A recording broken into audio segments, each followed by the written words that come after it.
Here we go. The day has finally arrived. Welcome into our coverage of the 2024 NBA Draft right here on Philadelphia 76ers Now by Chat Sports. I'm Chase Sr.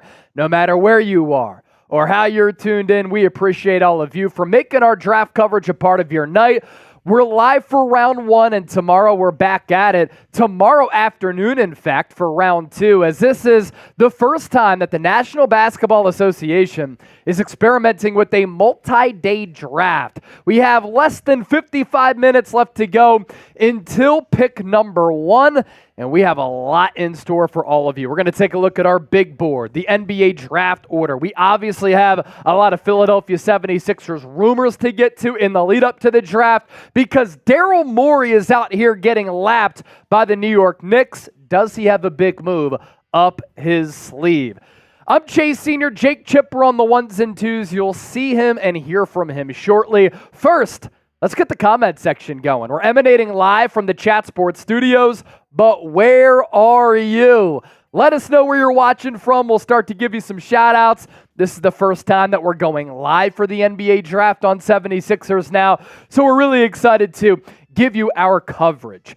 Israel saying, let's go. Angela G is a real one saying, hello, my friends. West Philly Mo saying, facts, the Knicks are stacked. And we'll talk about the Knicks coming up here. Trading for Mikal Bridges last night, my dream target for the 76ers. And then today, signing OG Anunoby to a massive contract extension. Elephant in the room is in the 856. Curry VFX is in Philadelphia. Brett Griggs is in York, Pennsylvania. Raleigh, North Carolina from Vedanth. Boom Harper said Celtics, boo to Boom. And then Brett Griggs saying, let's go. Angela G saying Jersey, Jersey. Already nearly 100 people watching live here for our coverage of the 2024 draft. And let's start off by taking a look at the NBA draft order here. Teams 1 through 30 and picks 1 through 30. And it was a wild NBA draft lottery back a couple of months ago when the Atlanta Hawks, surprisingly, even though the odds were against them, claimed the number 1 overall pick. Washington Wizards will be picking number 2. Houston Rockets via Brooklyn as part of the James Harden trade, picking 3rd. San Antonio Spurs looking to stack up their roster around Victor Wembanyama, picking 4th. Detroit Pistons, they got shafted a little bit. Then they fired their head coach in Monty Williams. They do not have a head coach going into the draft, which is very, very odd. Charlotte Hornets, 6th overall selection. Portland Trailblazers, down year in the post-Damian Lillard era, picking number 7. Spurs, 2 picks inside the top 8, this one via Toronto. Memphis Grizzlies, disastrous year last year. You had the Ja Morant suspension, and then the Ja Morant injury. So didn't win a lot of games. Could they deal Marcus Smart tonight? There's some chatter behind that. Utah Jazz picking 10th. Chicago Bulls 11th. And then the last couple of picks here in the lottery, Oklahoma City Thunder via Houston. OKC, number 1 seed in the West. Loaded team. So much great talent already on that squad with Shai Gilgeous-Alexander, Jalen Williams, Chet Holmgren, and more. They just traded for Alex Caruso to have that 12th overall pick. Do they trade it? Do they stay? Do they move up? We know Sam Presti is always very aggressive. Sacramento Kings, number 13, made it to the NBA play-in tournament 2 years ago. They were the number 3 seed in the West. They're certainly rising the ranks in what has become an even more competitive Western Conference. And De'Aaron Fox saying, I don't want to sign an extension until I see what the future plans are. Washington Wizards picking 14th. That's via Portland. Miami Heat, 15th overall. Then the Philadelphia 76ers on the clock at 16th. Of all people to talk about this news earlier today on 97.5 The Fanatic, Adam Schefter said the Sixers are receiving a lot of calls for the 16th pick.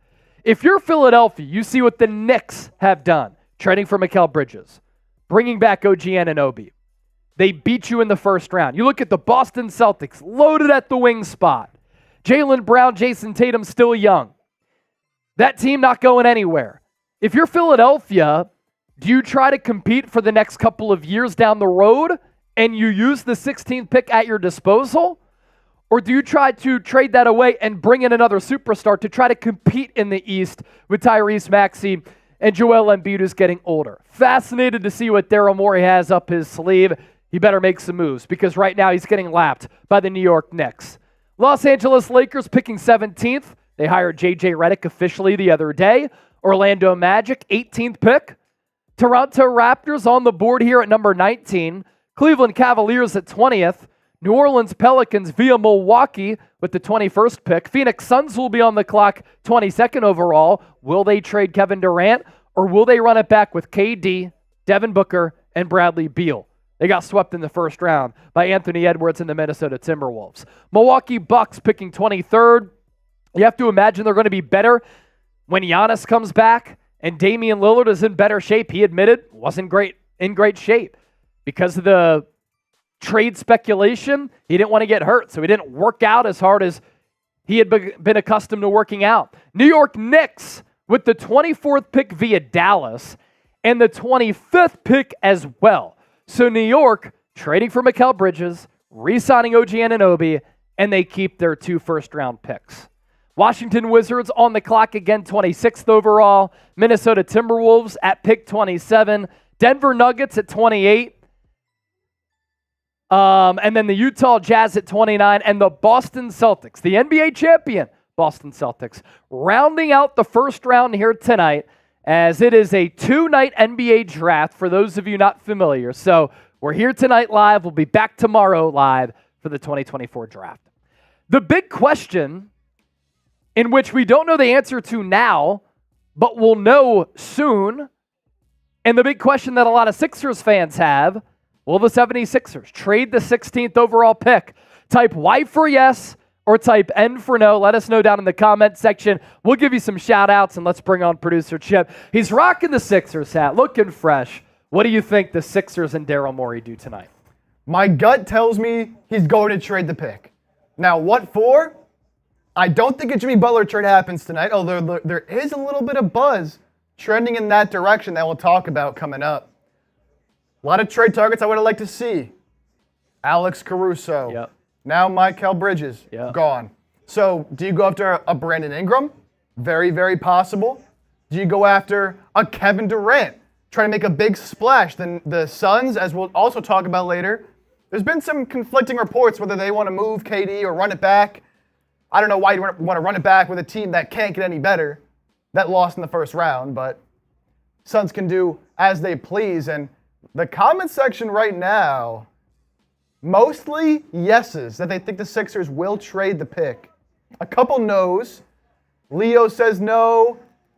Israel says no. Aaron says no.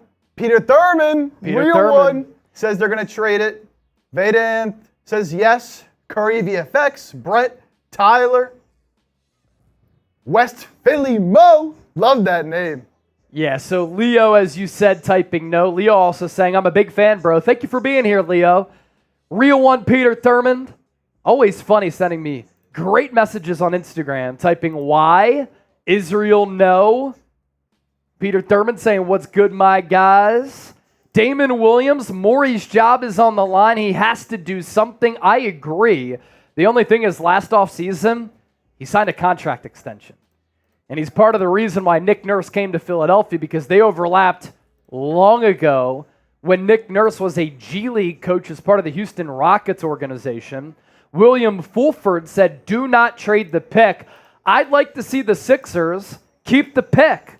Add a player to this team who can maybe help now, if not help out in the future. And I don't think 16 overall is going to move the needle all that much. Now, that being said, if you can improve your team and land a superstar by including 16th overall, then you think about going that route.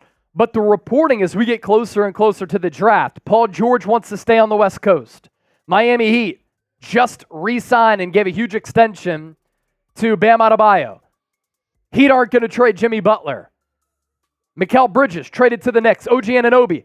Some people theorized, well, if the Knicks traded for Bridges, does that spell the end of Anunoby in New York? He's going back. Some people thought maybe Philadelphia was going to pay big-time dollars for OG. So what is the remaining move for Philadelphia? As part of our perfect offseason plan, I made the argument, go after LeBron James. But after the Lakers hired his podcast co-host and JJ Redick, he's not going to opt out of that player option or leave Los Angeles. So the options here are thinning. Is it going to be Brandon Ingram? Ugh. Zach LaVine? Yuck. That doesn't move the needle for me. It doesn't put the Sixers up there with the New York Knicks and up there with the defending champion Boston Celtics. Let's next take a look at our best players available. Nick Roloff has taken my duty as the NBA draft analyst here at Chat Sports. So we're looking at Rolly's best available players. His favorite prospect in this class, Alex Sarr, the big out of France. Some red flags for him. He didn't really care if he went number one or not. And there are some weaknesses in his offensive game. His second favorite player in this draft class is Nikola Topic out of Serbia. His number 3 prospect is Matas Buzelis, a wing out of the G League level. Zaccharie Risacher, wing out of France, the 4th prospect on his big board. Stephon Castle from the defending champion at the college ranks, UConn Huskies, Rolly's 5th best player. Reed Sheppard, 6th, flamethrower from deep, a really good scorer. Some people compare the shooting ability to Steph Curry, but they worry about his defense. He's only about a half inch shorter than Steph Curry. Don't connect. I like his ready-to-contribute ability at the NBA level from Tennessee. I think you can make the argument that Reed Sheppard and Don't Connect are top 5 players in this class. Donovan Clingan, offensive questions, but what is he going to do at an elite level at the NBA level? Defend the rim, and he's a very athletic big who can defend on switches. 9 through 16, Jared, I paint my fingernails McCain, guard out of Duke. I think he could fall to Philadelphia at 16. He'd be enticing there. Devin Carter, guard out of Providence. Cody Williams, a wing from Colorado. Ron Holland, wing out of the G League. Rob Dillingham, great offensive game, guard out of Kentucky. Khalil Ware, maybe the best big in this class. Went to Indiana. Tristan de Silva, we've talked about him as a big floor stretcher at the forward spot. Also from Colorado, just like Cody Williams, as you can see, they're side by side on the court and on our graphic. And then Isaiah Collier, who some people thought a couple of years ago was a top 5 player in this class, the 16th best player, according to our draft expert, Nick Roloff. Name a player you want the 76ers to draft. We'll give you some shout-outs down in the comment section right now.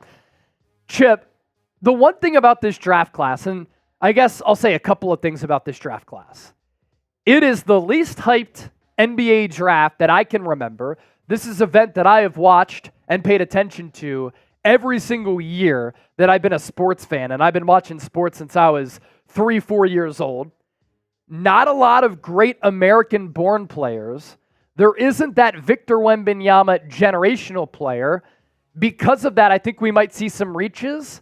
I think we'll see some solid rotation pieces, but I'm not sure there is a bona fide superstar in this draft class. When you think right now of the 2024 NBA draft from a macro level, what do you think?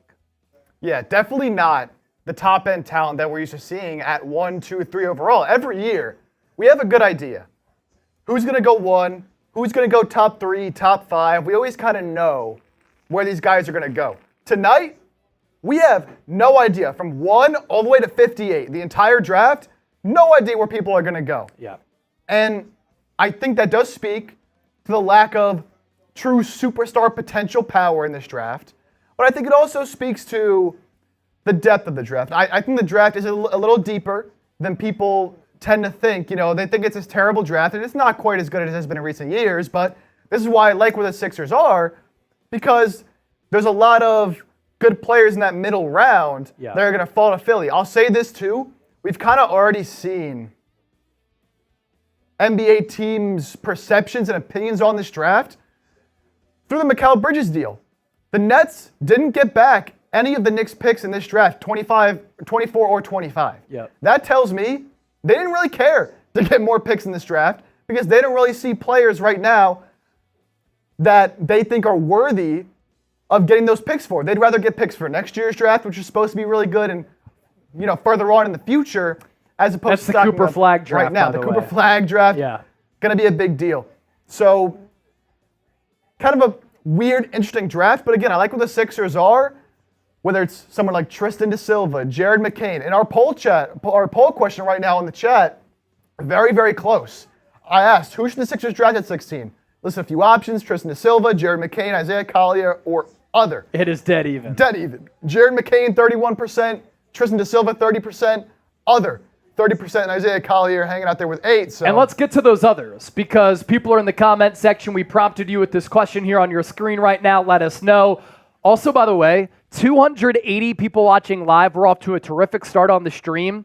I need everybody right now to hit that thumbs up icon and like the video. If you do, we can double this audience right now. More likes that we get, the more that you can help out the show for free, the more people who will see this stream, they'll come and hang out here with us. So everybody right now, please make sure you hit that thumbs up icon, like the video. In-depth scouting profiles on every single pick tonight. We'll obviously keep tabs on what Philadelphia is going to do. If you want to come to a YouTube channel that's going to talk Sixers at an elite level and then talk draft as well, this is your go-to spot. As for this question here, Leo, Rob Dillingham, Tim Shadler, Zach Edey, Joe Casey, do we keep Kelly Oubre Jr.? We'll talk more about that throughout the night. Carl, Khalil Ware, Zach Edey to back up Joel Embiid from The Real Infinite. McDan, keep Kelly Oubre. Bronny James from Addison. Leo said, Rob Dillingham, please. Get LeBron by drafting Bronny from Leo. I just don't think he's going to leave the Lakers after J.J. Redick took that job. A.J. Jones, if Edey is there at 16, eyeball emojis. Chip, a lot of people are asking about Zach Edey. A lot of people want Zach Edey. We could take a look at his scouting profile because we have that in the chamber for everybody here. We're up to nearly 80 likes, almost 300 people watching live. Please make sure you continue to hit that thumbs up icon, like the video. If you do send in a super chat asking about a player, we could talk about that player here on the stream as well. So Edey, the National Player of the Year last year for Purdue, he's 22 years old in a draft that has a lot of older prospects. I was very impressed with the shape and conditioning level he was in at Purdue because in the Final Four and in the Natty against UConn, he pretty much played every single minute, rarely with a break. He's very strong around the rim with really good touch. I have confidence that he can add a mid-range to his game at some point because the free throw stroke is pretty good. Can he at least develop that push shot that we saw Isaiah Hartenstein utilize against Philadelphia in that first round? He's so big that he's going to be able to alter shots around the rim. 7'3" and 3/4, nearly 300 pounds. My concerns with Edey, I, of course, prefer bigs nowadays who can shoot the three. He can't. He's very slow defensively, where if you put him in a switch, a pick and roll, drop coverage, he can really struggle there. So elite deterrent when opponents drive towards him in the paint because he's got that big body #girth. He expanded his arsenal of moves in the block, but will the efficiency remain at the NBA level? It's hard to see the defense translating to the NBA level. But these numbers are no joke, and if the Sixers were to draft Zach Edey, he would be the backup to Joel Embiid. Can he give the Sixers 10 to 20 minutes per night?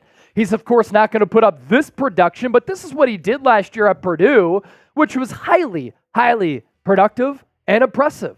25 points per game, 12 rebounds. I thought he got better and became more skillful with his passing ability, especially some of those loft and skip passes to his teammates around the arc. And we saw against UConn, that Purdue team did not have a lot of overall talent. It's not like Jaden Ivey was on that squad. He did block more than 2 shots per night, and then his field goal number, 62.3%. Very, very efficient. So a lot of people saying, Daryl Morey, draft Zach Edey if he's there at number 16. What say you? Should the Sixers draft him? Y for yes, N for no. We're giving some more shout-outs to the legends in the comment section right now. Where do you kind of stand on Edey there, Chip? Are you with me? Do you see some daylight at the end of the tunnel with his defensive game? Yeah, look, for me, I've never been super high on Zach Edey as an NBA prospect. I think it's hard to see a ceiling for him much higher than what he already is right now. Now, that being said, right now he is a very solid player. And, at 16 as a backup center, in a vacuum, I'd be okay with it. I think he'd immediately be one of the better backup centers in the league just because of his offensive game. Now, the defensive ability, it's wait and see, as well as it's wait and see on the jumper. He showed it off a little bit at the NBA Combine, surprised some people with that three-point shot. I don't really think that's going to translate right away when he's actually playing in the league. But if it does, all of a sudden he has a much higher ceiling than you would think. Right. And again, just going to be a big body behind Embiid that we haven't really had because, again, Paul Reed is so, small and short for that center position. More of a four. Yeah. So I'd rather have, a Tristan Silva, a Jared McCain. But if those guys are off the board and there's no trade that you really love, including the number 16 pick, I'd be totally okay with the Sixers drafting Zach Edey. And obviously the comment section is very mixed. You have David LeBron saying yes, Vidanth saying trade the pick outright, Carl saying no, The Real Infinite saying yes, R. Wilson no, Jay King saying worst draft ever. There is a complete possibility that we look back at the 2024 NBA draft and say, there wasn't a superstar in that class. And for me, as I'm growing up, I'm 32 years old right now, every draft seemed to have a superstar player for the most part. I'm growing up with Allen Iverson going number one out of Georgetown. That 1996 draft was one of the most legendary drafts of all time. You had LeBron James as the chosen one. Kyrie Irving. You had Victor Wembanyama last year. You had Anthony Edwards a couple of years ago. You get the point where not even if it's the first pick, later on in the lottery, at some point in the draft, there ends up being that superstar player. I look at this draft class, and it's plausible for us to look back at it, even this time next year, and say just a lot of solid players, some fringe all-stars, some good contributors, some championship rotation pieces. Where are the Sixers at right now? I don't necessarily think they're a championship team. I think they're a couple of moves away from that, but they can add to the rotation. And the good part about where the Sixers are, because there isn't that bona fide, clear-cut number one guy, there's a chance that a very solid player, because teams are taking swings and there are reaches and they're drafting for fit instead of best player available, that an excellent player falls to Philadelphia at 16, kind of like how Tyrese Maxey fell to the 76ers back in the 2020 draft. So keep that in mind. Let's talk some Knicks Sixers here, and please make sure you continue to hit that thumbs up icon and like the video. Almost 350 people watching live, 96 likes. Can we get that like count up to 200? I guarantee you we'll get up to 500 people watching live if we're able to pick up 104 more likes. So we talk Knicks Sixers here, and the big news last night, which was a kick in the balls for myself and Chip because we are Mikal Bridges stans. I grew up in Westchester, Chip, Bucks County. I remember watching Bridges play at Garnet Valley High School, or Great Valley High School right outside of Philadelphia. I saw him play at the Liacouras Center during the state playoffs. Highly touted recruit who goes to Villanova, develops his game there, wins a national championship. Sixers drafted him. A lot of people forget that. The Sixers under Brett Brown and Elton Brand drafted Mikal Bridges. You think about the fit that he could have served on this team. 3-and-D guy who, like at Villanova, has developed his game, has the pull-up midi, excellent defender, very affordable, still young. He does it all. The Sixers traded him away for Zaire Smith. And the Knicks gave away all this draft capital here, but I would have made this trade. Not because Bridges is a superstar player, which is why the casuals are knocking the Knicks for making this move. Chemistry matters. Fit matters. Defense matters. And what the Knicks are doing right now is what I wish Philadelphia would do. Go all in. Load up at the wing spot. Try to compete with the Boston Celtics. And Chip, that's what the Knicks are able to do with this trade. I would have given up this package. I would have been fine with it. I think Philadelphia missed an opportunity here. Look, absolutely. And we talked about Bridges a lot in the show. And when we would make these trades, we'd include 4, sometimes 5 picks. And a lot of people said, that's too much for Bridges. He's not worth all that. But now we see that come to fruition, where it is now 6 first-round picks, essentially, one of them being a swap, for Bridges. And while in a vacuum, he's not worth 6-round picks as a player himself, to a contending team, in my opinion, and this is why I want the Sixers to go out and make a move.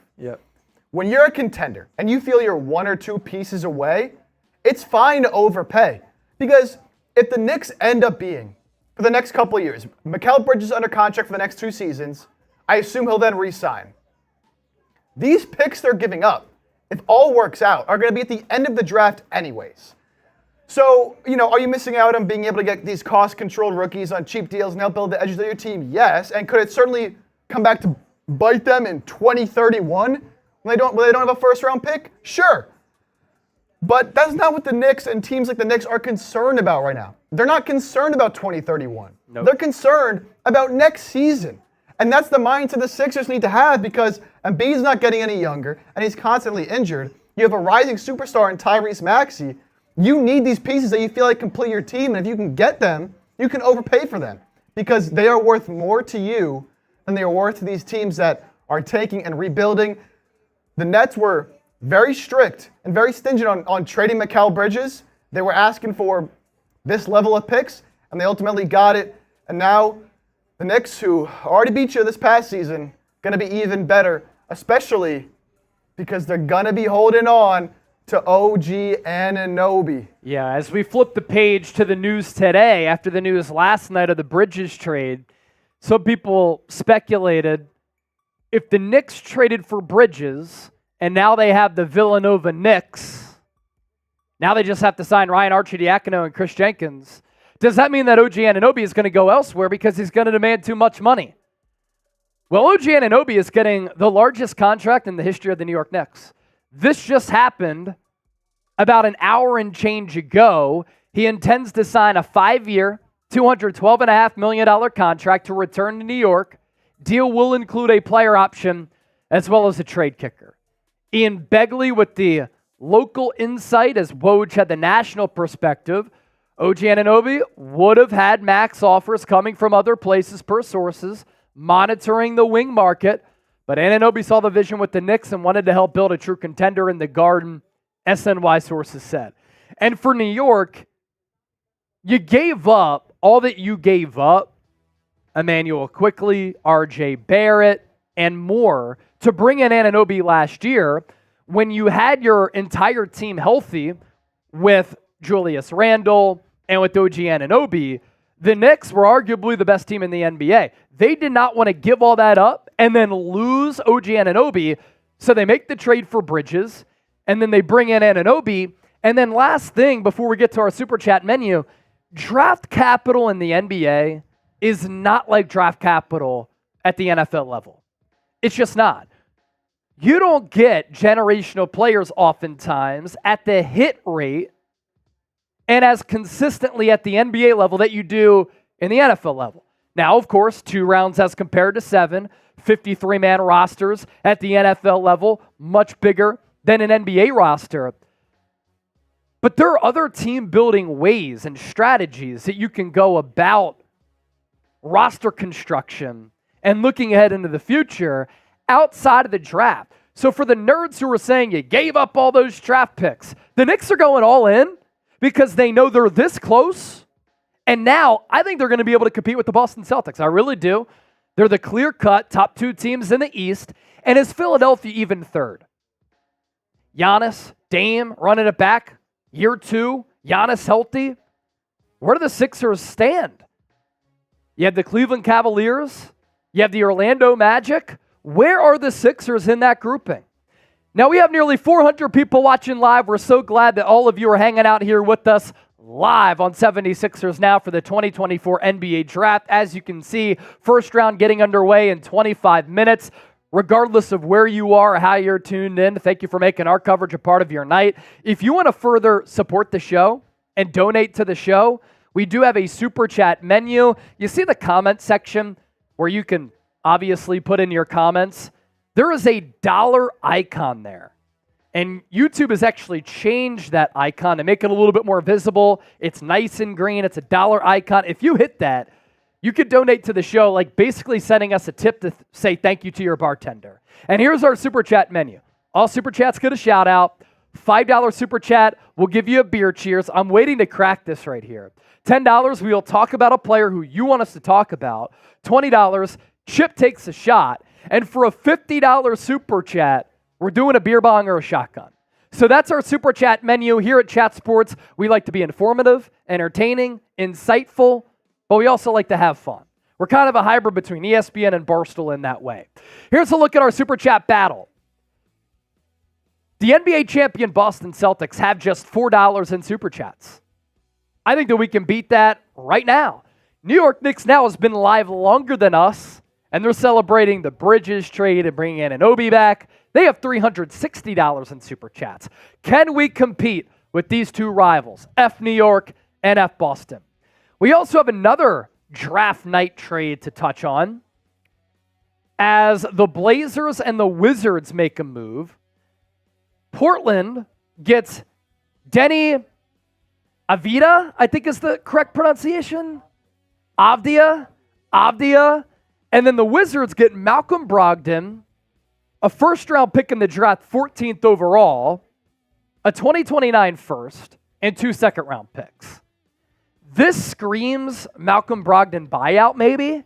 I think what the Wizards really wanted to do is get that 14th overall pick. Which, to me, is a little strange. I really like Denny Avdija as a player, and I want to look at the exact numbers on his contract because the Wizards, just last offseason, extended Denny Avdija. And Denny Avdija was the 9th overall pick in the 2020 draft. He's young. And last season was kind of his breakout year for the Wizards.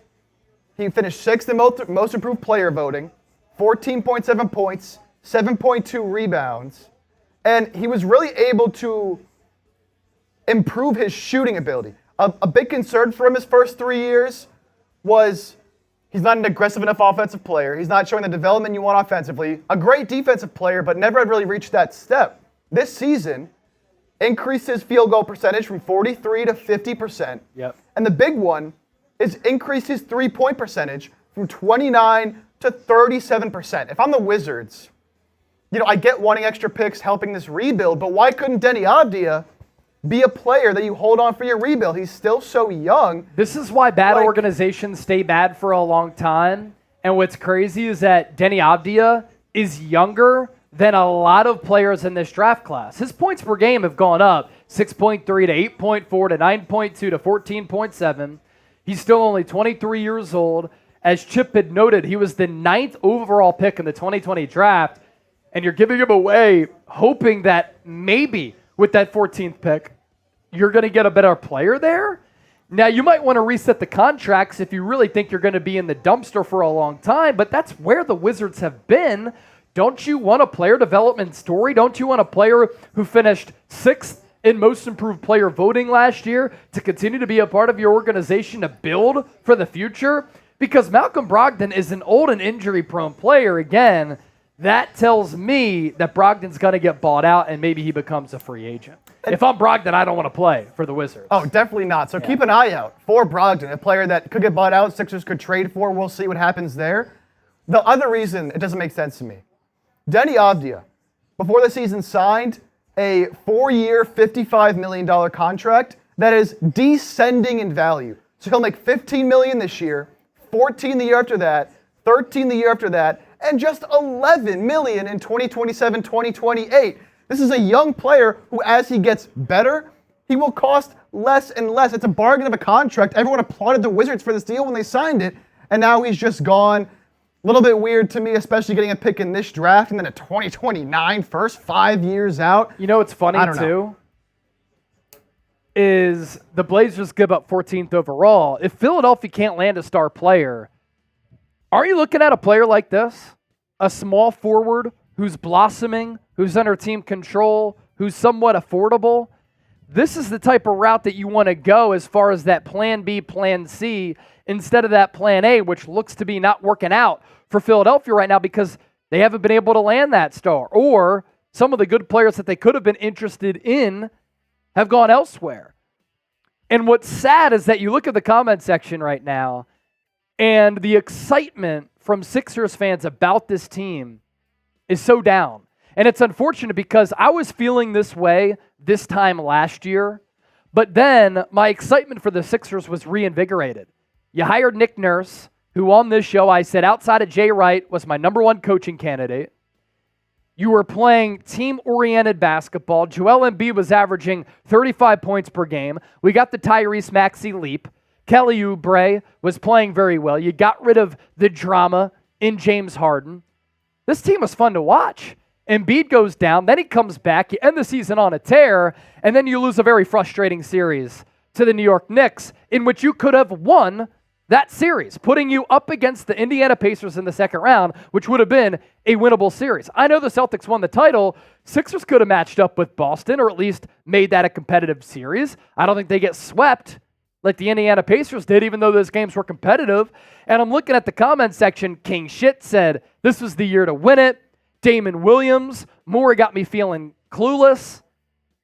I swear Morey is just sitting on his thumb. I saw somebody else saying, this is James Corsi, same thing every year for us. And that's why for the show that we put out earlier today, I said, I'm ready to get hurt. I'm ready to be disappointed because it's what always happens.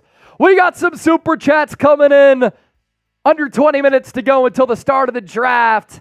Angela G saying hello with the $2 super chat. Angela, we love you. Hope you're doing well in your cancer bout. And then Tim Shadler said, open the beer. $5 beer cheers. We weren't lying to you. You heard that crack? Here's a cheers to Tim and everybody else who's hanging out here with us night one of the draft. And we'll be back tomorrow. Can't wait for it. Let's go, baby. Where is mine? You put yours right behind the monitor here. I was like, I swear I grabbed some. So more shout-outs in the comment section right now. Go get DeMar DeRozan. The real infinite. I disagree. That's a player who doesn't shoot threes and who needs the ball to be effective. And I think you run into a situation where the ball dies offensively in a way it did with James Harden because Harden, Maxey, and Embiid need the ball to be effective. That's why Tobias Harris was so uncomfortable. Tristan de Silva is right for Philly from inbound. I would like that pick. Addison Hoover, trade for Brandon Ingram and extend him. I'm lukewarm on Brandon Ingram because the three-point shot has cooled the last couple of years. He got benched at the end of last year. And I'm not sure he has the personality. I don't know if he's a personality fit for Philadelphia. He's a little bit passive. So was Tobias Harris. South Jersey Pro Wrestling, trade for Lauri Markkanen. Could that be the move that Daryl Morey makes? We do have this. Adrian Wojnarowski, Nick Claxton intends to sign a 4-year, $100 million deal to return to the Brooklyn Nets. So the Nets are undergoing a fire sale right now, but Claxton is getting the bag and chasing the bag and going back to Brooklyn. He's, of course, going to be one of the remaining pieces left on that team as you project forward. Look, I get getting a bag is awesome. I'd be miserable if I'm losing every single night. Absolutely. And Nick Claxton was a player that if they traded Bridges, people were like, he might not be going back now. And there were teams like the Grizzlies in particular who were rumored to be very interested in Nick Claxton. So now this could have some effects in the draft tonight because the Grizzlies looking for a center to start next to Jaren Jackson in that front court. Claxton was an option for them. Now, do they get aggressive and trade up for a Donovan Clingan? Do they draft a Zach Edey at 9, a Khalil Ware, and Yves Missy? A lot of ramifications now that we're seeing some of these players re-sign. Again, different rule this year in the NBA. You're allowed to renegotiate contracts with your own free agents starting after the last day of the finals. So right now, this is why teams are allowed to re-sign their own guys. You are not allowed to negotiate with outside free agents. So I assume, we'll see reports of guys being interested with certain teams and whatnot, but teams are technically not allowed to talk to these outstanding free agents until Sunday, except for players like OG Anunoby, who had already declined his player option. This is why the report came out that there were other teams interested in giving him a max, which I imagine was probably Philly involved in there. But Nick Claxton, man, $25 million annually per year. Rot away in Brooklyn, man. I just would not want to rot away with the Brooklyn Nets. I know Golden State Warriors fans I saw on social media, some of them hit me up just talking hoops saying, Nick Claxton to the Dubs, that would have been a good fit. You have him and Trace Jackson Davis if you find a way to trade Kevon Looney, but all for naught. Nick Claxton, 4 years, $100 million to return to the Brooklyn Nets. Damon Williams saying, how about Marcus Smart? I like Marcus Smart as a player. I like the toughness that he would bring to this team. He's battle-tested. His mentality is Teflon. But what I worry about is that the Celtics got rid of him in order to add Drew Holiday and Kristaps Porzingis, and they got better. They won an NBA championship, and Marcus Smart was a pivotal player for that organization for a really long time. So that's the issue there. Name a free agent you want the 76ers to sign. I know that Daryl Morey, right now, it's disappointing, the outlook for this team. He can change that very quickly. I still don't know, regardless of what moves Philadelphia makes, if it's going to move the needle all that much. He has made some savvy moves in the past. The fact that he got James Harden for Ben Simmons, pretty impressive. He traded away an injured Danny Green to bring in a DeAnthony Melton. He's made some good moves, another James Harden trade, in making the team better, allowing Tyrese Maxey to have the runway to take that leap. Signing Kelly Oubre on the vet min. Daryl Morey has made good moves with Philadelphia, with Houston. To me, he's too analytically based. I think there has to be a combination of gut, feel. I saw Derek Jeter say it the other day in the famous words of Joe Torre. You can't measure a person's heartbeat. And sometimes Daryl Morey goes way too heavy into the analytics. But he has made some good moves as an executive at the NBA level. Let's see what the people are saying here. Miles Bridges from Gracie, I'm so out. Garland Maxey backcourt with Embiid from South Jersey Pro Wrestling. People and teams have tried to duplicate the Warriors' success of having Steph and Clay in the backcourt. When has that worked elsewhere, where you have two ball-dominant guards in the backcourt? It doesn't really work all that much. For me, I think the Sixers are in a good spot right now where you have the two stars, right? But now it's time to build a team around them. Philadelphia was not deep enough last year. Joel Embiid injured once again. And you're just not talented enough right now to compete with Boston and New York.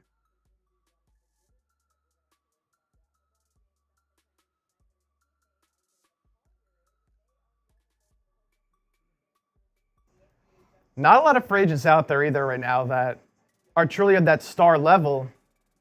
You know, we talked about Paul George now being a player that he wants to opt into his deal and then request a trade through a sign-in trade. So do the Sixers want to now trade assets for a Paul George? The top guys, really, it's like, you know, Malik Monk off the board. I like a Kentavious Caldwell-Pope for the Sixers. He's a guy that they've showed interest in that has won 2 NBA championships and has been a very good complementary piece for the Nuggets, 3-and-D guy. So if you're talking about some of these free agent targets, I would love to go after a Kentavious Caldwell-Pope. Here's a report out of D.C. that following the Avdia trade, Washington now has 14 and number 26 in the first round. That gives them some chips to offer to get higher in the lottery. Jake Fisher, NBA insider, saying, hearing similar. Washington also has Corey Kispert, who's drawing trade interest from rival teams, the three-point shooter who played his college ball at Gonzaga. I wouldn't mind a Corey Kispert on the Sixers. Very good three-point shooter. Yeah, good three-point shooter who his points per game have gone up in his 3 years in the league. He's entering his age 25 season, 8 points per as a rookie, then 11 and 13. The three-point numbers, 35%, 42%, and then 38%. So he's a career nearly 39% guy on about 5 attempts per night. The issue with the player like that, he's athletic. Can he defend? Because players like that who can chuck the three sometimes do struggle to defend in a playoff series. I like what Gracie said. Herb Jones, yes. No on Ingram. I think the Pelicans agree. Yeah. And that's why they're trying to get rid of Ingram so that they can lock up Herb Jones as part of that rotation and team. All right, the bosses said here at Chat Sports in my ear just now that we need a 50% like rate. So that means that currently we have 152 likes with 400 people watching live. We need to get to 200 likes by the time the clock hits 7 here. So make sure you hit that thumbs up icon, like the video. We're 47 away. The bosses are threatening us to shut off the stream if we can't get there. I know Sixers fans will show up and show out, so let's get it. Brett Siegel, as we run through some rumors here pre-draft, barring an unforeseen change or a major smokescreen like the Magic pulled off a few years ago with Paolo Banchero, Zaccharie Risacher will be drafted first overall by the Hawks tonight. Interesting. Just because he's likely to be drafted first, this doesn't necessarily mean he will be staying in Atlanta. We got some drama already, baby. So this would be somewhat surprising because when you look at draft boards, he's not really high up there. Kevin O'Connor of The Ringer is a draft analyst who I really like. He has Risacher as his number 11 prospect. Shades of Harrison Barnes and Tobias Harris. Are you trying to draft a Harrison Barnes or Tobias Harris number 1? The answer to that is no, but unfortunately this draft class is so light that the options are limited. Last year, 11 points per game, 38.7% from 3, 4 rebounds, less than an assist per game. He had more turnovers than dimes. He is showing signs of becoming a knockdown shooter. Made 48.2% of his threes over his first 34 games. He's had some hot streaks. Looks the part. Good ball handler for his size. Struggles to score at the rim, though. So if that is the pick, would certainly be interesting. Nick Roloff higher on him than Kevin O'Connor. Played for JL Bourg in France. He's only 19 years old, just turned 19 2 months ago. 6'8", 202 with the 6'7" wingspan. Quick shot form. Ability to catch and release like it's nothing. Good off-ball player. The three-point shooting is relatively new, and he's limited as a creator. This coming from Shams Charania. I'm told Jimmy Butler will not be signing an extension with the Heat or any other team ahead of his opt-out in 2025 free agency. Wow. That's interesting. Big news for the Sixers now, because if you wanted to trade for Jimmy Butler, he's not going to sign an extension with you. He's going to hit the open market next year. So is that going to deter some of these teams from giving up a lot of draft capital for Jimmy Butler?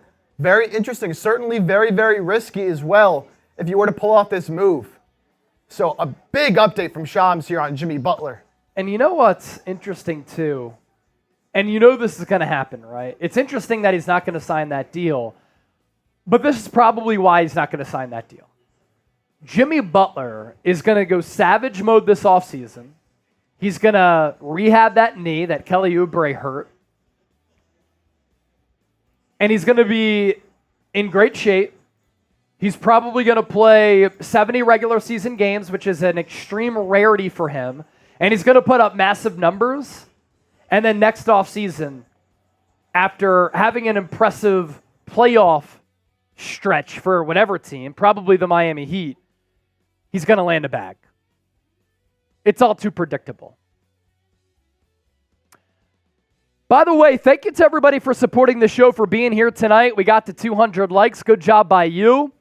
But also, getting us past 16,000 subscribers. It was the summer of 2021 when I started this channel.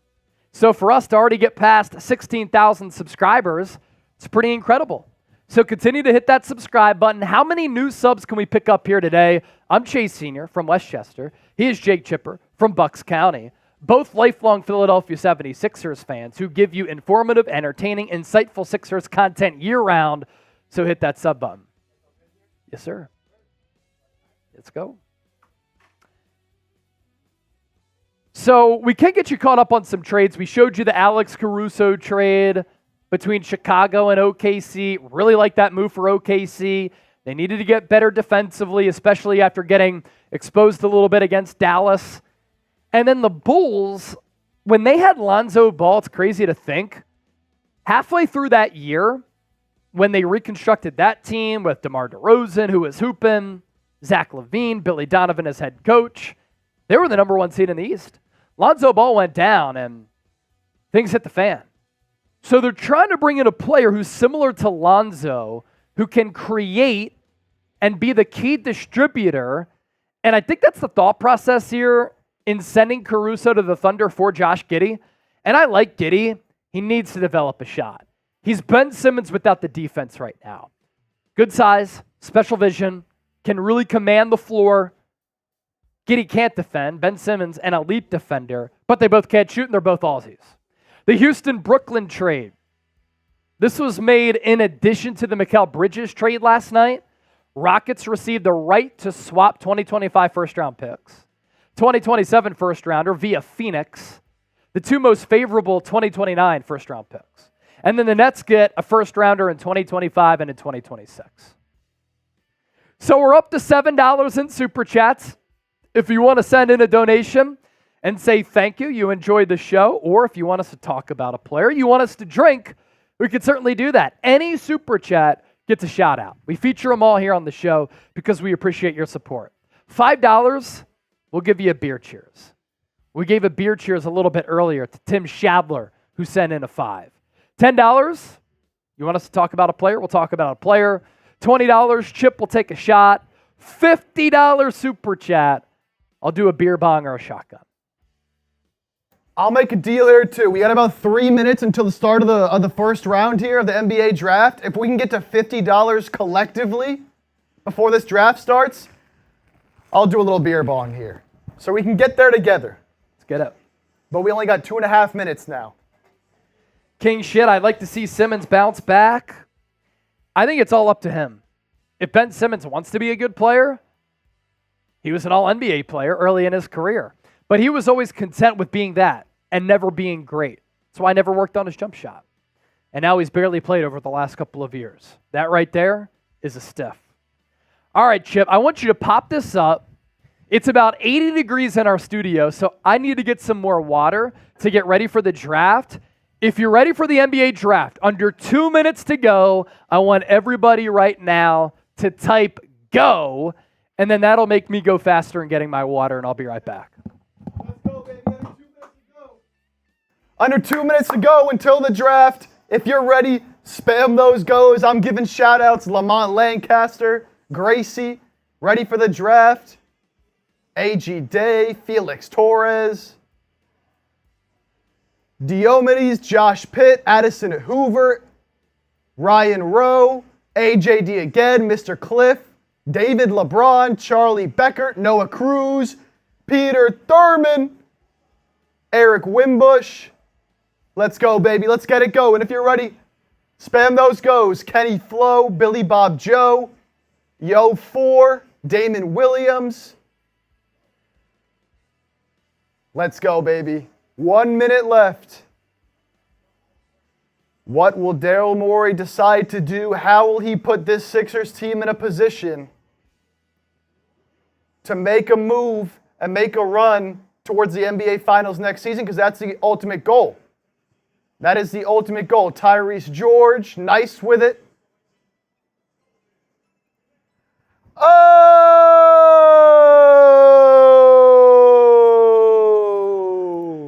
Look at this. And a couple super chats coming in. Waiting on those to... come through our system here. But we're up to $37 in supers right now. We're almost at 50. We're almost at 50. No way. First one coming in from Lisa Sheppard. Shout out to my mom. A shot for the Sixers. 1, 2, 3, 4, 5, Sixers. 10, 9, 8, 76ers. Lamont Lancaster, good to see you. Peter Thurman, AJD. So Chip's got to do that shot. And then Doobie Turner with the 10. We need Duran Holmes at 16 and Pele at 41. We'll get that super chat popped up right now, right on cue.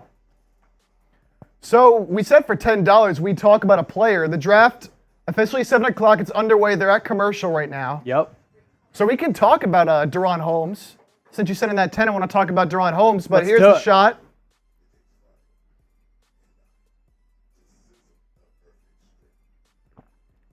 And are you talking Pele Larson, the wing out of Arizona? I imagine that's who you're talking about there. We definitely have a second round grade on him that would fill that need at 41. And then Jason Clark goes Sixers, Tristan de Silva at 16. We've talked a lot about Tristan de Silva. Let's go. Who was it? Duran Holmes? Yeah, Duran Holmes. Let's go Holmes and de Silva as we're about to get the draft coverage underway. For Duran Holmes, a big out of Dayton, under 22. Again, this draft class featuring a lot of players who are older. COVID year affecting that. 6'8", 3/4, 236 pounds. Excels with his back to the basket. Did most of his work on the block. Showcased the ability to space the floor with the developing jumper. He's undersized, might not fit as a true center, but in today's NBA, I think he could. My concern there, you might already have a similar player in Paul Reed. And then there's Tristan de Silva. This is a player who can really shoot it from the outside with excellent size, 6'8 1/4, 217 pounds. So he's a little bit lanky. All-around player who could contribute right from the jump. That fits the mold for what the Sixers are looking for. Playmaking hub at times for Colorado with his ability to space the floor. He does lack explosiveness, so that might limit his ceiling. Not going to be a star player, but if you can get a very solid rotation player at number 16 overall, I'm in. Remember back a few years ago how valuable Marco Bellinelli and Ersan Ilyasova were? I think Tristan de Silva could be a better Ersan Ilyasova, a big who had that 3-ball down pat. And that was so valuable to that young Sixers team with the young Joel Embiid and Ben Simmons. Here's a beer cheers for me. Once again, thanks for hanging out here with us live for the 2024 NBA Draft.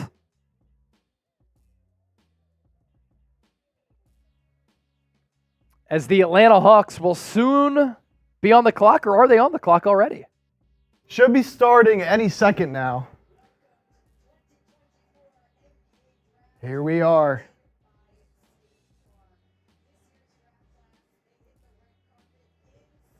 Here we are, baby. Who do you want the Sixers to draft? Is it Tristan de Silva?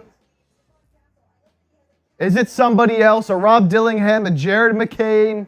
We can talk about it right now. Let us know as the draft is moments from getting underway. Rodrigo said, make a move, Morey. Let's go. You echo how all Sixers fans feel. Because right now, Daryl Morey is getting lapped by the New York Knicks. Adam Silver taking the podium. Boo! Boo Adam Silver. Boo Adam Silver in the chat. He doesn't like the Sixers. He got Sam Hinkie fired. Sam Hinkie resigned because of Adam Silver. What a disaster that was. The Colangelo family destructed the Sixers. Ernesto T, Josh Pitt, Doobie Turner. David LeBron, all typing boo. As Adam Silver talking away at the podium here. We can take a look at the NBA draft order. Let's go lottery here. For those of you not familiar, Atlanta Hawks, in shocking fashion, won the NBA draft lottery. They will pick number 1. Washington Wizards holding the number 2 overall pick. Houston Rockets at number 3 via Brooklyn as part of the James Harden trade. San Antonio Spurs on the clock at number 4, then again at number 8. Detroit Pistons did not win the draft lottery despite having one of the worst years in NBA history. They pick 5th. Charlotte Hornets 6th. Portland Trailblazers at 7. Again, those aforementioned Spurs at number 8. 2 picks inside the top 8 to build around Victor Wembanyama. Memphis Grizzlies, Utah Jazz, Chicago Bulls, Oklahoma City Thunder, 9 through 12. And then Bulls, Thunder, Kings, Wizards, rounding out the lottery. The Wizards getting that 14th pick after the Avdia trade.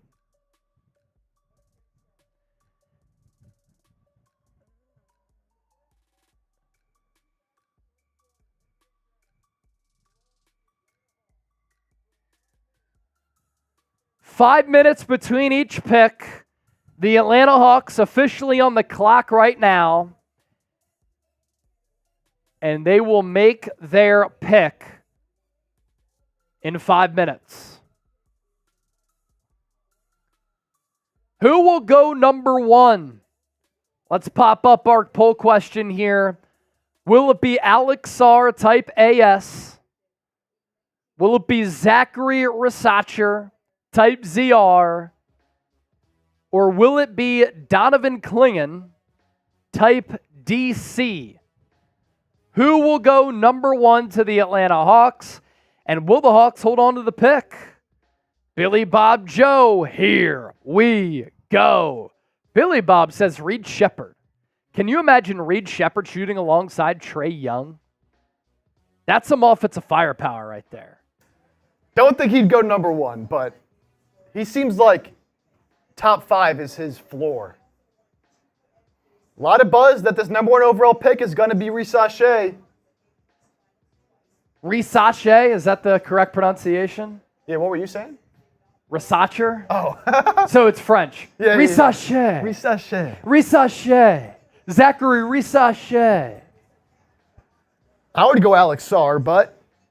Oh, I called it, Chip, by the way. According to Shams, Jimmy Butler determined to have a career year. Oh, okay. You just knew it. You just knew it. Continue to hit that thumbs up icon, like the video if you haven't done so already. And don't forget to hit that subscribe button for year-round coverage of the Sixers. Philadelphia, 16th overall pick in the draft here tonight. And then round 2 is tomorrow afternoon, oddly enough. I guess they want to have the draft before the debate between Donald Trump and Joe Biden. Who will win the debate, DT or JB? The Atlanta Hawks, 55-62 record while playing together for the pairing of Trae Young and DeJounte Murray. 2 years ago, lost in the first round to the Celtics. Lost to the Bulls in the 9-10 play-in game this year. Trae Young due $43 million this year. Key free agents for the Hawks, Saddiq Bey and Wesley Matthews. They do not have a pick in the second round. And there are rumors swirling around the future of Trae Young, DeJounte Murray, and that duo because of the under 500 record when they have played. Their team needs defensive anchor, and for organizational purposes, figure out a direction. That's what the Hawks, Chip, need to do. Figure out what they want to do. Do you want to have Trae Young? Do you want to have Trae Young and DeJounte Murray? Do you want to hold on to this pick? It's just an organization that's kind of in that middle area. Yeah, and that's why I like what the Nets did, deciding to go with a certain direction, rebuild, blow it up, trade your stars, get these picks, and enter a rebuild. And the Hawks, I think we know by now that the Trae Young, DeJounte Murray backcourt isn't going to work. So if I was them, pick one, stick with one of them.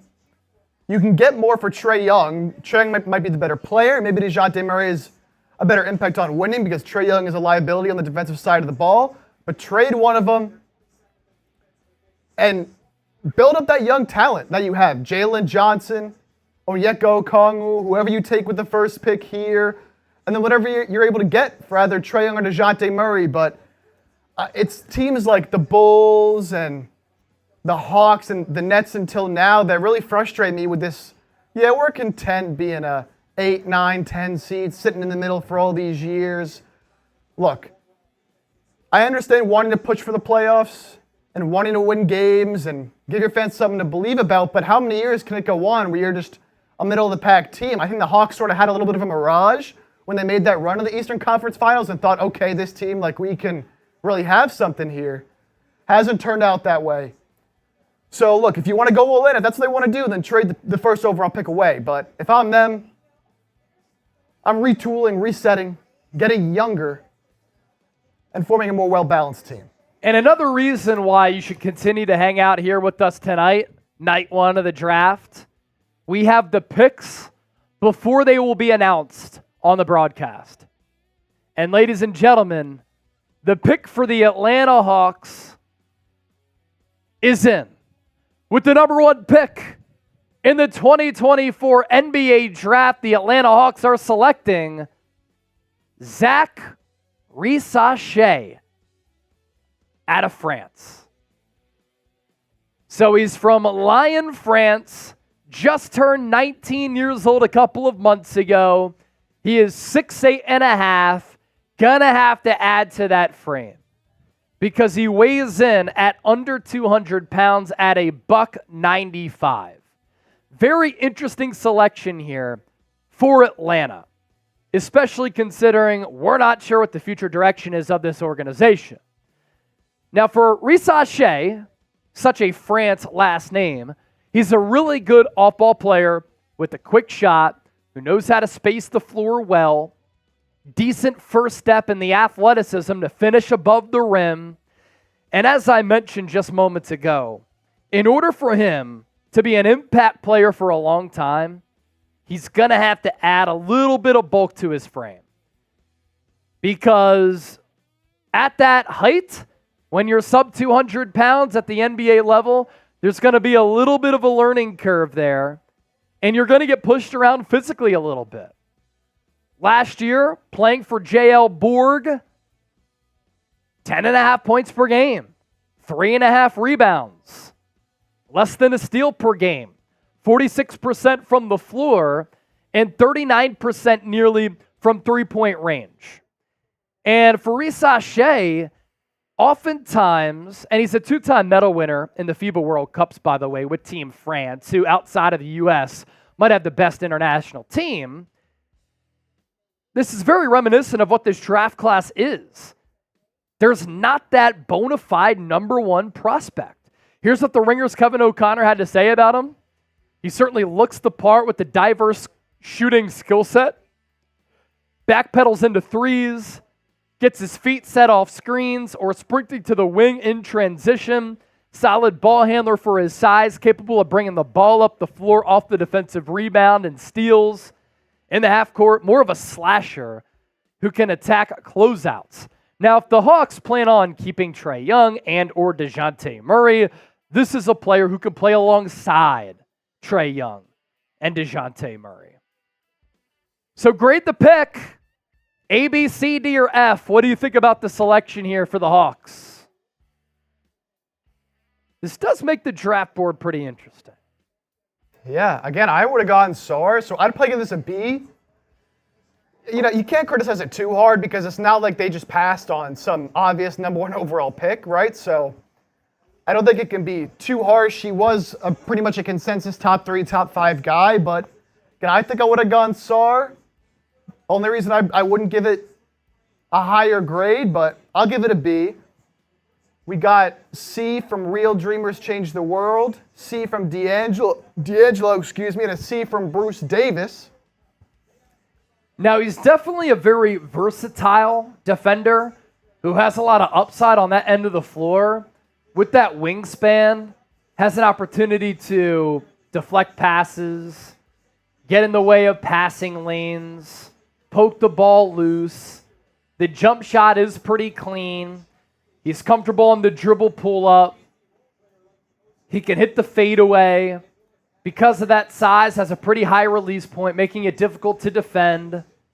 For Jonathan Givony, ESPN's NBA draft expert, Risacher is his number one player in this draft class. So the wing out of France goes to Atlanta with the number one pick. And now we can shift our focus. And by the way, international number one overall picks. Risacher, Victor Wembanyama back-to-back years. Andrea Bargnani, 2006 for the Raptors. And then Yao Ming in 2002.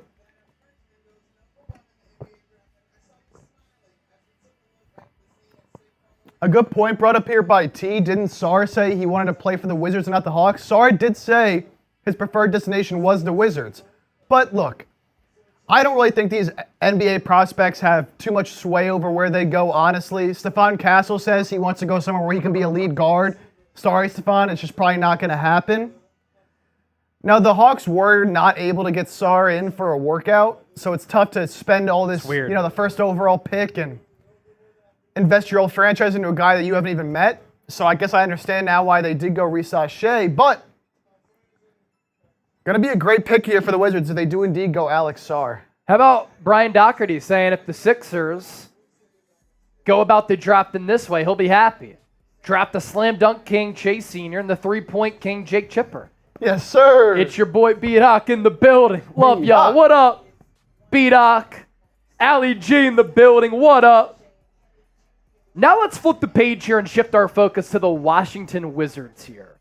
Take a look at their draft needs, how they fared last year, what we could expect. They did make a trade earlier tonight. Avdija getting dealt to the Portland Trailblazers. Kyle Kuzma, career high and led the team in scoring last year at 22.2 points per game. They hired Brian Keefe as head coach, second worst record in the NBA, so picking number 2 works out for them.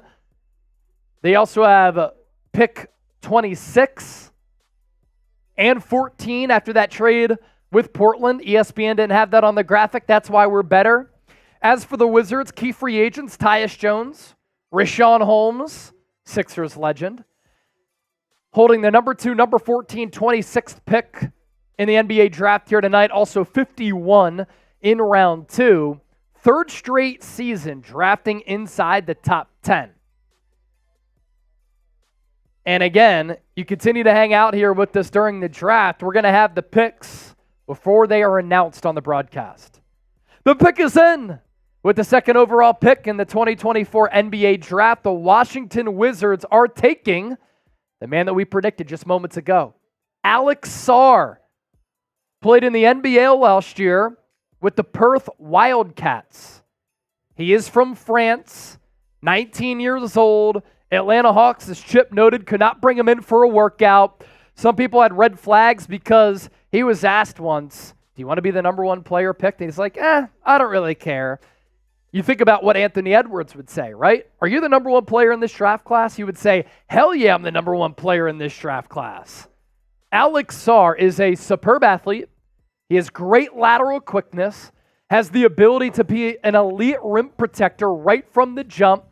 He's a capable jump shooter, but the shot has a little bit of a hitch, and sometimes it could take some time for that jump shot to get off.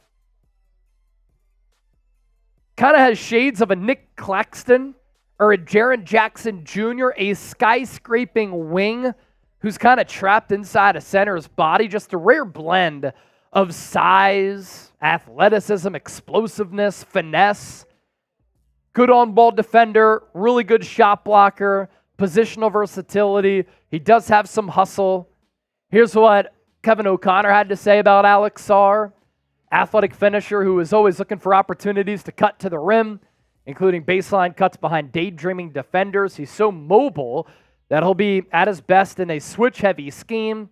As a defender in space, he's very good at closing out to contest shooters or flying in to help with his length at the basket. It's very rare that you see two players go 1 and 2 in Risacher and Alex Sarr who have extremely limited production. The number 1 overall pick in Risacher, 11 points per game last year. Alex Sarr, 9.5. So as Chip and I have talked about, this is a draft in which teams are going to reach. Teams are going to take chances on some of these prospects. There are a lot of risks because there isn't that surefire number 1, and a lot of these draft picks are being made on upside. And the first 2 picks, all about upside. They are boom or bust players. 9.5 points per game for Alex Sarr last year, playing in Perth. 52% from the floor, a block and a half per night, more than 4 rebounds. I think the Wizards really like the defensive versatility, him being athletic, finishing around the rim. He's got this mini pull-up, which isn't bad, and that perimeter skill is starting to get a little bit better. Yeah, I really like Sarr as a prospect. He kind of has all the things you want out of a modern-day big, and we'll see if he's more of a 4, more of a 5, but all he really needs, in my opinion, is to develop that outside shot, which he's shown flashes of. Yeah. And he could be a truly tremendous, tremendous player. I love this pick for Washington. I think one of the highest upside players in the draft, as well as, still good right now. Playing overseas is much harder than it is playing at the G League or in the college level. He's playing against grown men. So the Wizards now shipping off Deni Avdija, bringing in Alex Sarr. New hopeful face of the franchise for them here in Washington. It's a great sign. Sorry to cut you off. Go ahead. I was just saying, let us know your grade right now down in the chat. A great sign, Chip, and you weren't here for the NBA draft last year, but I was hosting it on our main Chat Sports YouTube channel. It took forever. I don't think the draft ended last year until like midnight Eastern or something like that. The time between picks was an eternity. We're already flying to start the draft this year because the 3rd pick is in, and we'll get to that in a moment. Houston Rockets on the clock, key free agents, Jeff Green, Jayshawn Tate, both on a team option. Rockets also had the 44th pick in round 2. They were a much improved team last year with Ime Udoka as the head coach. This is a make or break offseason in Houston. With the trade assets to make a splash, they've already been wheeling and dealing so far. There was some buzz about them being interested in Kevin Durant. That's very, very interesting. Their needs, shooting and a final piece. Could that final piece be a shooter in Reed Sheppard, who is going to the Houston Rockets with the 3rd overall pick in the 2024 draft? Reed Sheppard played 1 season at Kentucky, and he burst onto the scene. Now, he was an older freshman because he's 20 years old. The size and the defense, somewhat of a concern. He's only 6'1 3/4 and 182 pounds. That is slightly smaller than Steph Curry when he was coming out of Davidson, and we saw how Steph was able to be an elite shooter right from the jump and then turn into the best shooter of all time and a 4-time NBA champion, NBA Finals MVP, and multi-time MVP in the regular season. Shooting plays at the next level. And Steph Curry, this is key. He's become a decent defender. Can Reed Sheppard become a decent defender? Arguably the best shooter in this class with a quick, smooth release. I think he is the best shooter in this class. That's my personal opinion. He'll also make an instant impact on defense for this reason. He might be small, he might get hunted, but did a great job of producing steals last year. And some of the steals came at huge moments in games, and he had a lot of multi-steal games. The questions for him going to the next level: is he a lead guard? Is he a high-end role player? The size and the defense. Here's what the Ringer's Kevin O'Connor had to say about Reed Sheppard. He's a nuisance on the ball who can bother any ball handler and a playmaker off of it. intercepting cross-court feeds, swiping at passing lanes, and blowing up actions by being a step ahead of screeners. Excellent shooter with a quick, high release and deep range. And we'll show you Reed Sheppard's numbers here in just a moment. Because for Kevin O'Connor, this was his number one player on his board. So he thinks that Houston's getting great value here. As far as fit goes, I love the value of Reed Sheppard to Houston because the other pieces are in place. And for some of these rookies, it's so important to go to an organization where there is a stable foundation. Washington, not a stable foundation, for instance. Been a dumpster fire for a long time. Houston, though, with Ime Udoka, they got hot after the All-Star break last year, nearly made it into the NBA play-in tournament. They have that foundation. Sheppard, 12.5 points per game last year, 4.5 dimes, 2.5 steals. Really important number with that lack of size defensively, and the shooting numbers, insane. Nobody is ever going to shoot 52% from three at the NBA level, but Steph Curry's been able to shoot 40+% from three. But the fact that Sheppard shot plus 50% on three-point attempts last year, ridiculous. Absolutely ridiculous. This is my favorite pick so far. Oh, yeah. I mean, fit and the player. Sheppard, again, not going to be a superstar in the league. But our own draft expert, Nick Roloff, and this has been a pretty consistent comparison for Reed Sheppard, comparison with Derek White. And we know how impactful Derek White has been for that Boston Celtics team. Reed Sheppard is a perfect, third through fifth starter on a contending team. And the Rockets have a very interesting team all of a sudden, loaded with young talent. Yep. Rumored to be trying to make a trade for Kevin Durant. But Reed Sheppard, man, was a quick riser in the draft ranks, and I think he's going to be very good right away. And again, he might be small, but he can make a huge defensive impact night in, night out with really good instincts and very quick hands. He's also active on the ball. And then with those quick hands, he can punch the ball out. He can jar it free. Also has that quick high release and deep range. So while he is under 6'2", 42-inch vert, so he can get up on the release, and then the high release point is key for a shorter player. What do the people think? Andrea Young, giving it a B. Clive Johnson, so if it's such a trash draft, is it really that crazy to reach for Bronny if you have a good chance of getting LeBron out of the deal? Hashtag real one. Here's my thing. I think J.J. Redick got a verbal agreement from LeBron James that LeBron was going back to L.A., and that's why Redick took that job partially. J.J. Redick even said, I'm taking this job to coach LeBron James and Anthony Davis, two of the best players of all time. Look, guys, we're sick of this Bronny talk. We've heard people saying Bronny a couple times. We're not taking Bronny. He's not going in the first round. We're banning it. We're banning it. You can't say Bronny. New rule for the live stream, can't say Bronny. If you do, you have to drink. F Bronny. You still said it, Allie. That still counts. That still counts. Can't say Bronny on the stream. You can call him LeBron's son. You can call him Little James. You can call him Queen James. You can't call him Bronny. Enough with this Bronny talk, man. All right. Spurs on the clock. Spurs on the clock. 4th overall pick. I like how this draft is moving. We have 300 people watching live on 76ers now. 3,000 people watching live on our main Chat Sports YouTube channel. 929 people watching live on our Knicks channel.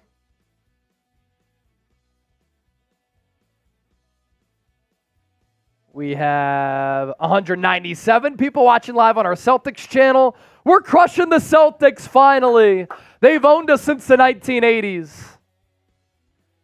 All right, San Antonio Spurs. Let's talk about the Spurs. And then after this pick, we can look at the best players available. Spurs offseason profile. Key free agents, Cedi Osman. That's it. They have 2 picks inside the top 8. Number 4, number 8. They also have some good second-round picks, 35 and 48 in round 2. What the Spurs are trying to do is build around Victor Wembanyama and Devin Vassell. So their team needs playmaking, maybe a front court piece alongside Victor Wembanyama. I think that they could use a guard. I think that they could use a shooter, which is why I think this selection makes sense. The pick is in for San Antonio. $5 super chat. I'll do a Charles Barkley impersonation talking about San Antonio and the big old woman down there. Stephon Castle is the pick for San Antonio. Great freshman year for the UConn Huskies en route to winning back-to-back national championships for that program. Love the size at the wing spot, 6'5.5", and it's not like he's small at 180 pounds. It's a little bit built, 210 pounds. Stephon Castle is a natural playmaker with the twitchiness to keep defenders off balance. Did everything that was needed to win. Does that sound like a Greg Popovich Spurs culture type of player? Yeah. Even guarded the opponent's best perimeter player, willing to get it out of the mud, willing to get grimy. Somewhat of a spotty shooter, does not have a standout trait, but that's why this draft class is a little bit thin. High field playmaker from the Ringers, Kevin O'Connor, who controls tempo by playing at his own pace. He'll change rhythm and can decelerate with ease, showcasing excellent body control and footwork on drives, catches fire as a shooter, showing flashes of his potential to be a go-to scorer when his jumper is falling, but he's never been efficient from three. And that's obviously a huge concern in today's NBA. 11 points per game last year. Less than 5 boards, almost 3 dimes. That's cool. 47% from the field. Not terrible. You can build on that. But 26.7% from three-point range. And players can develop a three-point shot, especially in that Spurs organization that's been able to get a lot of players right. My concern, always when I look at players who can't shoot, you look at their free throw numbers. Do they at least have the form to build on? He was only a 75.5% free throw shooter. So we have 4 picks in. Zaccharie Risacher going number 1 out of France to the Atlanta Hawks. Alex Sarr, another Frenchman, but played at the NBL level in Australia for Perth. He went number 2 to Washington. Reed Sheppard, guard out of Kentucky, shot more than 50% from three-point range. He goes to Houston. And then Stephon Castle, guard out of UConn, going to San Antonio. Our best players available here, according to our draft expert, Nick Roloff. Nikola Topic, guard out of Serbia. Matas Buzelis, wing. Don't connect. Tennessee legend coming off the College Baseball World Series Championship. Shout out Petey and Joey P. Donovan Clingan, big out of UConn, might be my favorite player available. Jared McCain, the nails are painted tonight, by the way, to match the suit. Black nails. Devin Carter, number 6. Cody Williams, number 7. And then Ron Holland, number 8. Next page, Rob Dillingham. What if he fell to the Sixers at 16? What if you had a backcourt duo in the future of Tyrese Maxey, Rob Dillingham? 2 Kentucky ballers who can fill it up offensively. Khalil Ware, the big out of Indiana. Tristan de Silva, a big who can shoot the rock. Isaiah Collier, Carlton Carrington, Kyle Filipowski, Jacoby Walter, Tijan Salün. All those players right there could be in range for Philadelphia at 16 if Philadelphia holds on to the pick. We surpassed 16,000 subs just before the draft today, so everyone who subscribed, much appreciated. If you are subscribed, type me in the chat right now. I want to see who's joining us here that helped us on this journey. I also want to make a deal for the people right now. I'm feeling thirsty. Every sub we pick up until this next pick is announced, I'm taking a swig of this Happy Dad. So every single one, I'm taking a drink. Let's go. Can't say Bronny, by the way. Basketball player said, I want Bronny. You have to drink or you have to drop down and do 20 push-ups. That is the rule. You can't say Bronny. You can say Little James, Queen James, LeBron's son, the overrated James. Second round, James. Just can't say the name. There's one sub. And since I said it, I'll drink too. Uh-oh. Yeah, we can't say it either. We gotta be careful there.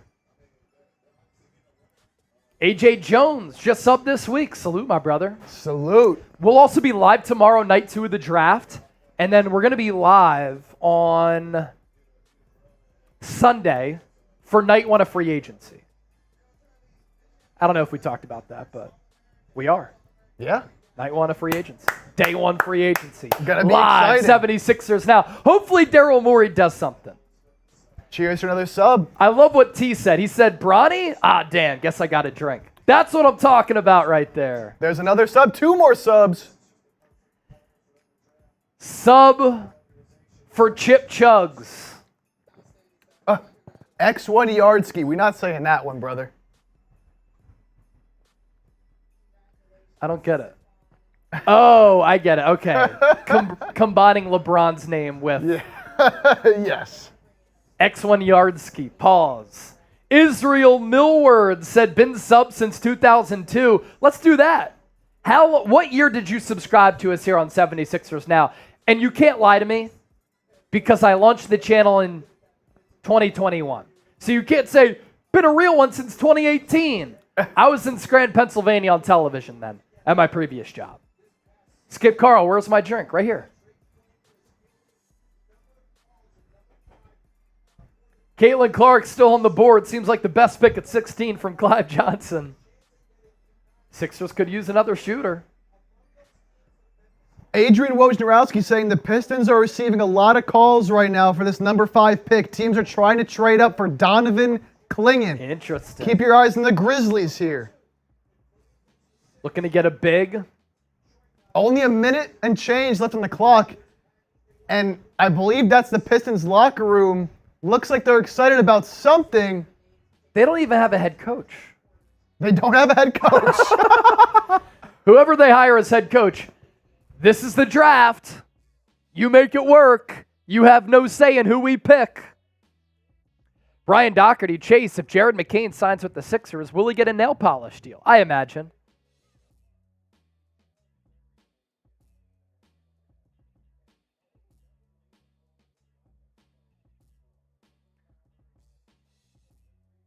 Oh, wow. And I think we have. Do we have the pick? Do we have the trade? I think we have our first surprising pick of the NBA draft so far. Come on. Interesting.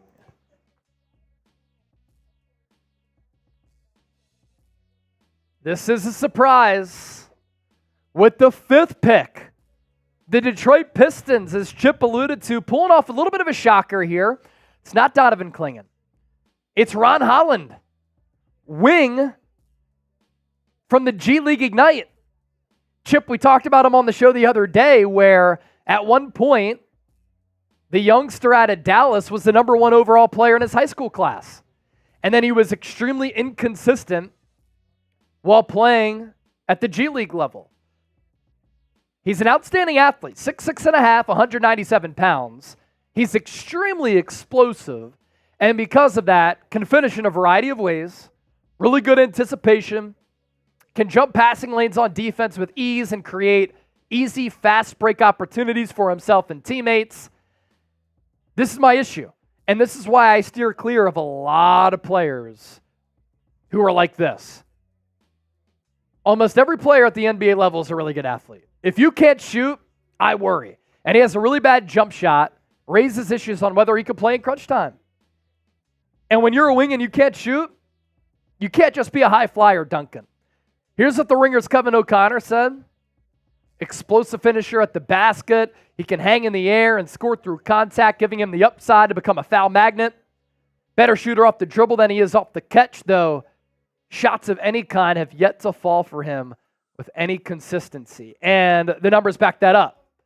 20.5 points per game. That's good. But 6.5 rebounds, pretty solid. 2.5 steals. Again, the defensive impact can be felt. But 44% from the field and 24% from three-point range. That is as cold as the ice, as the North Pole. I mean, that is bad. 24% from three-point range. Favorite pick of the draft so far, what is it? He was the 12th player on Rolly's big board. He's 6'6.5", with the 6'10" wingspan. The good, explosive athlete. Can finish around the rim among the trees, hammer it home. Already will be a plus defender in the NBA because the anticipation is really good, as we talked about. Love the mentality. Not going to shy away from big moments. He's very confident in himself, but has a really bad jump shot. Shot 24% from three. A lot of bad misses. 20-plus air balls / shots that barely hit the rim. So if he can't space the floor, how can he play in crunch time? His playing time and career in the league will be dependent on developing a quality jump shot.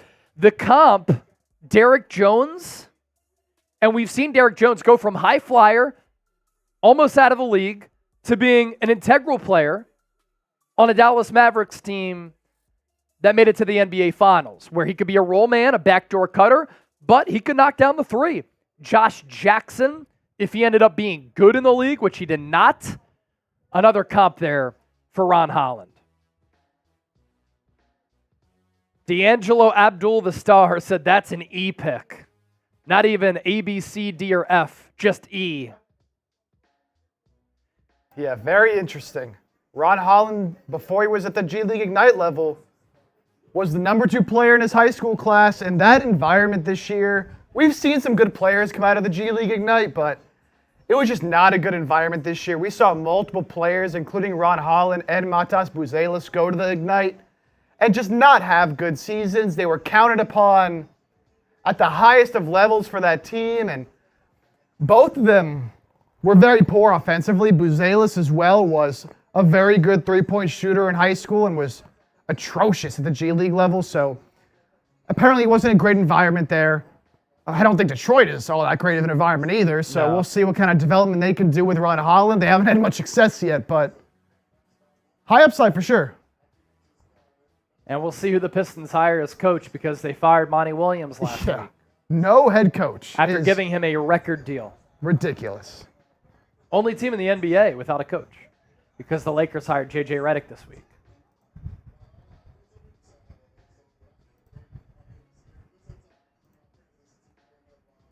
So Charlotte. So next up on the clock, as you can see with the ticker down below, Charlotte Hornets. Pick number 6 after that, Portland, San Antonio, Memphis, and Utah. The key free agents for the Hornets, Miles Bridges and JT Thor on a team option. In addition to number 6 overall, also had the 42nd pick in round 2. Hornets have not made the playoffs since 2015-2016. They have made it to the NBA play-in tournament, but they have not made the playoffs, as we're approaching a decade of that playoff drought. Some draft buzz as well right now. Both the Memphis Grizzlies at number 9, as well as the Blazers, who are at number 7, are both looking to move up to this pick right now for Donovan Clingan. The Blazers know that Memphis is trying to jump them to 6 to get Clingan, so now the Blazers are interested in jumping up one spot to ensure that doesn't happen. We have no official reports that a trade has happened yet.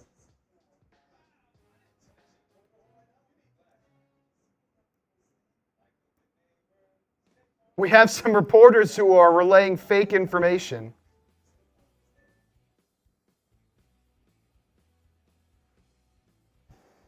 Yeah, what's happening here? So Jake Fisher reported that the Hornets were trading back from 6 to 9, and then said, my apologies, they're working on a trade. Can't happen, man. Back from 6 to 9. So nothing yet on this front.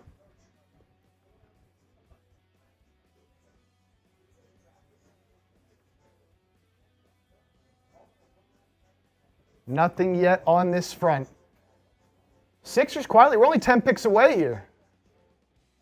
We are only 10 picks away. 10 picks away from the Sixers. Will they trade it? Will they keep it? We will certainly see. Yeah, and as far as team needs go for the Hornets, wing depth, off-ball score, front court depth. Brandon Miller, a pretty good rookie year last year. Does Donovan Clingan make sense here? I'm not sure. I wouldn't see it with Mark Williams on the roster. You have LaMelo, you have Brandon Miller, you have Mark Williams. Could use an off guard. A lot of people like to read Sheppard in this landing spot, but obviously he's already off the board. So we'll see what route the Hornets decide to go in. Our Super Chat menu, as we are in a Super Chat battle with our Knicks and Celtics channels. We're up to $39. All Super Chats get a shout out. $5. Little beer cheers. $10. We can talk about any player you want, draft or free agent. $20. I got Fireball. I'm taking shots of Fireball. $50. We'll give you a little beer bong or a shotgun. Let's go. Let's go, baby. That's the Super Chat menu.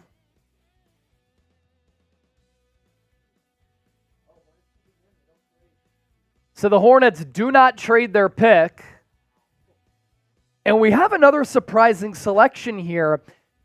But I say that knowing, Chip, that with the draft class that's this wide open, I guess you can't be surprised by anything because there's not that clear-cut number one prospect or top 5 guys as we've seen in previous years. But it is our third Frenchman. Salün is going to the Charlotte Hornets here. And another really young player who's under 19 years old, 6'8", 3/4, 217 pounds. He's a very raw offensive player, but the three-point shot is there. And that frame, 6'8", 3/4, 217 pounds, that offers Charlotte and himself as an athlete and prospect something to build on, because those physical tools are intriguing. He's kind of like Jaylen Brown early in his career where he struggles to handle the basketball and create chances for himself. But as is the case for a lot of these picks, you draft based on upside, based on potential. Does have a lean frame, so he could get exposed early in his career. But the Hornets aren't in a spot where they're going to be competitive. If you're LaMelo Ball, first, you got to stay healthy. Secondly, do you try to get out of there? But you're compiling some decent young talent if Salün can work out. Brandon Miller and LaMelo Ball, if you hold on to him. Here's what the Ringer's Kevin O'Connor had to say about the pick and about the prospect. Locked-in defender who is a nuisance off the ball, digging in to help on drivers and uses long arms to poke at the ball. Experiencing the best year of his career shooting threes last year. He gets his feet set quickly and has a high, smooth release. If his shot is for real, his size could make him a major weapon. Last year playing internationally, you saw the glimpses, you saw the flashes. 9 points per game, 4 rebounds, more than a steal. So another player with solid anticipation, 46% from the floor and 32.5% from three. It's not Ron Holland bad, but it's definitely not great. But for a player who's under 19 years old, again, you're banking on that potential there that he could take that leap as a shooter in this league. So that is the pick to the Charlotte Hornets at number 6. The next 4 selections. You have the San Antonio Spurs picking once again, Memphis Grizzlies, Utah Jazz, and the Chicago Bulls. Let's take a look at the picks so far through 6. And the draft got underway with the fellow Frenchman being selected, Zaccharie Risacher, Alex Sarr, number 2 to the Washington Wizards after Risacher went to the Hawks, number 1 atop the draft. Reed Sheppard, my favorite pick so far because of fit and the player, number 3 to Houston. He's going to be able to play right away, I think, and get a lot of open opportunities And last year with Kentucky, he buried 52% of his three-point attempts. Stephon Castle, the 4th overall pick, and then Ron Holland, number 5, wing out of the G League level to Detroit. And then Salün, 6th overall, the wing out of France to the Charlotte Hornets. So a combination here of international prospects, American prospects. I guess the big surprise right now is that with the Blazers on the clock at number 7, Donovan Clingan is still on the board. Yeah, they were rumored to be interested in him, as well as Zach Edey. Multiple teams wanted to trade up for Clingan, according to our draft expert. And it looks like Oh! Donovan Clingan is off the board. We're announcing these picks well before ESPN is because we got a hard-working team here at Chat Sports. Donovan Clingan is the pick, 7th overall to Portland. Even though the Blazers have DeAndre Ayton, they are drafting Donovan Clingan here. 7'1 3/4, 282 pounds, a sophomore out of UConn who won back-to-back titles under Dan Hurley, a modern-day big who has an elite combination of size and strength, making him a force inside the paint. He's a solid lob threat who rolls to the rim effectively. Some questions about his lateral quickness to switch defensively and play in drop coverage. He didn't necessarily test well at the NBA scouting combine. But I say he's a modern big because I think he's athletic enough. I think he's strong enough to move. I thought the testing numbers were not reflecting of the player that he is. I think that he can be a successful pro. Here's what the Ringer's Kevin O'Connor had to say about Clingan. And modern-day bigs, by the way, if you're a lob threat toward the rim, you can be a problem. Look at what Derek Lively and how he brought that Mavs offense alive with Luka Doncic and Kyrie Irving. KOC, opponents avoid him when he's lurking near the paint, not just because he's imposing, but also because he tends to be in the right position. Dramatically improved as a post presence as a sophomore, adding soft hook shots that he can hit with either his right or left hand. That's really important to be able to have that if you don't have that mid-range or if you don't have that three-point shot. I would imagine he'll be the backup to DeAndre Ayton because I don't know if you can have two bigs at the 5 who can't shoot. The thing about the Timberwolves, when you have Karl Anthony Towns and Rudy Gobert on the court, Cat can space. Gobert then occupies the real estate on the low block in the paint, in the trenches. 13 points per game last year for Clingan, 7.5 boards, 2.5 blocks. That is the elite rim protection. And then 65% from the floor. So efficient. Who has been the best pick so far? I'm going Reed Sheppard. Freshie said Lil James is being drafted next. You can't say LeBron's son's name.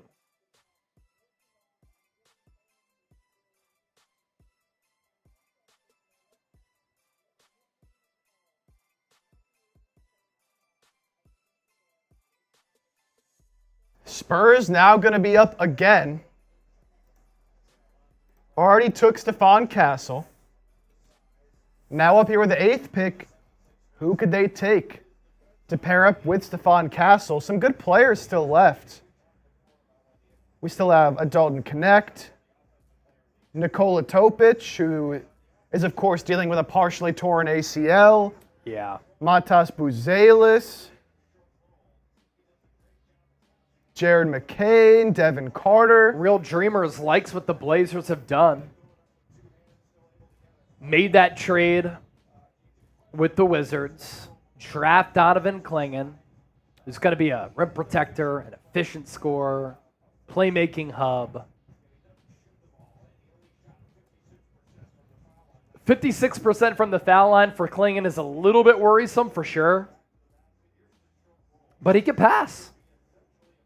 The short roll man, he can hit the backdoor cut from the high post. Has good touch when passing it down low. And I trust Dan Hurley's player evaluation.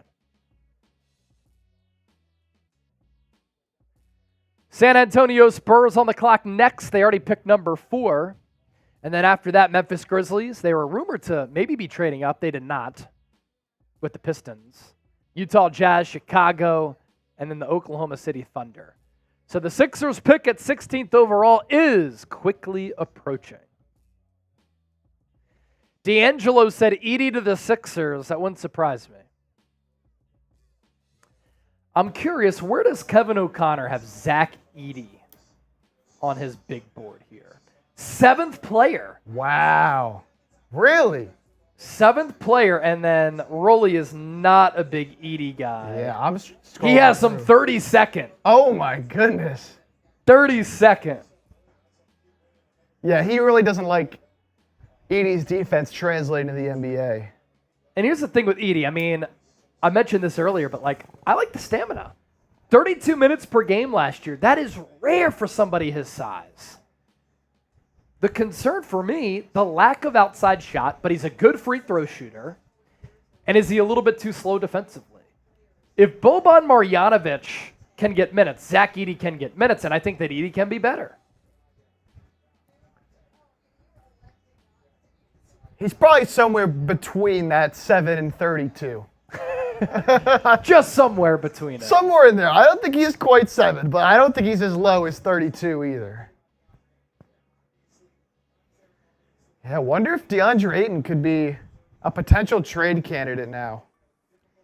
I was thinking that too, and I meant to mention that. If not now, then next year, at some point in the future.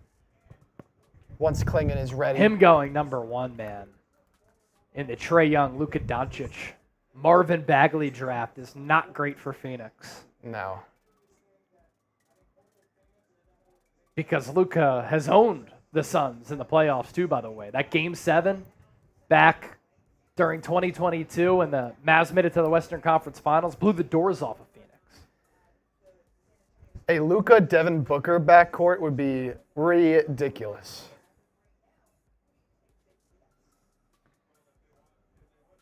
The almighty Nate also said Zach Edey to the Sixers is the best for the future with Maxey.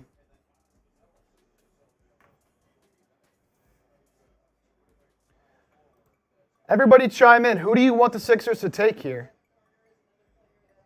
Still all the players that nobody off the board yet that I thought could be a play for the Sixers. Yeah.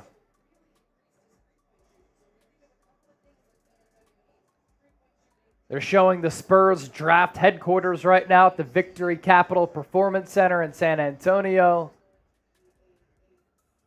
Greg Popovich obviously on hand. We'll see how many years he has left coaching. They've been mid for a long time. The Spurs are winding down the clock here. They really are. Oh. Victor Wembanyama, of course, the Rookie of the Year this year. He was terrific. The Spurs, 14th in the West. They picked Stephon Castle, the guard out of UConn, with the 4th pick. And I wonder if they're trying to build up that team culture a little bit. Wouldn't surprise me. Get that UConn winning environment in there. Yep. They were in desperate need of a guard. It's interesting because Stephon Castle throughout the pre-draft process had said, I will only want to go to a team where I can be the lead point guard, and he's going to have a chance with that here for San Antonio. There weren't many options for him to go and do that anywhere else in the lottery. A lot of teams already have established plans at point guard, but the Spurs are one of the teams that needed one, and 4 for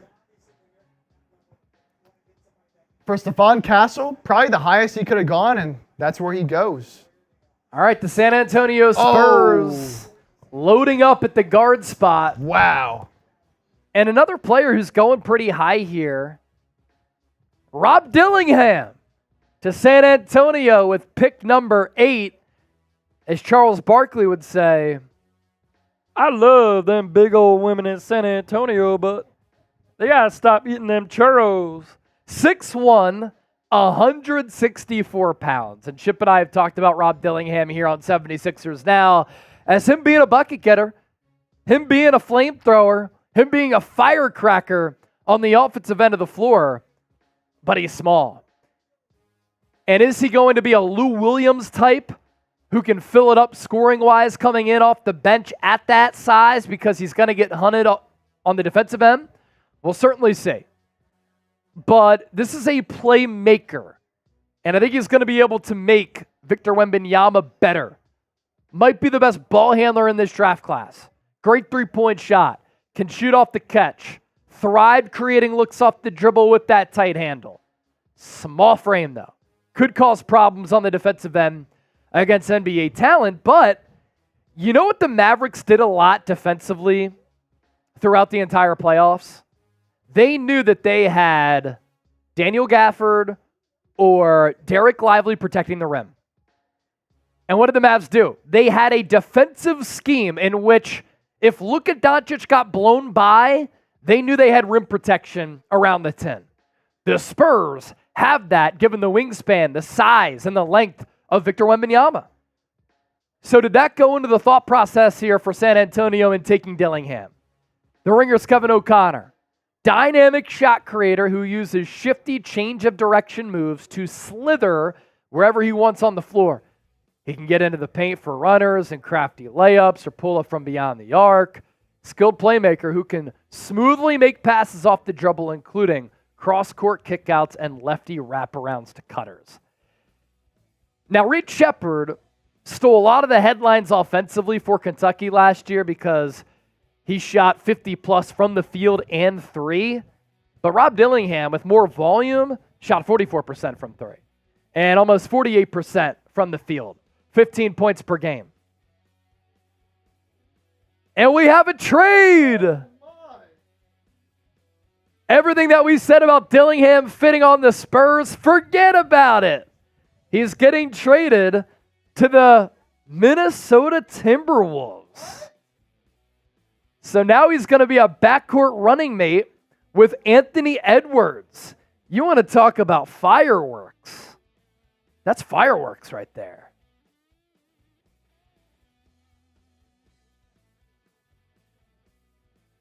So Minnesota, what could the trade details aren't out. What could they have given up to move basically all the way up to 8 from they were in the late 20s? Wow, makes you wonder what could possibly be heading to San Antonio from Memphis, like Marcus Smart maybe. No, I'm tripping. Wrong team. Yeah, That's wrong Houston. team, but I mean 3-team trade. Because if you're Minnesota, right? Like obviously they're not trading Cat or Gobert, are they?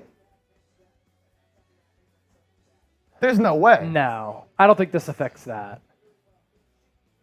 I don't think they would trade Jaden McDaniels. Maybe it's just future draft picks. But they don't really have any. Because they traded them all for Rudy Gobert. You would have to think. I hate this too. The player gets selected by the Spurs. He's rocking the Spurs hat. Get him in a Timberwolves hat. He's going to the T-Wolves. He's not on the Spurs. I hate this about the NBA draft. Oh, wow. How about this, Chip? Oh. Memphis is planning on taking Zach Edey at number 9.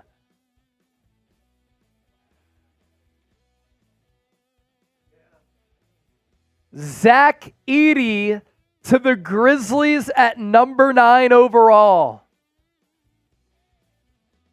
And the dream for many of Sixers fans has just died because Zach Edey is not going to fall to the Sixers at 16. He's going top 10, and he's going number 9 overall to Memphis. Wow. The Grizzlies 13th in the West last year.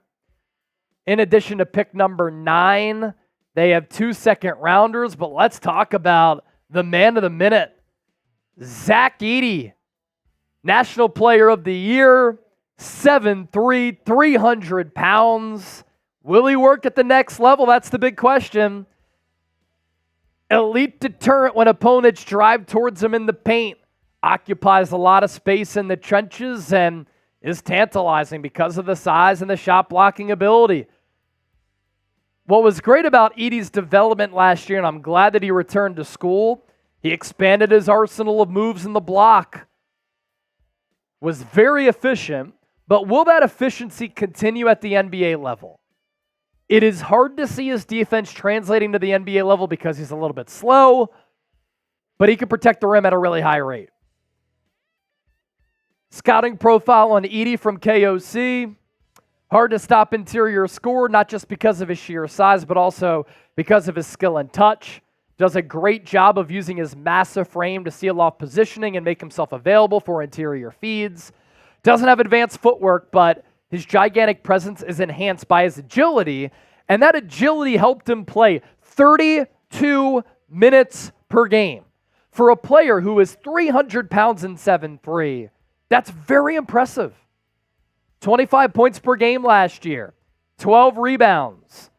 I think he's a pretty underrated passer.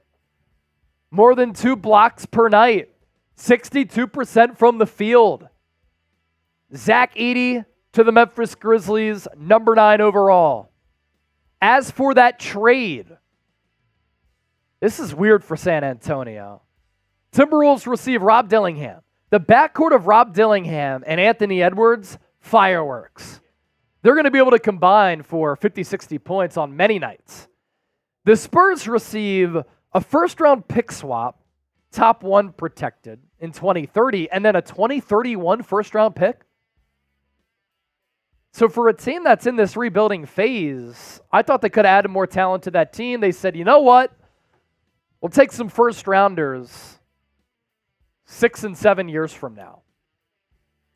As for the draft order, we are 9 picks in. Sixers coming up with pick 16. Zaccharie Risacher, the wing out of France, going to the Hawks, number 1 overall. Really good athlete who could come into his own and become a really good player.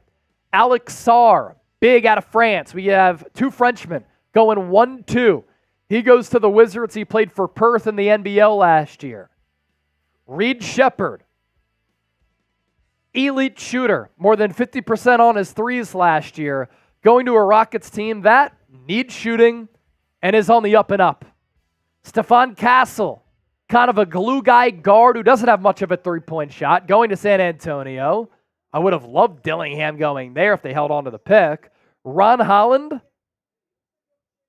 a big surprise here, going 5th to the Detroit Pistons. Love his motor, love his energy and athleticism, but he shot 24% from 3 last year and had 20-plus air balls or bad misses. Salün, the wing out of France, going to the Hornets. The French can play ball, huh? Donovan Clingan to the Blazers, number 7, the big out of UConn. Elite rim protector with incredible size. Does that spell the end for DeAndre Ayton a year after the Trailblazers traded for DeAndre Ayton? Rob Dillingham, the other Kentucky flamethrower, going number 8 to the Minnesota Timberwolves, and then the most recent pick, maybe the most notable player in this draft class, the player of the year in college basketball last year, great numbers, as Purdue made it to the Natty and lost to UConn, Zach Edey, 9th overall to the Memphis Grizzlies. The pick is in at number 10. And the Colorado Buffalo, Cody Williams, is going to the Utah Jazz. Cody Williams, by way of Gilbert, Arizona, a freshman who's 19 and a half years old, 6'6 and a half, 178 pounds. So he is wiry, he is thin, he is lean.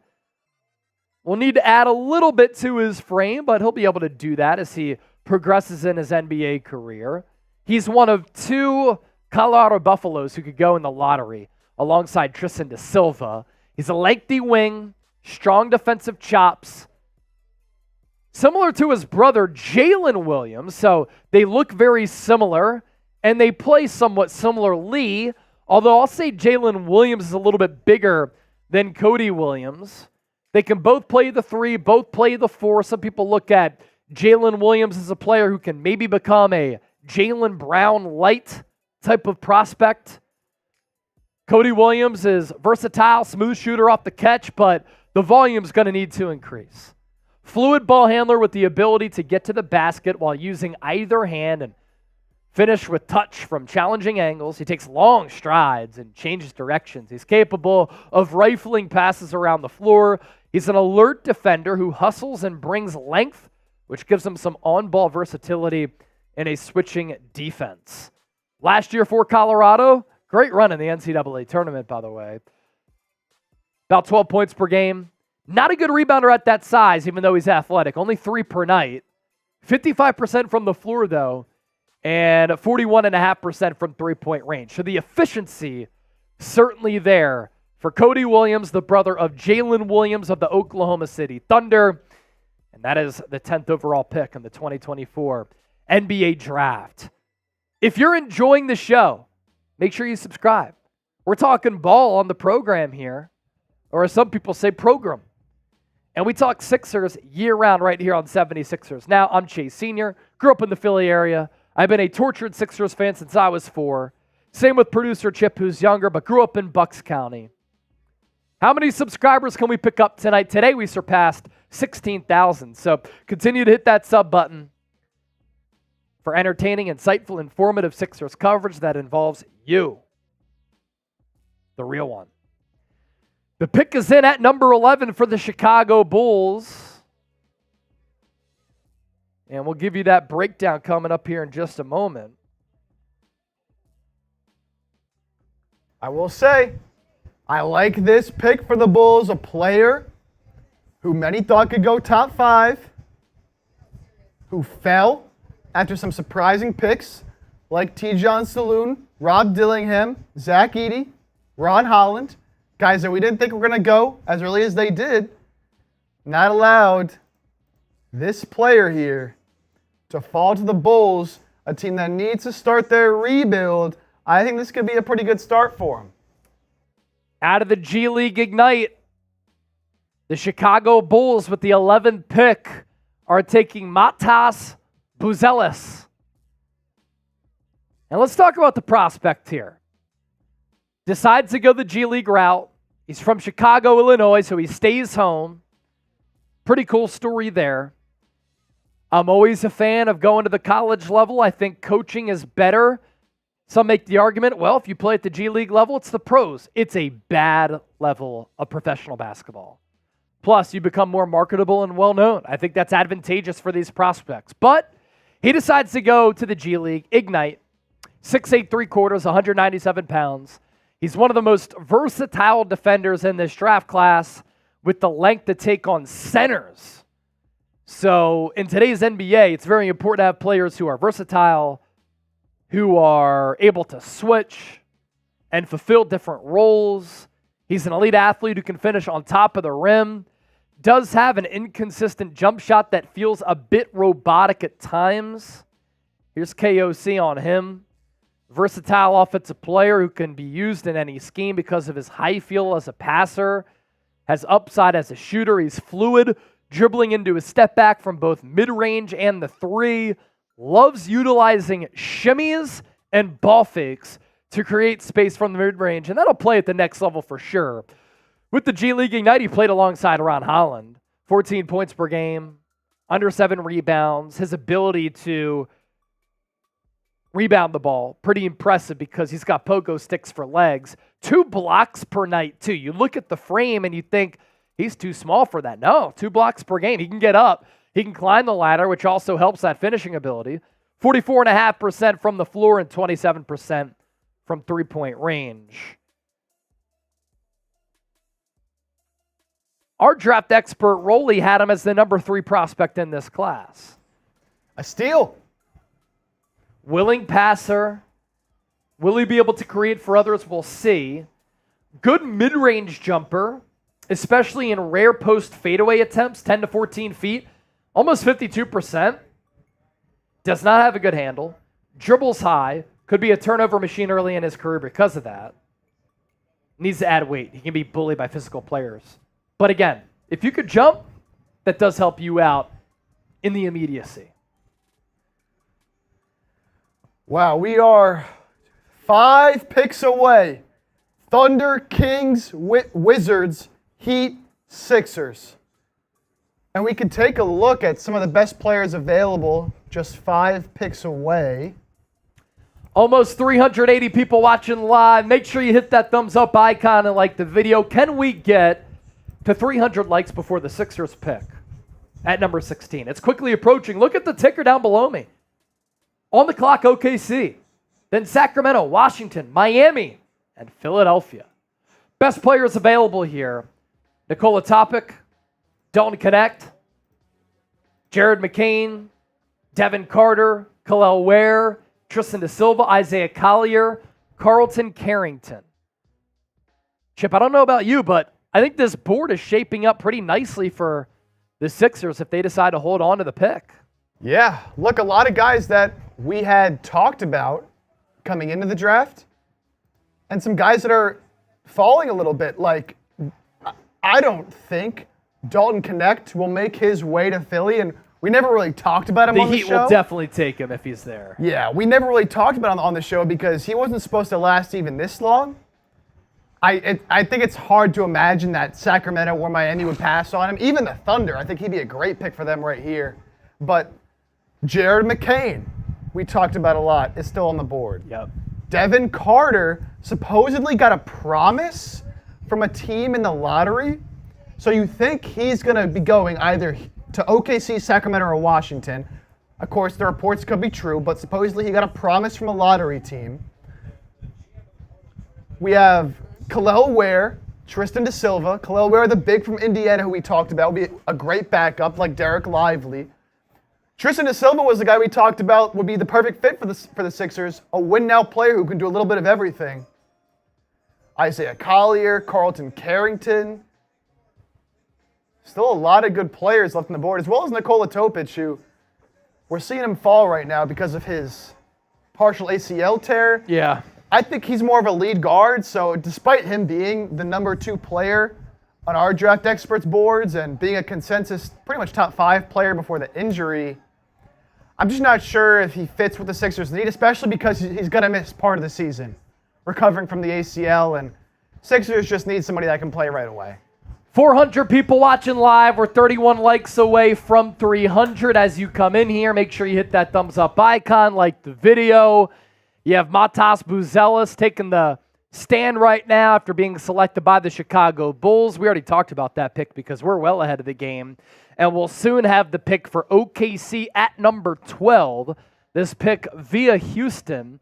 And then on deck, Sacramento. In the hole, Washington. After that, Miami and Philadelphia.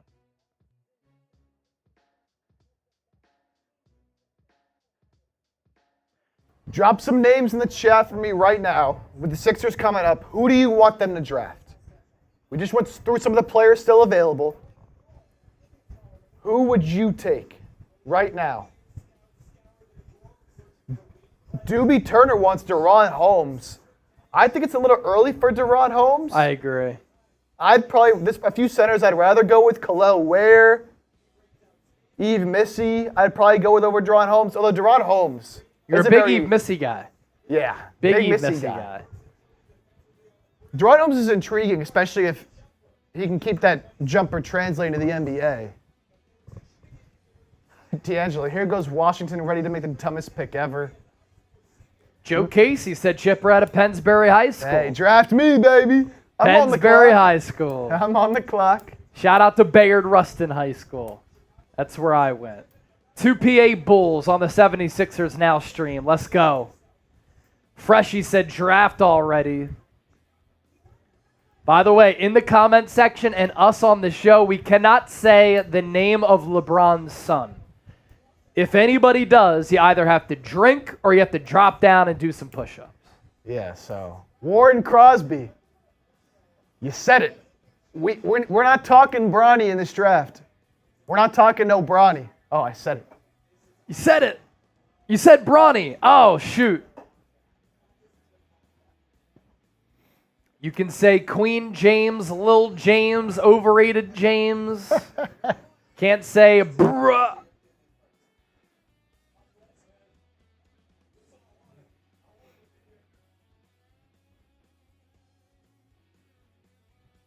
Matt Froon wants G-Boy McCain? said Filipowski Interesting. or Khalil Ware. Joe Casey said Zaire Smith. Too soon, man. Too soon. So, Too soon after seeing Mikal Bridges go to the New York Knicks.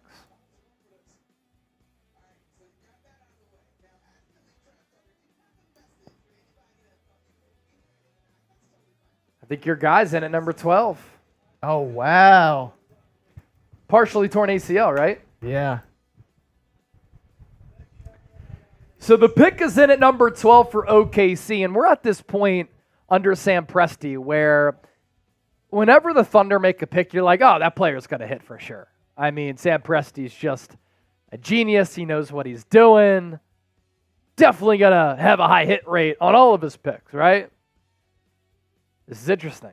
One of Chip's favorite players in this draft class. He's coming off that partially torn ACL. So there could be a reason why he fell down some draft boards, but out of Serbia, Nikola Topic, another youngster, under 19 years old, 6'5", 3/4, 203 pounds. He's going to an OKC team that just traded for Alex Caruso. He played for Serbian KLS. And this is a crafty shot creator who really jitterbugs around the floor to generate buckets. Has that short area quickness. A football term, he can make people miss at a phone booth. Might be the best passer in this class. Phenomenal basketball IQ. Great float dribble allows him to analyze the defender and then make the right play, whether he goes up for the shot, dishes it away, throws the oop. He will likely struggle early when targeted by athletic and physical guards defensively, but the upside's certainly there at the guard spot for him. Here's what KOC had to say about him. Sensational scorer in the paint with a deep bag of touch finishes at the rim, using either hand from unusual angles, a slippery driver who uses subtle pace changes, head fakes, and clean footwork to get into the teeth of the defense. If he needs to put his shoulder into bigger opponents to draw contact, he can do that too. And last year playing internationally for Serbian KLS, 15.5 points per game, almost 6 dimes per game, a steal, 50% from the floor. He's going to need to improve that three-point shot, 31+% on his three-point attempts. So 12 picks are in as we near the end of the draft lottery. Philadelphia coming up in 4 picks. Zaccharie Risacher was the first overall pick out of France, a wing to the Atlanta Hawks. Alex Sarr, a big out of France, to the Washington Wizards. He played for Perth in the NBL last year. Reed Sheppard, great shooter, maybe the best shooter in this draft class, percentage-wise. That is certainly the case from three-point range. Going to the Houston Rockets, love the fit. San Antonio Spurs taking Stephon Castle, the guard out of UConn. Ron Holland was once the number 1 player in his class. Goes number 5 to the Detroit Pistons. Needs to work on that shot. Tristan Salün, wing out of France, to the Hornets at number 6. Donovan Clingan to the Portland Trailblazers at number 7. The Spurs traded away number 8 for a 2030 and 2031 first-round pick. My gosh, it's weird to say that. And they sent Rob Dillingham to the Minnesota Timberwolves. So the T-Wolves get Dillingham at number 8. A trip to the Western Conference Finals, and they get a great offensive player at number 8. It's great. Zach Edey, the center out of Purdue, player of the year in college basketball last year, to the Memphis Grizzlies at number 9. Cody Williams, the brother of Jalen Williams on the Thunder, to the Utah Jazz. Now they're both playing in the West. Modest Buzelis, the wing out of Chicago, staying in Chicago, G League Ignite. And then Nikola Topic, the guard out of Serbia, made EuroLeague debut in April 2022 at 16 years old. Very similar to Luka Doncic playing for Real Madrid when he was a teen And he won EuroLeague MVP, did Luka, when he was a teenager. Some draft notes here. The Kings on the clock are apparently in talks with the Nets and the Wizards about trading this pick for a win-now piece. So maybe a Kyle Kuzma headed to Sacramento? Okay, makes sense. Keep in mind the Wizards made the trade earlier today and compiled some picks so that they could trade up maybe in an instance like this. And, of course, they made the pick earlier in this draft. So they're trying to stockpile talent. They traded away Edey for Avdia.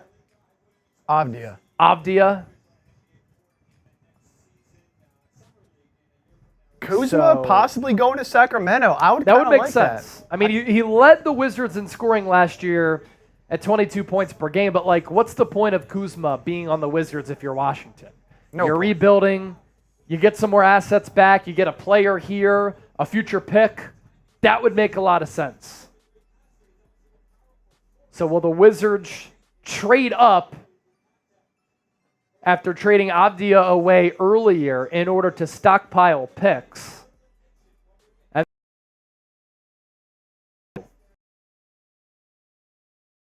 Kuzma is a bucket.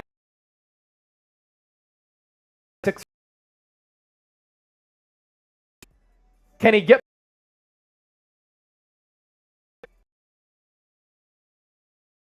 Philadelphia? I would say are similar players, Chip. So or do they just simply go best player available knowing we might lose Martin in free agency, so let's try to load up on another wing type of player? Yeah, look, for Miami, it's so tough because the Jimmy situation, they could use a true point guard. They've kind of been rolling with Terry Rozier, Tyler Hero. I think they could really use someone that could initiate that offense. And I think Topic would have been a great pick for them. Obviously, he's now off the board.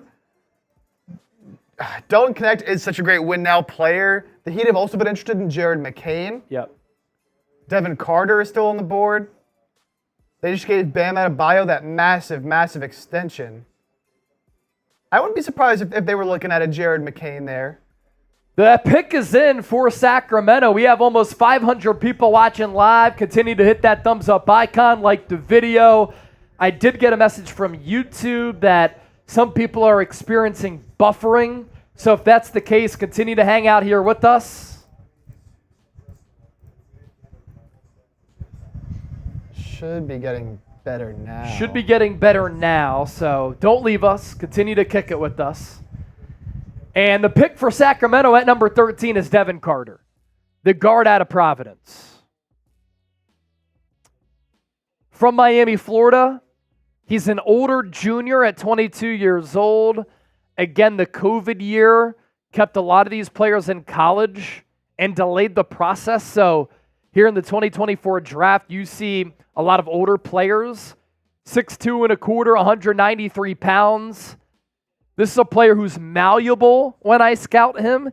He's going to be able to fit any role offensively and displays the effort that coaches love to see. I think he's going to a good location in Sacramento where that type of toughness will be appreciated. Does have an unorthodox shot, but he's not afraid to shoot from deep and was solid beyond the arc. Still work to do in making the right decisions, but a thick body, a physical body who plays the game with intensity and has that dog mentality.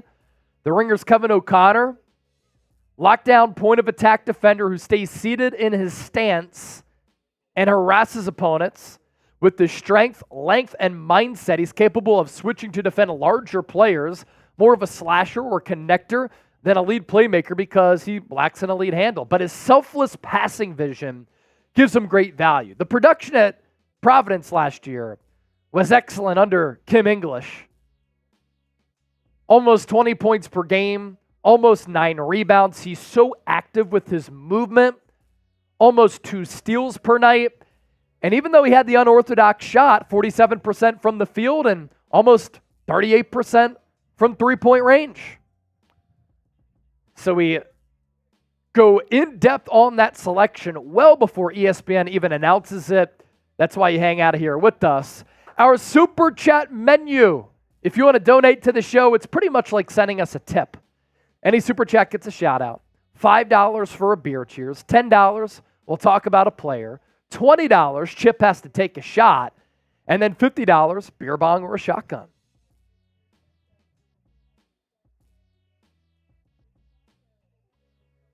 B-Doc, do you think the Sixers can get Dalton Connect? Dude, that's a dream. That is a dream right there. Would be awesome. Because Dalton Connect, I think he can play right away and he can get buckets. Devin Carter, the first Providence player taken.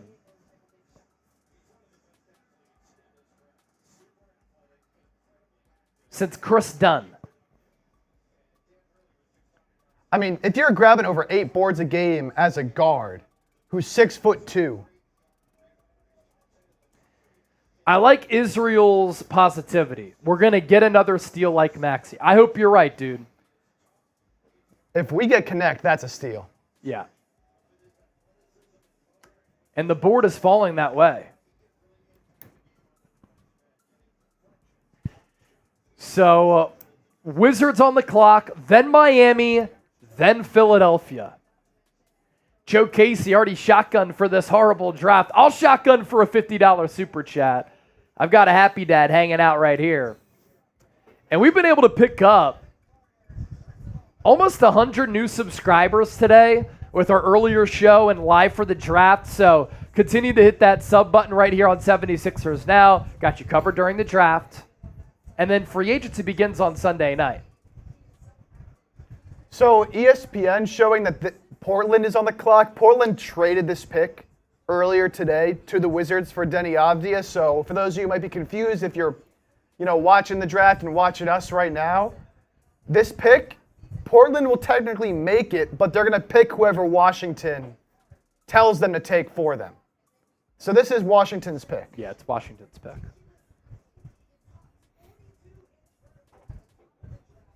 Joe Casey, can we trade for Miles McBride? I think the Knicks are going to hold on to him, but as a bench player, I'd like him.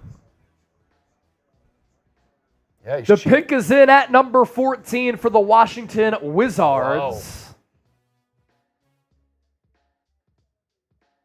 And I want to know what the reaction's going to be with this one here. It is going to be Carlton Carrington going to the Washington Wizards here with the 14th overall selection. This comes after the Wizards at number 2 drafted Alex Sarr. Carlton Carrington grew up in Baltimore, still only 18 years old. He'll be 19 when the season gets underway. Was a freshman this past year. Good size at the guard spot, 6'3", 3/4, 195 pounds. Very solid ball handler and playmaker with the knack for creating and scoring off the dribble. Has the potential to be an above-average defender due to his size and length. Needs the ball in his hands to be effective, so might be uncomfortable playing off ball, but with Washington, he's going to be able to handle the basketball. I wonder if this signals the end for Tyus Jones, which doesn't really make sense to have a Jones or a Kuzma on the team when you're trying to strip the team down and rebuild. Here's what KOC had to say about Carrington here. Filthy mid-range scorer who has a good handle, a tight crossover, and the athleticism to decelerate and then pull up with ease. I love that in today's NBA. You kind of feel that defender's on your hip. Jalen Brunson was burning the Sixers with that type of offensive IQ in the first round. Most of his passes come outside of the paint, but whether he's finding a roller or firing a cross-court pass to a shooter, he tends to deliver an accurate ball while limiting careless turnovers. Last year with Pitt had a pretty solid year, 14 points per game, 5 rebounds, 4 assists. High volume shooter, not great efficiency though. 41% from the field and then 32% from three-point range. G-Poy said, oh my goodness, please can the Sixers get Dalton Connect? It's getting close. I mean, it's Miami on the clock, so either Miami takes them or I hope Philly would take them.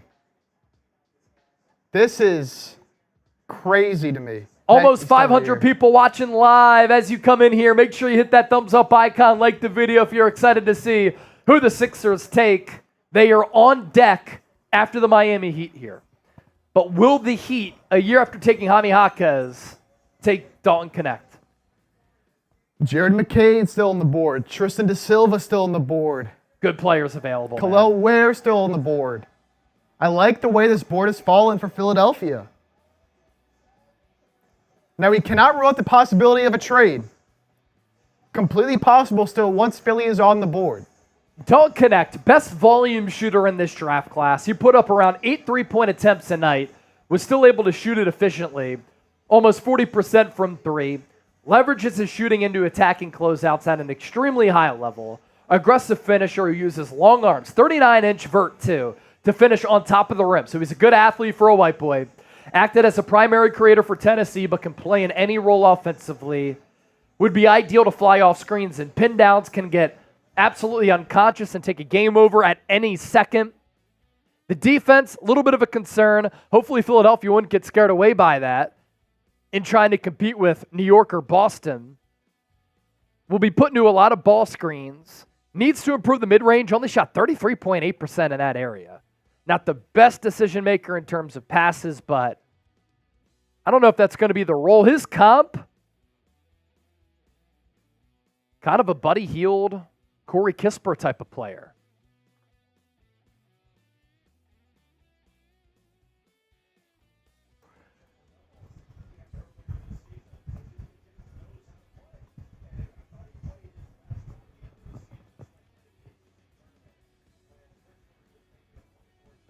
But will the Heat cuck the Sixers here? It'll just be classic Sixers if the Miami Heat, better run organization, more success, somehow find a way to get and nab the player who the Sixers wanted.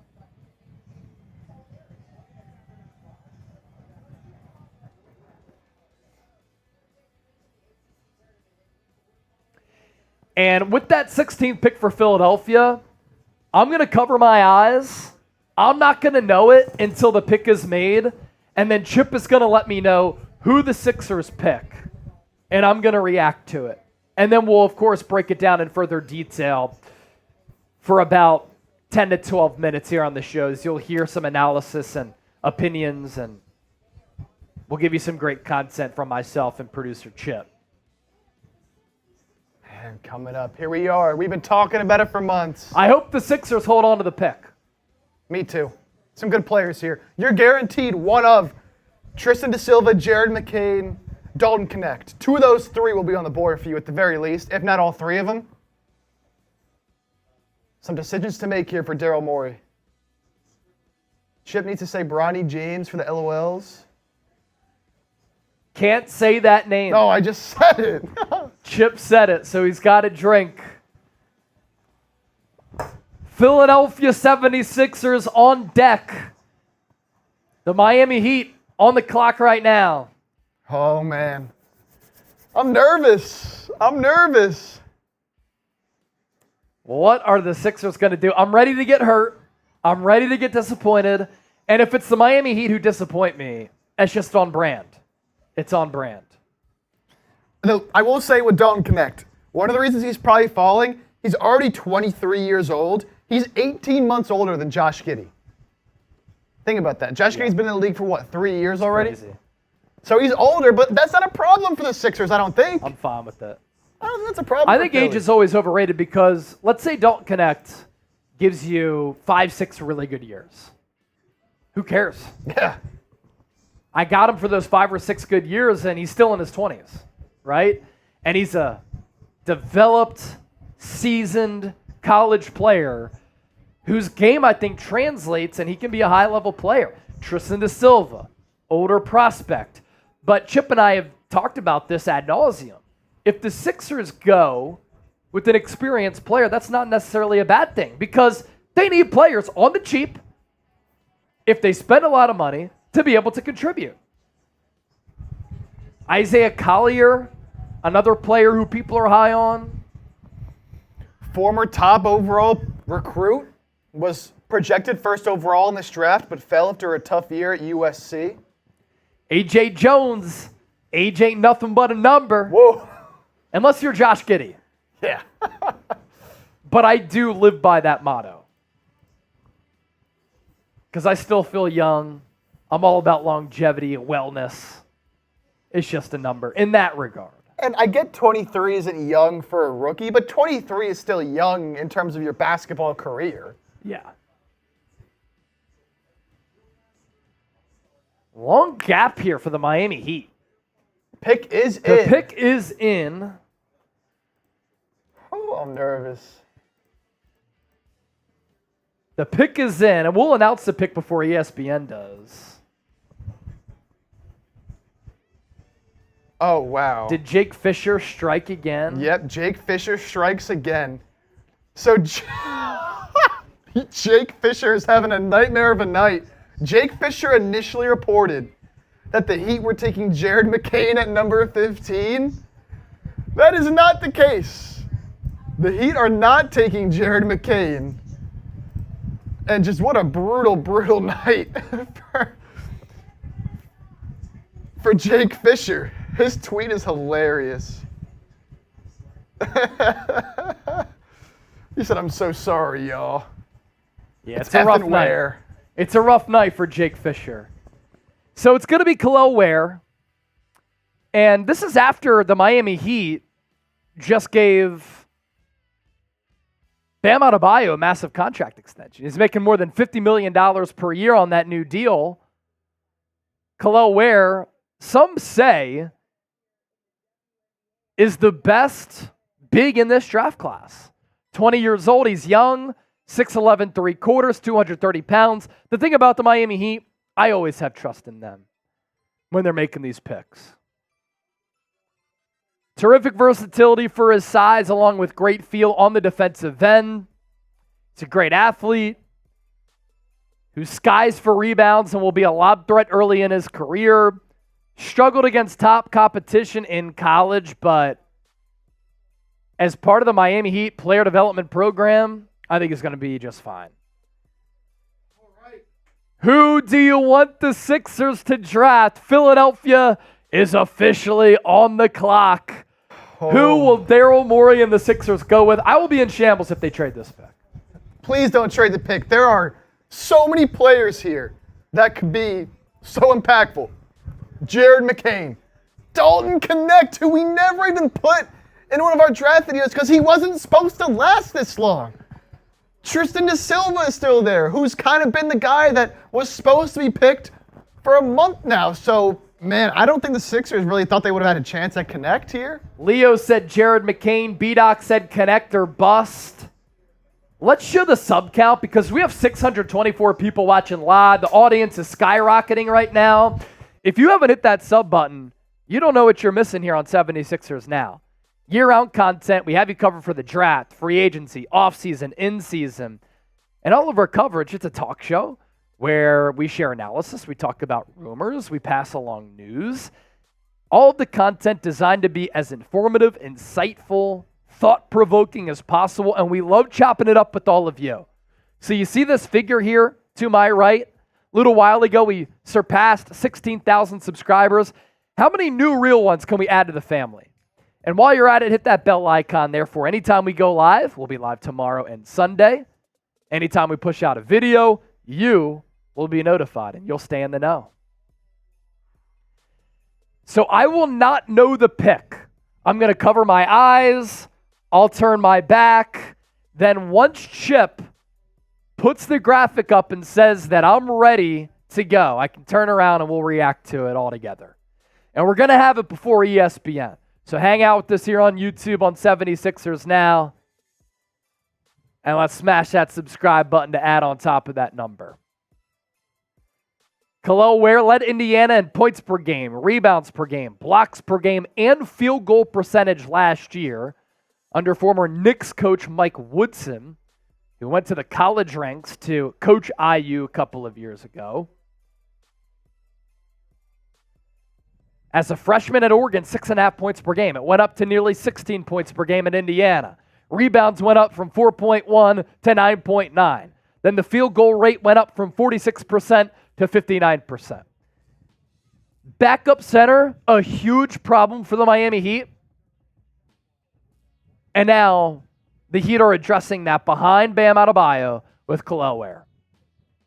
660 people watching. Can we get to 16,100 before the Sixers make their pick? So many options here. So many good players. They could still trade the pick. So many routes Daryl Morey can go. Whatever you do, Daryl, don't mess it up. Don't mess it up. You have such a great chance here. You almost can't go wrong. You have 3 players, I think, that all of them would be great picks. Connect, Jared McCain, Tristan de Silva. Yep. Any 3 of them, great.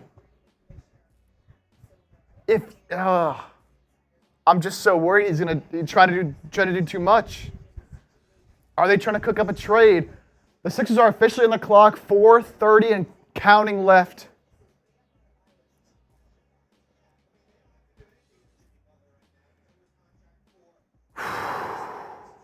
And then the buzz with the Miami Heat is that Jimmy Butler is not going to sign a contract extension. He's going to play out the remainder of his deal.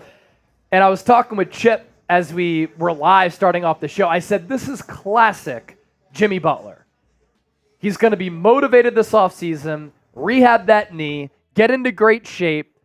For the first time in a long time, Jimmy Butler is probably going to play 65 to 70 plus regular season games. He's going to ball out. He's going to be good in the playoffs. And then he's going to set himself up for a massive payday. The risk there is that at that time, he'll be 35 years old. He turns 35 in September. And Jimmy Butler has not played more than 65 games in a regular season since 2016-2017.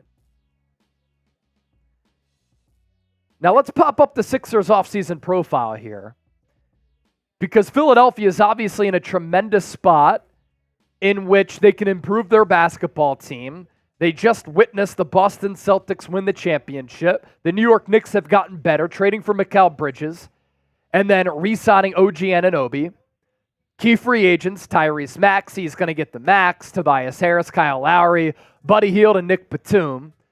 In addition to the 16th overall pick here, where the Sixers are on the clock currently, if you're just joining us, they have the 41st overall pick in round 2, and they have not advanced past the second round of the playoffs since making it to the NBA Finals in 2000-2001. That was the year when Allen Iverson won NBA MVP, his lone MVP award in his illustrious career.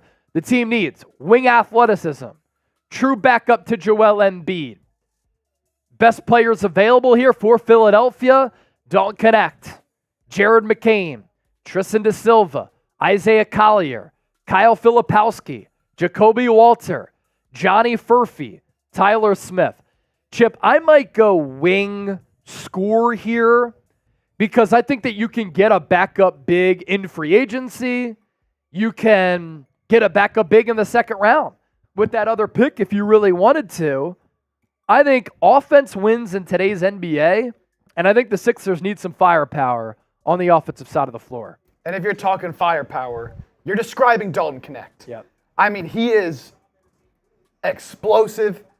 At Tennessee, man, he could just put the ball in the basket, dude, from everywhere. A great three-point shooter, floor spacer, a much-needed bucket for the Sixers. We'll see what they do here. They're taking their sweet old time with 1:30 left on the clock. And, of course, it hinges on what the Sixers do with their own players, right? Kelly Oubre, free agent. Kyle Lowry, campaign. Nick Batum.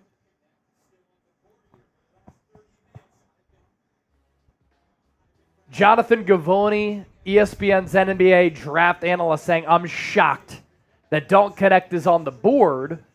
Is that going to be the selection here? Lakers looming, then Magic after that, and then Toronto and Cleveland. The pick is in, Chase. The pick is in. Close those eyes. I'll get it ready, and I'll tell you when to turn around. The pick is in. We're going to announce it before ESPN. I'm not going to see it until I turn around, and we're going to react to it live.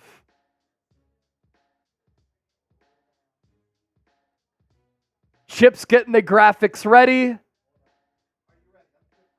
I can't wait to see. Yes.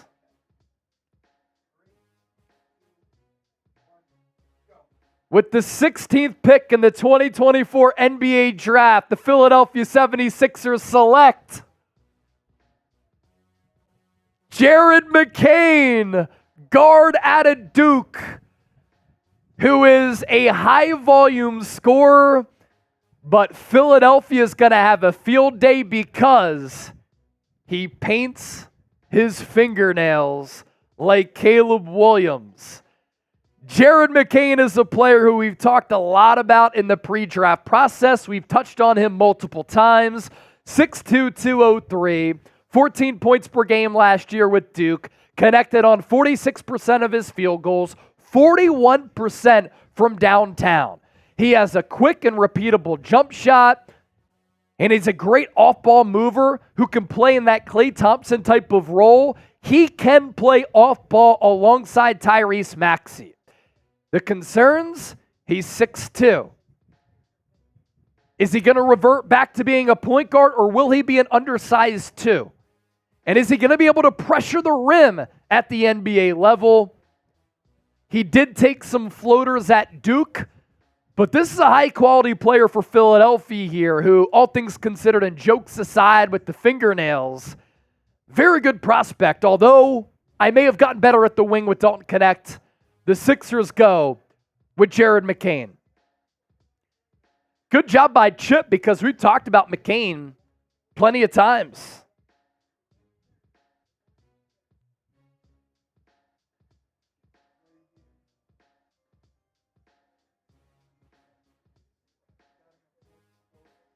We're going to go in detail here on Jared McCain going to the Philadelphia 76ers.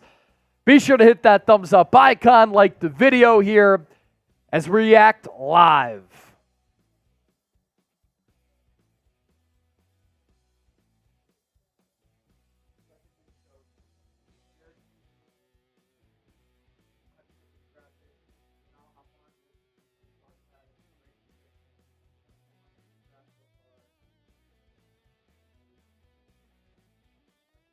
Yep.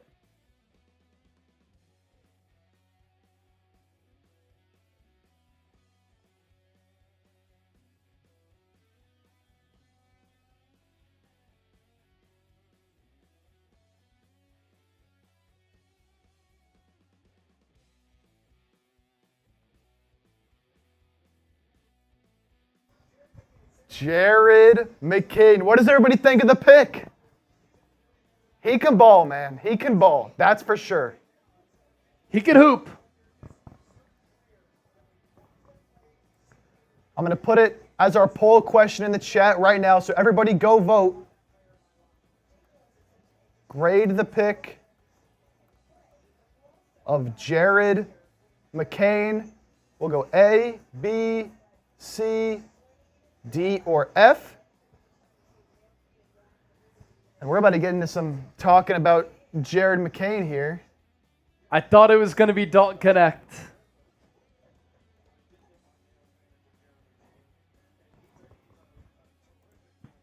Sixers fans going to have a field day with that one. All right, let's react to this pick in further detail here, and we'll be live for the rest of the draft. So why would you go anywhere? Chip, you ready? Feel free to pop yourself up at any point as well. All right, let's do it. So the pick is in on night one of the 2024 NBA Draft for the Philadelphia 76ers. And while the Sixers haven't made big moves via a trade like the Knicks have for Mikal Bridges, they also brought back OG Anunoby on a massive contract extension. Philadelphia, as of right now, held on to the pick. And Daryl Morey and company are taking Duke guard Jared McCain in the middle of this first round.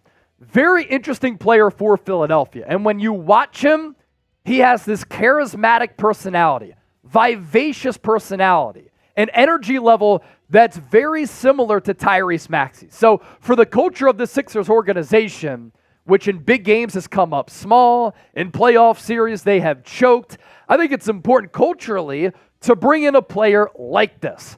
He's 20 years old, freshman at Duke last year, so an older freshman.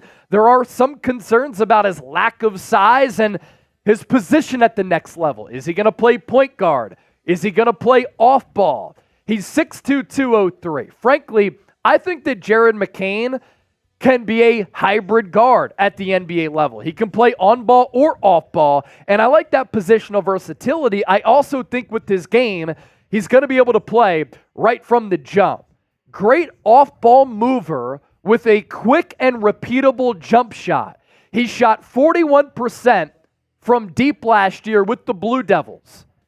And that three-point shot is going to be able to translate to the NBA level. As far as his play strength goes, he might be 6'2", but he's strong at 6'2". He also has this quickness combo, not as lightning quick as a Tyrese Maxey, but that does enable him to play physically on the defensive side. He will get in your grill and doesn't have a lot of fear in that regard.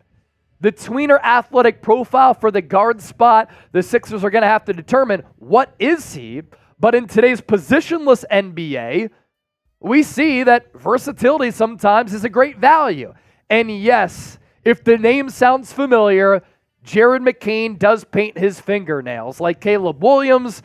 And attending the draft, the suit looked good. Looked as though he had a little V-neck with some gold chains, rocking that fresh 76ers draft hat, which we've shown you here on the show. He went with black fingernail paint on his fingernails. Philadelphia Sports Talk Radio, gonna have a field day with that. Here's what the Ringer's Kevin O'Connor had to say about McCain.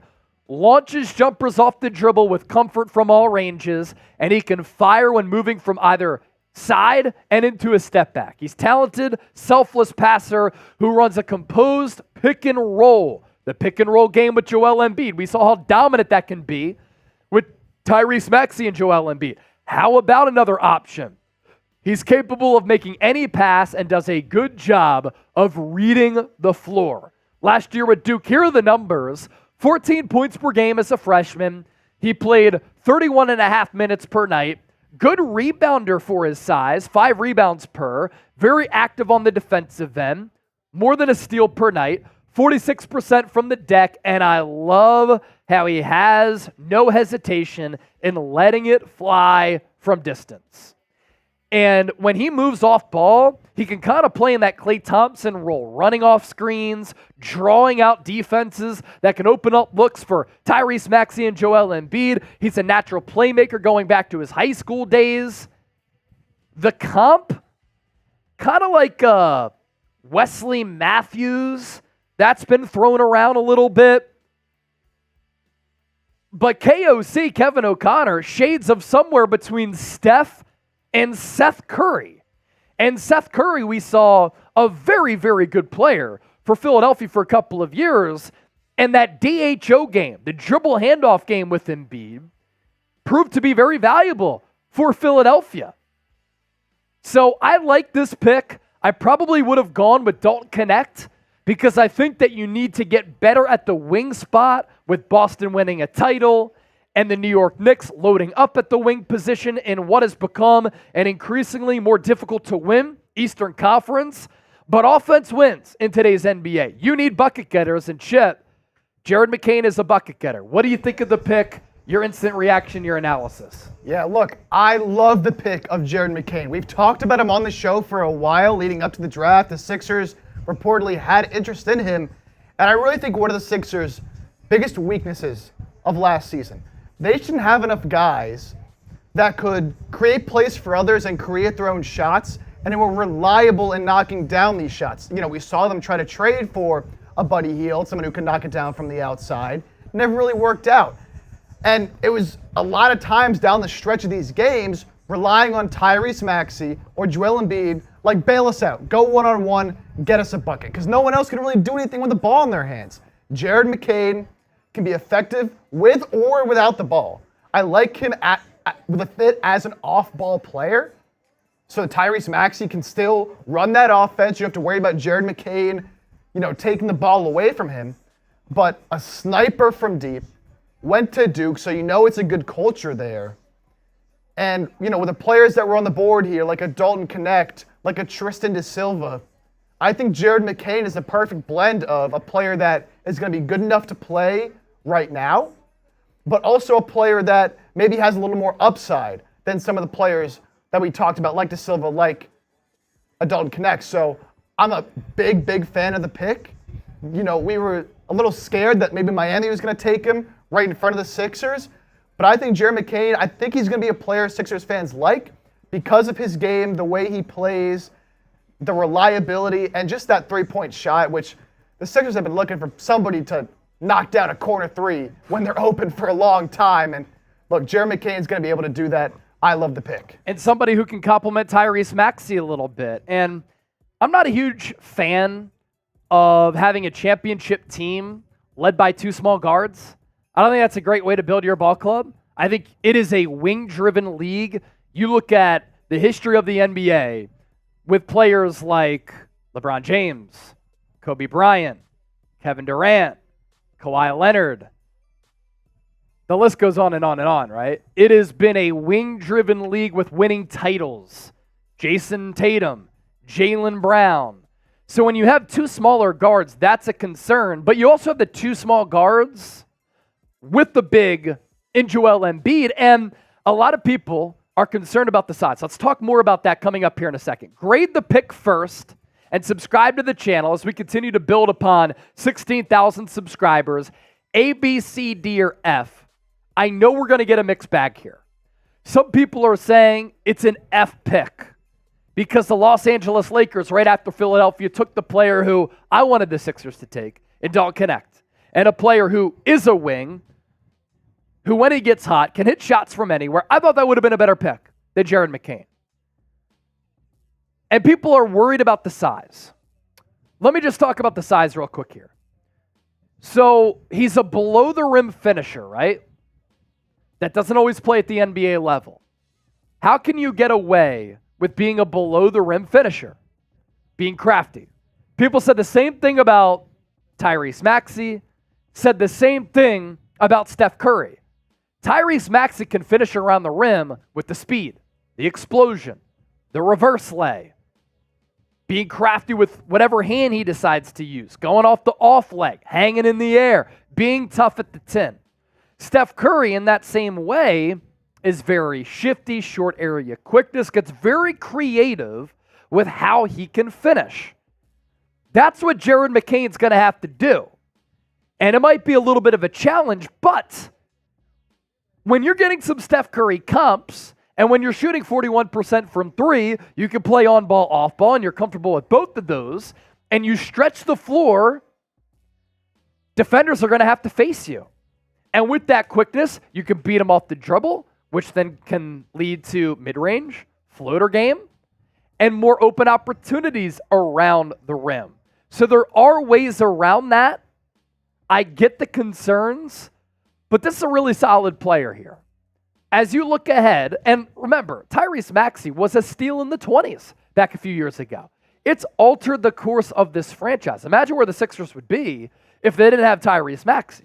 We're calling him a superstar now because he is. He's an all-star. Him and Joel Embiid, great 1-2 punch. And there's still time to figure out this team in free agency for Daryl Morey and company. Now, the key free agents for Philadelphia, Tyrese Maxey is going to get the max. Tobias Harris, see ya. Kyle Lowry, Buddy Hield, Nick Batum, Kelly Oubre. All marquee free agents on the Sixers team. Philadelphia, in addition to taking McCain at 16, also have a pretty good second-round pick where I don't know if you're going to get a good wing there, but can you get a good backup center behind Joel Embiid? That would be ideal. Trace Jackson Davis was a second-round pick, one of the final picks in the draft last year for Golden State. He's been excellent. And for Philadelphia, I'm disappointed. I'm hurt like you by the continued letdown from this organization. Boston wins the title this year. Boston owns Philadelphia in basketball. The New York Knicks see the Celtics win a title, what do? Trade for my dream free agent target, and Mikal Bridges. And then they re-sign OG Anunoby. The Sixers, I think, have gotten lapped by New York. Where do they stand in the East? I get all of these concerns. I can be concerned and still be a fan of the player. But my goodness, can we please get past the second round for the first time since 2001? Remaining needs, wing athleticism, true backup big to Joel Embiid. Again, free agency getting underway on Sunday. Gonna be big for this club. Be sure to subscribe to us here on 76ers Now for more in-depth and detailed content like we brought you with this draft video. Jared McCain to Philadelphia, 16th overall. Should I paint my fingernails? I don't think I'm going to. All right, what are the people saying? Freshie said, get Harris out of Philly. I agree. No, D'Angelo. They have not made it past the second round since 2001.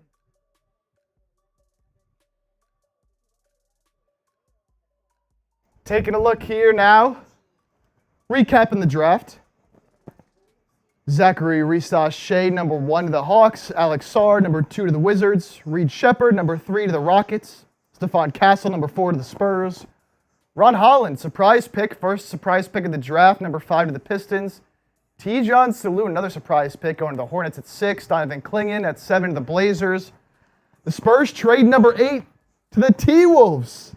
And the T-Wolves get Rob Dillingham to pair up with Anthony Edwards. Zach Edey going number 9 to the Grizzlies. A lot of Sixers fans were hoping for Zach Edey there. Cody Williams, younger brother of Jalen Williams, going to the Jazz at number 10. Matas Buzelis, a little bit of a fall to the Bulls at number 11.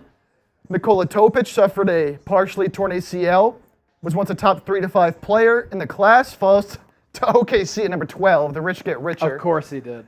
Devin Carter goes to the Kings at 13. Carlton Carrington to the Wizards at 14 after they made a trade earlier with Portland, sending out Denny Avdia. Heat go with the Indiana big man Khalil Ware, and then the Sixers, of course, as we just covered, going with Jared McCain. We got a couple more picks to catch up on while we were in that video. Yeah, we were talking so much about Don't Connect going to Philadelphia, and I know the Lakers haven't really been that well run of an organization of late. You know, they kind of got lucky winning the NBA championship in the bubble. If they didn't do that, this LeBron era would kind of be a disaster. They made it to the Western Conference Finals 2 years ago, but got swept. But Don't Connect is a wing who could score it. And I like this pick by J.J. Redick and Rob Pelinka because I think his game translates. And again, I think you win with scoring at the wing.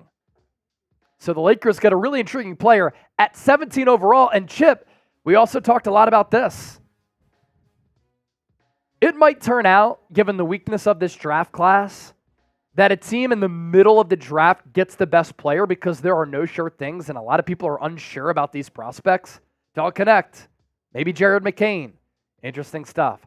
Tristan Silva, also a player who we talked a lot about on 76ers Now. The big slash wing from Colorado who lit it up from long range. He goes to the Orlando Magic. I like that pick because the Magic desperately needed 3-point scoring. That's what De Silva's going to be able to do. I think he gets burned from the get-go. And then Jacoby Walter, guard out of Baylor, going to the Toronto Raptors with the 19th overall pick. So on the clock now, Cleveland Cavaliers at 20, followed by the New Orleans Pelicans, Phoenix Suns, Milwaukee Bucks, and then the New York Knicks have back-to-back picks, even though they traded for Bridges and brought back OG Anunoby. We've been sitting at $39 in Super Chats for far too long. Can we get past that number? Can we get off that number? If you want to send a donation into the show, we certainly appreciate that, but we'll have some fun. Any Super Chat gets a shout-out. $5 for a beer cheers. $10, we'll talk about any player. $20, producer Chip will take a shot. $50 for a beer bong or a shotgun. I'll do that right now if you send in a $50. You know what? How about this? If someone sends in a $50, 2 for the price of 1. Me and Chase. Chase will shotgun. I'll beer bong. 2 for the price of 1. coming down the home stretch of the draft here. Trying to have a little bit of fun. Let's do it. So, commercial break on the draft broadcast. We don't take any commercial breaks here at Chat Sports because, sometimes you just got to be built a little bit different. Got to be built differently. Yeah, Philadelphia 76ers fans going to have a field day with the TikToks from Jared McCain. That's for sure. That is for sure. Who do you think's been the biggest winner? It's incredible. Oh, that's good stuff, dude. Who do you think's been the biggest winner of the draft? Could be a team, could be a player. If I were going to say a player, maybe Ron Holland, going way earlier than people thought. Earning a lot more money there. Yep. If you want to go team-wise,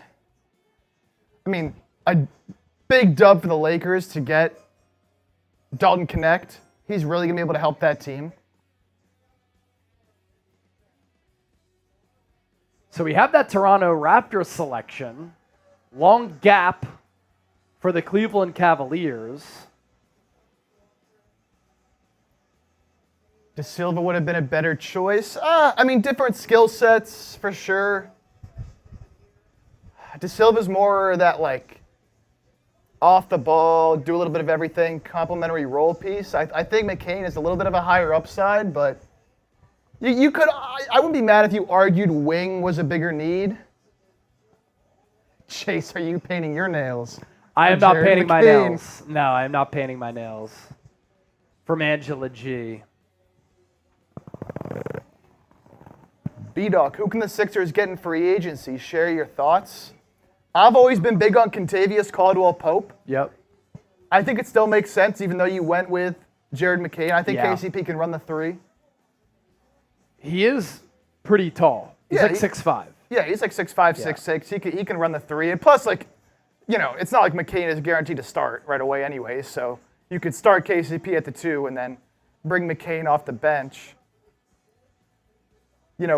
OG Anunoby re-signed.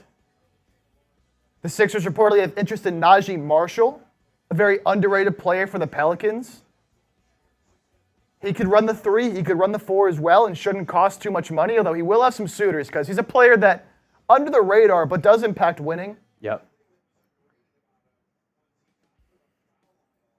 I wouldn't mind a Gary Trent, although supposedly he's had some issues with Nick Nurse back in Toronto.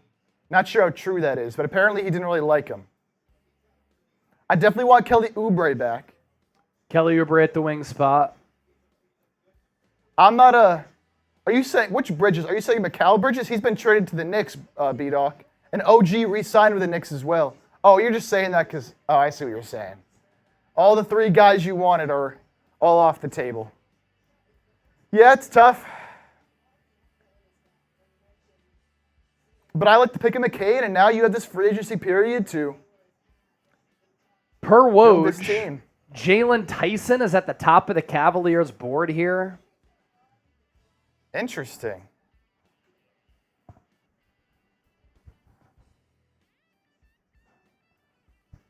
Jalen Tyson was kind of a...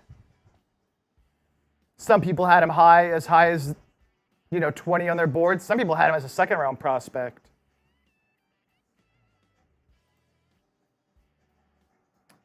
We already had the Pelicans pick in at number 20. Vez Missy at 21, excuse me. Oh, we're flying. We're flying here. Wow, look at this. All right, so we'll go a little back-to-back action. We'll go back-to-back here. So Cleveland is selecting Jalen Tyson at number 20. Jalen Tyson, right down the road from us, Plano, Texas. 6'5.5", 218 pounds. Our draft expert, Nick Roloff, had him ranked as the 23rd overall prospect. So right in that range. Talented scorer. Displayed that in the Pac-12 last year. He can hit from all 3 levels, both off the dribble and off the catch. Solid versatility on the defensive end. skilled ball handler who plays at his own speed, but can be careless at times with the ball. So that's Tyson going to the Cavs at 20. And then Vez Missy to the New Orleans Pelicans at number 21. Looks as though the Pels are going to move off of Jonas Valanciunas. So they were in the market for a big. Vez Missy, 6'10", 229 pounds, out of Cameroon. We talked about him here on this show as a potential backup option to Joel Embiid. Springy athlete, excels as a rim protector, doesn't take many plays off. Good roller to the rim, strong hands, to handle passes in tight windows and throw down lobs. Not really confident in himself to take a jump shot. You'd like to see that confidence go up over time. Will it? For the Pelicans' sake, you hope that it does. I'm a fan of this pick for the Pelicans. Now, you might think that you'd want more of a floor-stretching center next to Zion, but I think one of the biggest problems for the Pelicans is that Jonas Valanciunas just wasn't the defensive center that you need next to Zion, because Zion running the 4 just doesn't really play much defense. Right. Missy here is an explosive athlete, a great rim protector, and super athletic. That's going to be a very athletic front court there for the Pelicans. I like the pick a lot. Not going to be offensively what Jonas Valanciunas is right away, and might never be, but I don't think you need that next to Zion. I like this pick a lot for the Pelicans. How do you replenish the cupboard?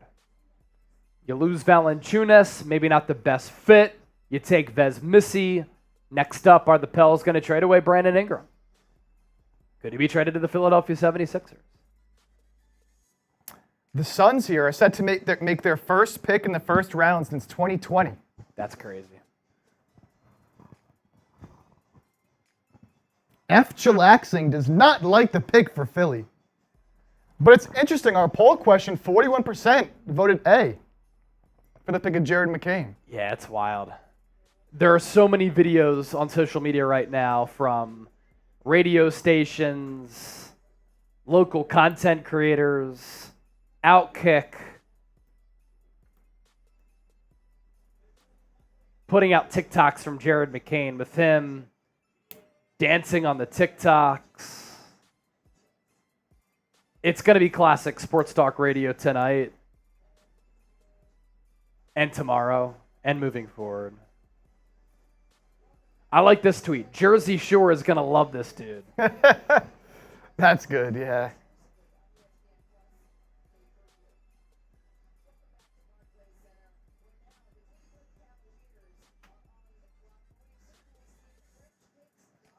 Who do you want the Sixers to draft tomorrow at number 41?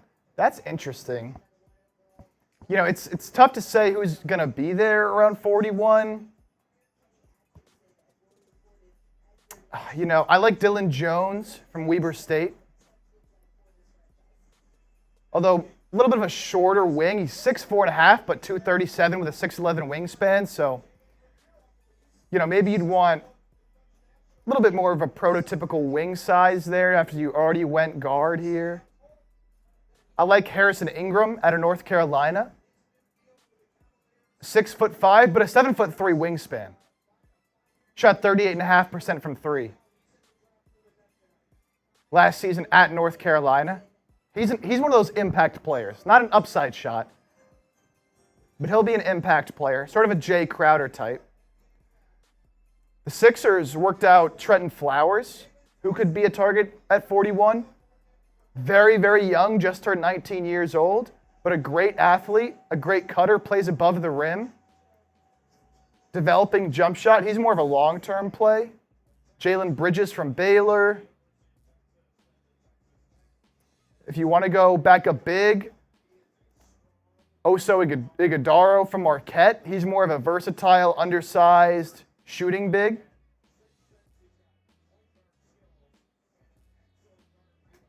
Undersized, though, but can play make a little bit.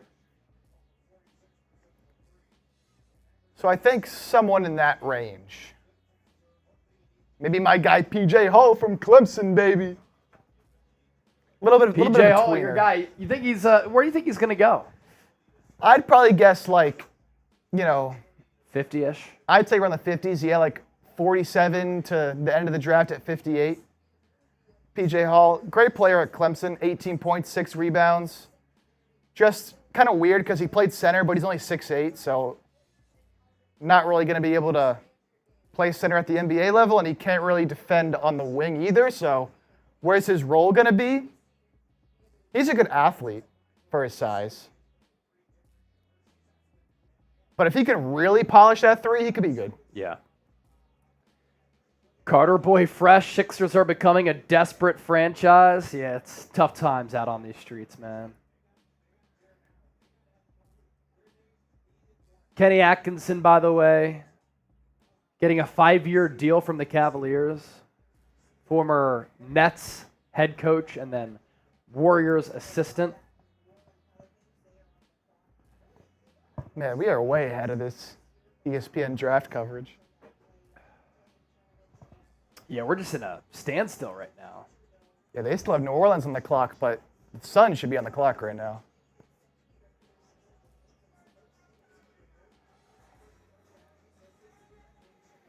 Vidanth, yeah, I don't think McCain's a bad pick at all. He was one of the top players left.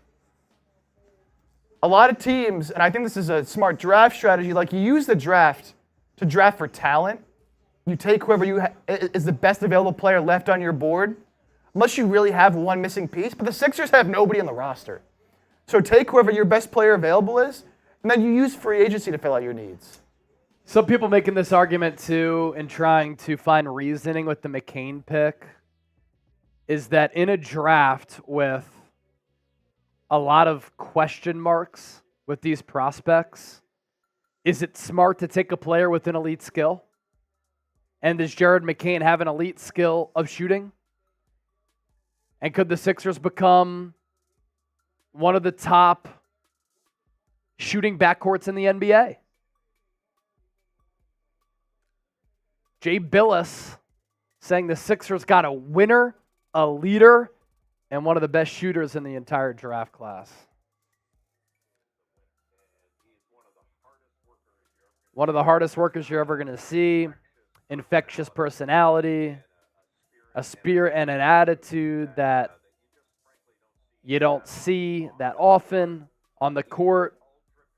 Ultra competitive killer, outstanding shooter, even though he's small, doesn't have crazy arms or anything, gets in there and rebounds 5 per game, as I said. He's tough, he's physical. This coming from Jay Billis. He's got that trait of being a winner and being a leader.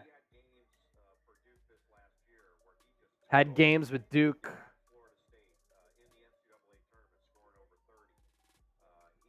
Where he took over.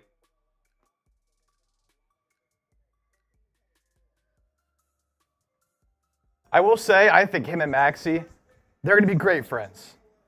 2 positive personalities, love life. I think they're going to be boys for sure. Yeah. Man, we announced Vez Missy 10 minutes ago. Yeah. The Suns are now taking a while. First pick since 2020. It's like the Suns forgot how to do this thing.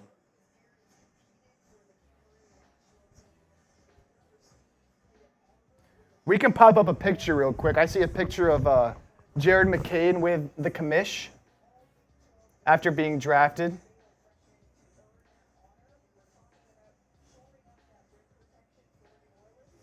Pop that up so everyone can see the newest Sixer in his Sixers draft hat. How about this? If you want to go analytics here. There have been 2 freshmen in NCAA history with a 6'11 plus true shooting percentage, 210 plus from 3-point range, and 150 plus rebounds. Jared McCain and Steph Curry. Uh-oh! Is Jared McCain the next Steph? People are talking. The streets are talking. Here is Jared McCain rocking that Sixers hat with Adam Silver. That is your newest member of the Philadelphia 76ers right there. The Duke Blue Devil. And Phoenix is trading number 22. After all this.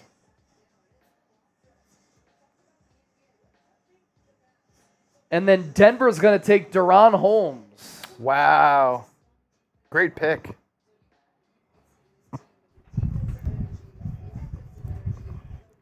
I like that pick a lot.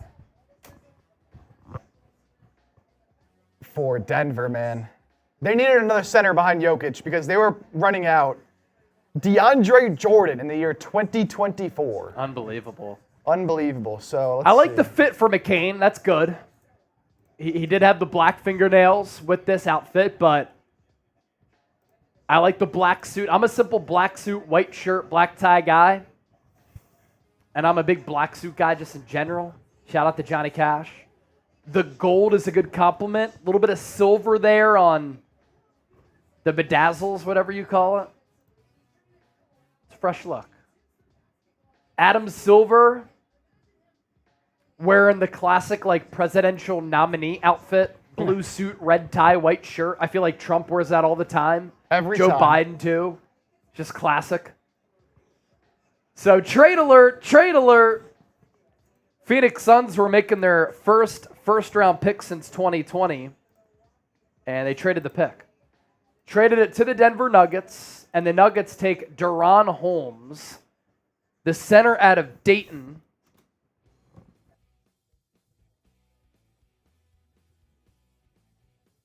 Almost 22 years old, a junior, a little bit undersized for being a center.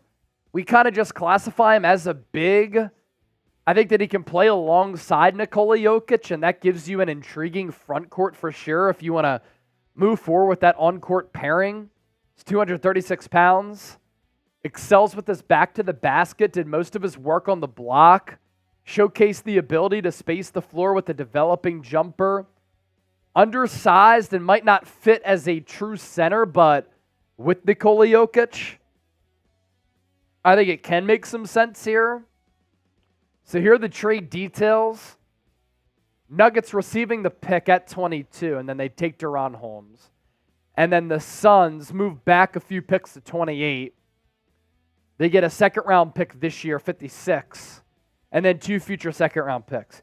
You know what I miss from back in the day is draft nights with Sam Hinkie. The dude would just stash all these second-round picks. And then you'd have these draft and stashes with some of these Euros. They were so active. It was a very Howie Roseman type of approach in the draft. I miss that. Yeah, the wheeling and dealing. Not this year. Carter Boy Fresh. I don't think Embiid is happy with this pick. What makes you say that? Is that just you theorizing, or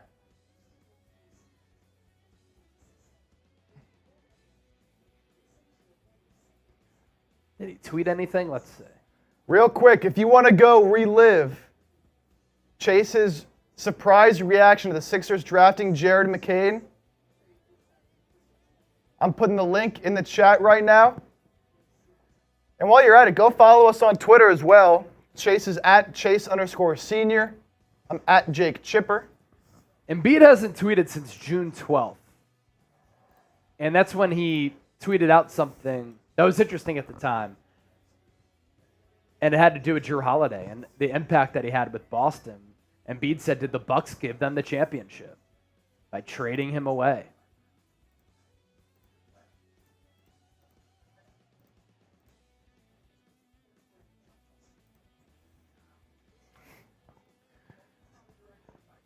So All coming right. down the home stretch here. We got Milwaukee on the clock.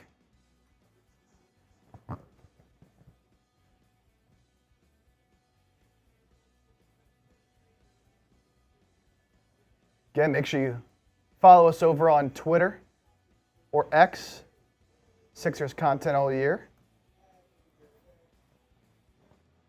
Got those in the chat right now. Anyone who drops a follow, I'll shout you out right now and I'll give a drink to you Bill Simmons, McCain at 16 to Philly. Incredible pick. Was hoping he wouldn't go to Miami or Philly. Take it. I love the pick, man. I really do.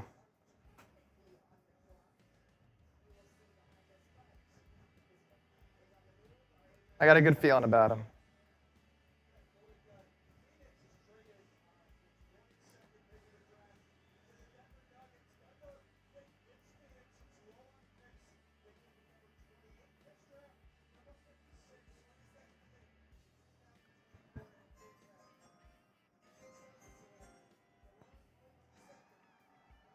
So we got the Deron Holmes pick passed along by ESPN.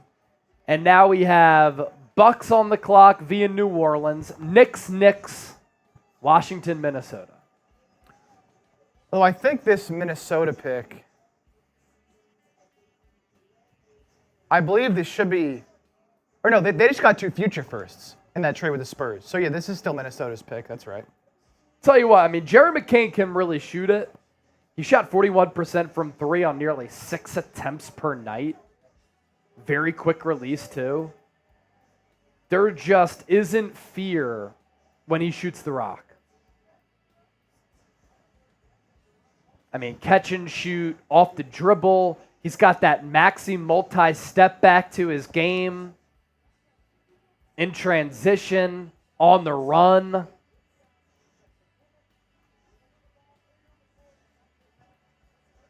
He's got range to his game, hit a couple of threes from the logo last year. Abu says McCain is Jaden Springer all over again. No. Springer was slow and couldn't shoot. No offensive game for Springer. He couldn't put the ball on the deck. I disagree with that. Jaden Springer stinks. You know what's funny, too? He's getting a ring. Yeah. Why? He's on the Celtics. He couldn't even snip that rotation. Not a chance. You couldn't even find him on the bench. Yeah, sorry. NBA champion, Jaden Springer.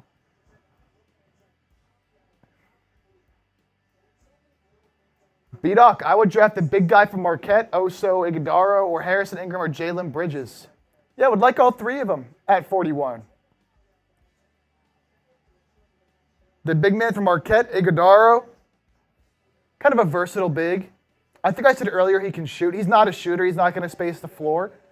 But he can play make a little bit. He's crafty, undersized. But certainly can get some things done. Harrison Ingram, again, more of a ready-now prospect. Solid all around. And Jalen Bridges,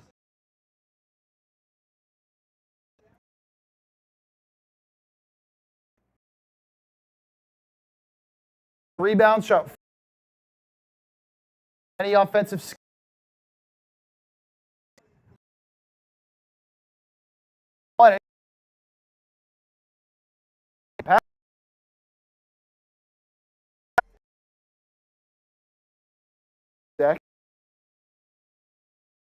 He's always going to have to play in the flow of the offense. Had the ball in his hands a little bit.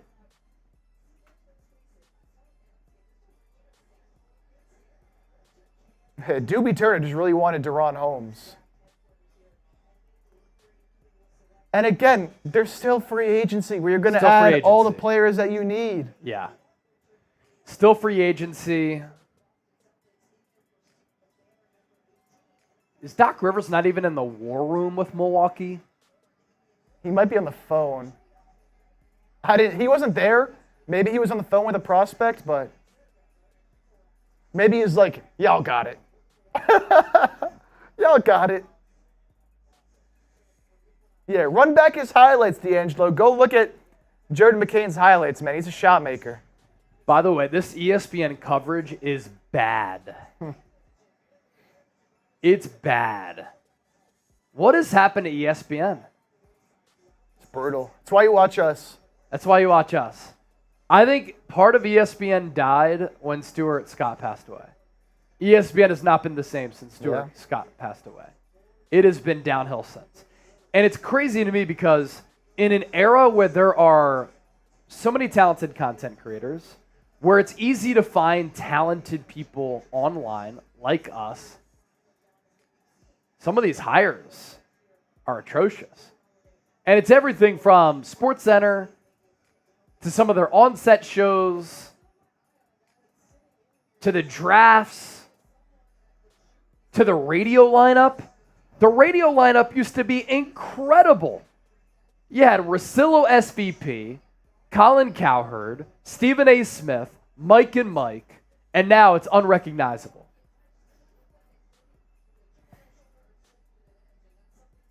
Mr. Awesome Guy thinks that Malika Andrews is good on the eyes.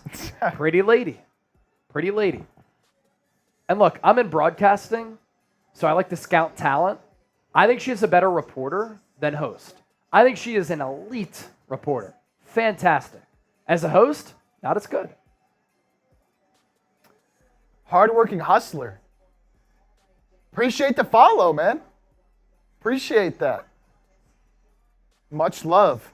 All right, the pick is finally in for the Milwaukee Bucks. What I also don't like is they don't have as good of a countdown clock as the NFL draft. This Milwaukee pick is taking forever. All right, pick for the Bucks. Another international player. By way of America, though, A.J. Johnson. Guard, Fresno, California. Very athletic player here going to Milwaukee, who excels in transition. He explodes at the rim. Also flashes some strong passing chops. Still very raw as a player, both physically and with his jump shot. Kevin O'Connor had him as the 54th ranked prospect on his big board. He's a speedy guard at 6'4", really gets wherever he wants on the floor with his dribble. Less than 28% from three, and last year averaged 2.9 points per game. Played at the NBL level, really good international league in Australia. And KOC said shades of Nick Young. Nick Young came in, and whether he was a starter or a bench guy, he just got shots up.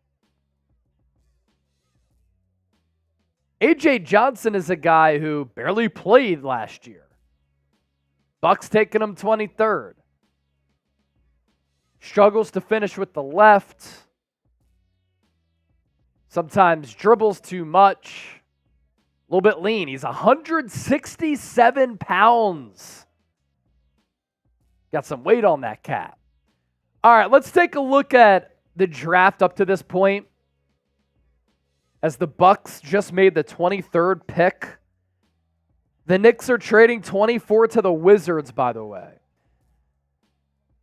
Zaccharie Risacher, first overall pick, the wing out of France to the Atlanta Hawks. Alex Sarr, big out of France as well. Went number 2 to the Wizards. Reed Sheppard, great shooting guard to Kentucky, out of Kentucky, to the Houston Rockets. Stephon Castle, guard out of UConn to San Antonio. Ron Holland, G League Ignite, Detroit Pistons, 5th overall pick. Salün, wing, another Frenchman, to the Charlotte Hornets, 6th overall. Donovan Clingan, the big out of UConn, back-to-back natties for him. Portland Trailblazers at number 7. Rob Dillingham, the Spurs traded this pick to Minnesota. So that backcourt of Dillingham and Anthony Edwards is going to be fun to watch. Zach Edey, Memphis Grizzlies at number 9 as they look for a big on that squad. They got it, literally, figuratively. Cody Williams, son of Jalen Williams, to the Jazz at number 10. Modest Buzelis to the Chicago Bulls, 11th pick. Nikola Topic, guard out of Serbia, coming off the partially torn ACL. Round 1, 12th pick. OKC.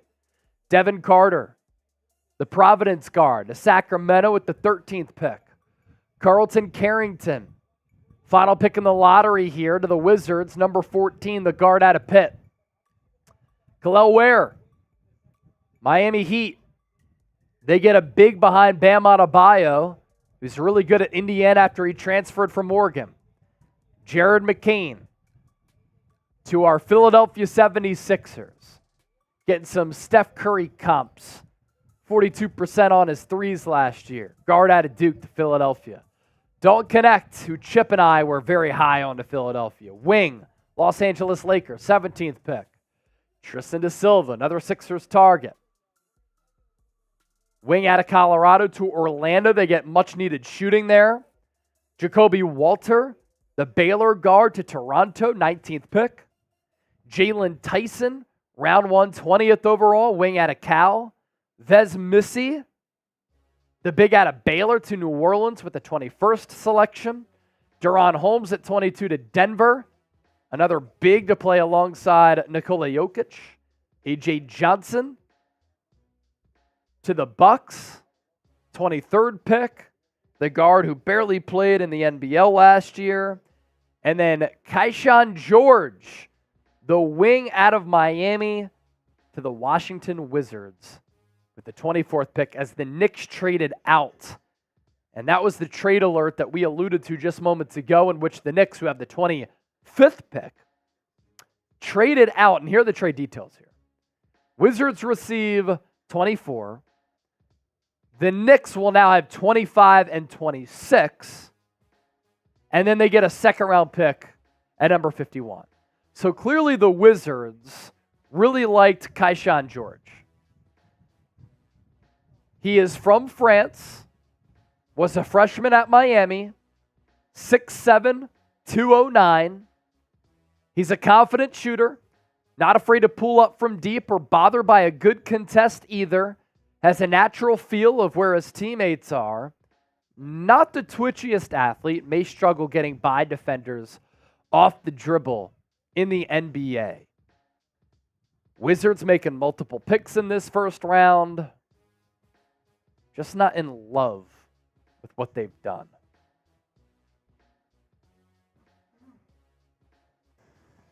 So what do the Knicks do here now? Still back-to-back picks.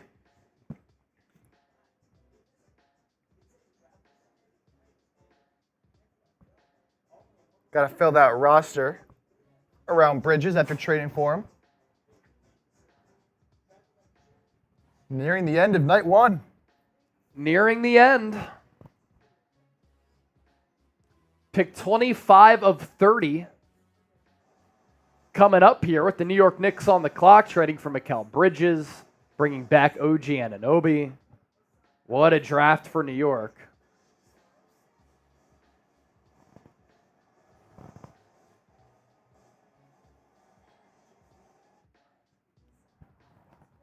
Hardworking hustler. What do you mean by that? What did I say? I think he's talking to someone in the chat. Somebody in the chat.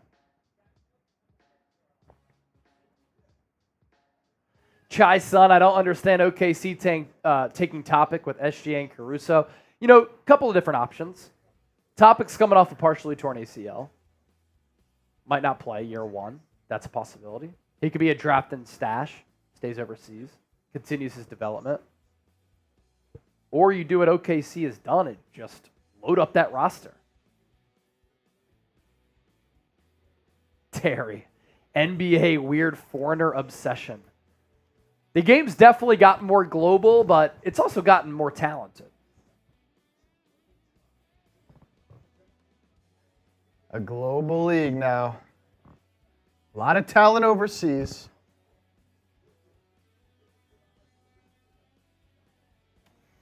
Yeah, hardworking hustler. I'm joking about the fingernail stuff. I made a joke in just saying Philadelphia Sports Talk Radio is going to have a field day with this.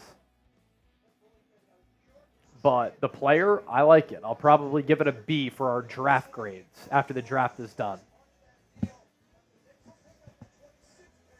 Ball Edits wants to trade up for Kyle Filipowski. Yeah, you know, he's fallen pretty far.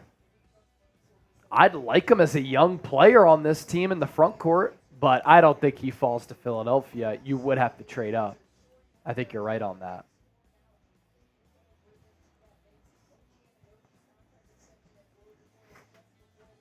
What up? What's up, brother? Jared McCain. Yeah. Like Solid. it, man. Solid pick. Good. Yeah, good player. I like McCain. I'm surprised he fell. Yeah, he's going to be good. I think he's going to be good. I think he's a pro-ready player. He's got the motor. He can shoot that thing. He can shoot that thing. Shoot that thing. All right, New York Knicks on the clock. I had it closed because it was distracting with other people talking. So you can close it. Thanks, brother. All right, here's the Knicks pick. Oh, this is the trade. Oh, yeah. We already know this. We were way ahead of this. We're way ahead of ESPN. Boo. It's a good afro for Keyshawn George. Hey, he looks so young. Baby face. He's going to put that Knicks head on for no reason. Keyshawn George could be the pronunciation there if I mess that up.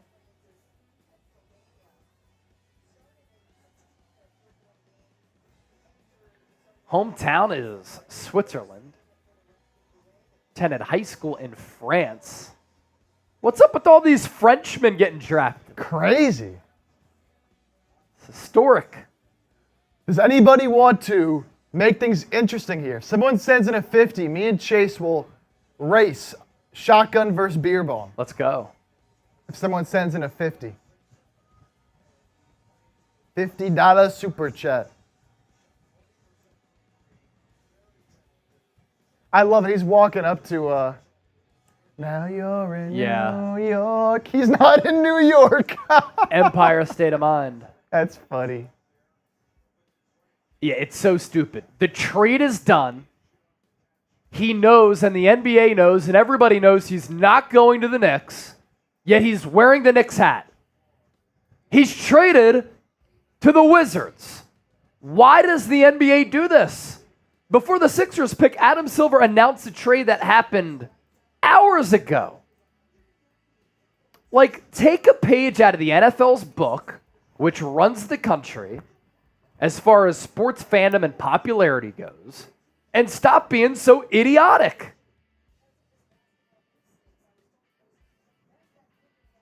Jared McCain, 1 of 10. Oh, yeah. Let's go.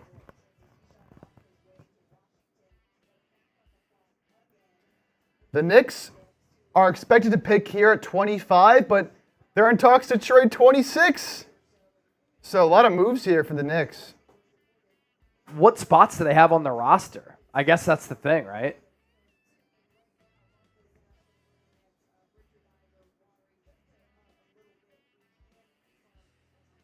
Oh, now Woj says the Knicks are planning to pick at 25 and 26. Okay.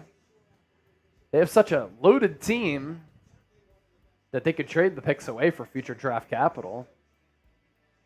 The short, too, is 1 of 10. Your reaction.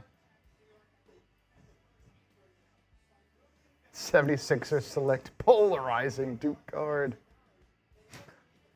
Classic. Love it. Shorts I 1 love of it. 10 too. $20, I'm taking shots of Fireball. You can chime in when you send a super chat. You can send a message. Let us know your thoughts on the Jared McCain pick, on any other pick. We'll show it on screen for you. Give you a shout out. Respond to your question. So good. I love the internet, man. God. I love the internet. I got the Fireball. Fireball. Yeah, super chat menu. If you want to donate to the show, we're down to clown, have some fun. Who is the other guard we drafted recently that was a bust besides Springer? Markelle Fultz.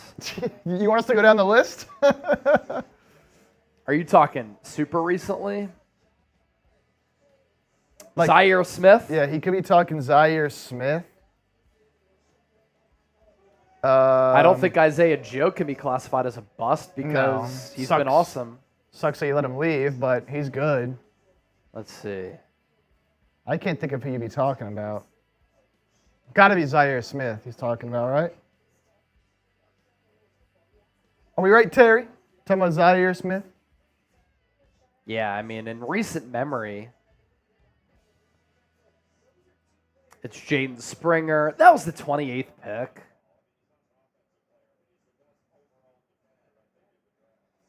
Before that, Markelle Fultz, Mikal Bridges. Yeah. Landry Shamet worked out for Philadelphia, and they traded him away. Landry Shamet. And now he's drawn interest from a lot of teams this offseason, I saw. Landry Shamet? Yeah. Because he can shoot. He can shoot that thing. Shoot that thing, Landry. Yeah, as a rookie for the Sixers, Landry Shamet was shooting 40% from three. Then he got traded to the Clippers as part of the Tobias Harris trade. And he's been a 38% three-point shooter. This past year, 33.8 though. Another French player. Again? This is crazy. They're taking over. And this is a name that was a hot riser towards the last couple days. Dadiet? I don't even know. Let's see if we can get a correct pronunciation here.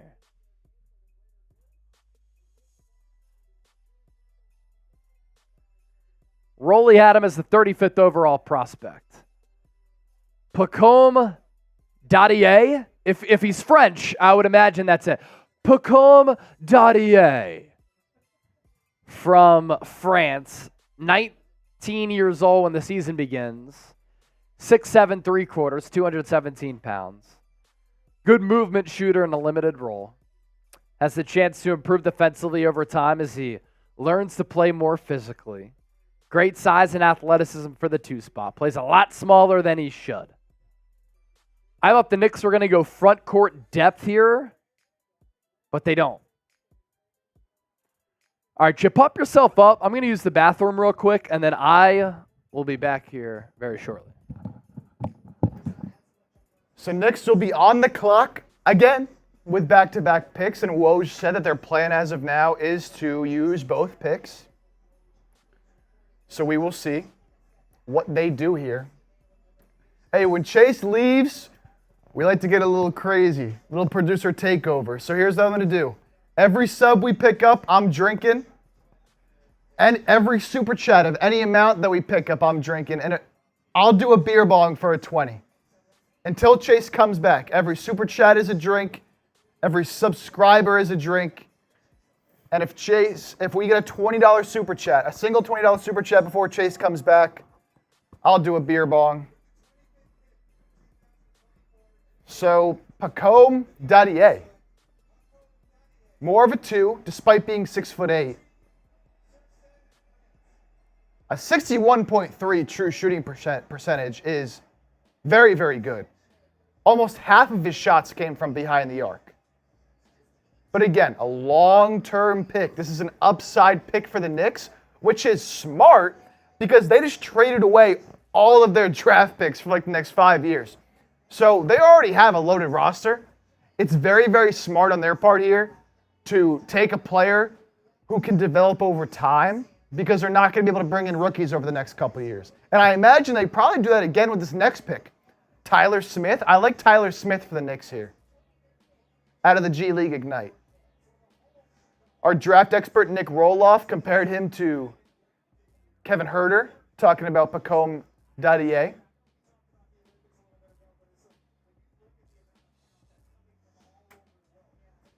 So a little bit of a flyer pick here. Was projected to be a second-round pick. But another French talent here. Going to New York, another lengthy wing. Going to be tough to contend with.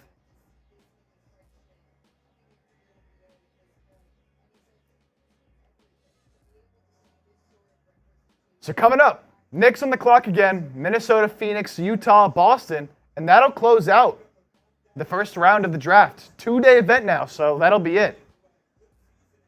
We'll be back for the second round tomorrow. Hardworking hustler. We need some athletic wings and athletic centers. Well, hopefully you bring back Kelly Oubre, who's an athletic wing. I would like to bring back an athletic center, find one of those in free agency. Although I think Drummond can fill that role, even though he's not the most athletic, but still can get it done. Now, in the draft, I think, looking at who could still be available, not many centers left that are going to fill that role for you. Looking through our board here. I mean, Oso Ighodaro, but pretty much the only one. He is athletic, but he's only 6'9.5". Still, though, would fill that athletic need. Very athletic, a solid playmaker, can play in a switch-style defense. Can't really shoot, but could be a good athletic option there.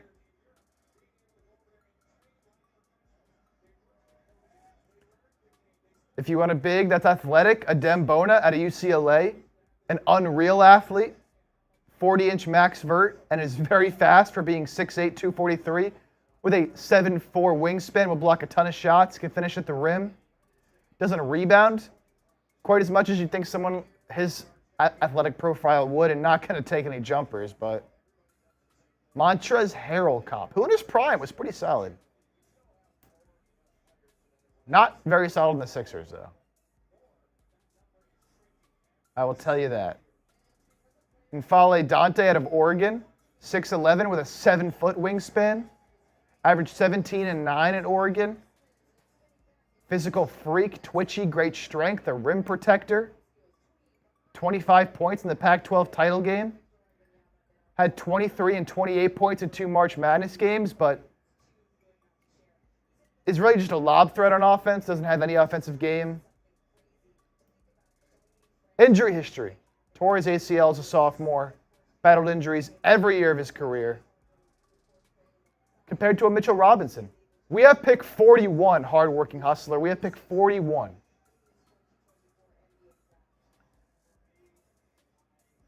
And it looks like the Knicks just made a trade here. Knicks are trading number 26 to OKC.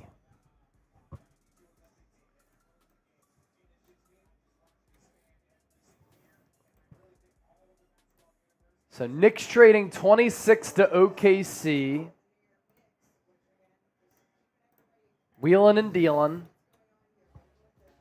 So that'll put OKC on the clock.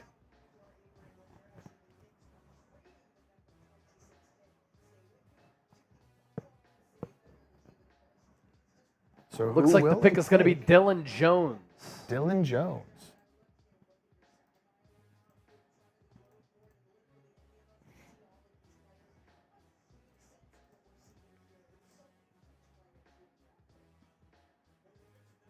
So Dillon Jones out of Weber State. This is classic Oklahoma City Thunder. Taking a player out of Weber State. That's where Damian Lillard went.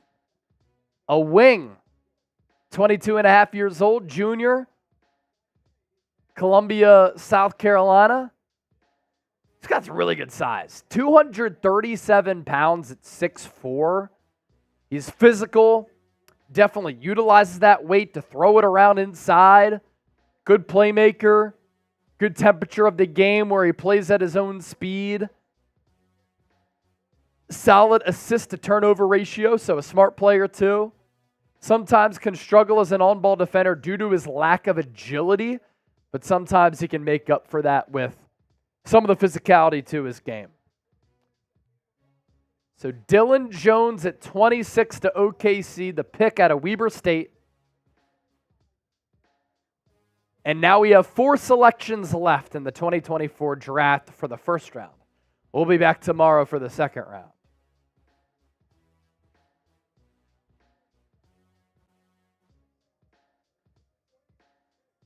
So Pacome Dadier is expected to be a draft and stash for New York. Not expected to play and come over to the NBA year one. I could see that. But I was saying, when you were gone, that's kind of smart for them because they have a good roster right now and have no picks moving forward. So that's what I was saying. the Knicks are in a spot where how are some of the players going to get minutes? And factor in, they're probably going to lose Isaiah Hartenstein in free agency, so they're going to sign a big to pair up with Mitchell Robinson.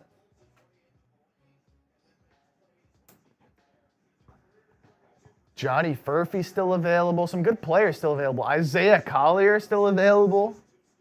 Yeah, Isaiah Collier, a dropping player. We can look at our top 8. Let's see here. So with Minnesota on the clock, here's our top 8 players available. No surprise, number 1 is Isaiah Collier. Yeah, Isaiah Collier. If we wrap up round 1 and Kyle Filipowski's still on the board, if I'm Daryl Morey, I'm trying to take him. I don't care that he also went to Duke. Give me both Duke guys. I think both can play. Isaiah Collier, low efficient offensive player, but a good offensive player. Look at this, by the way, this trade here.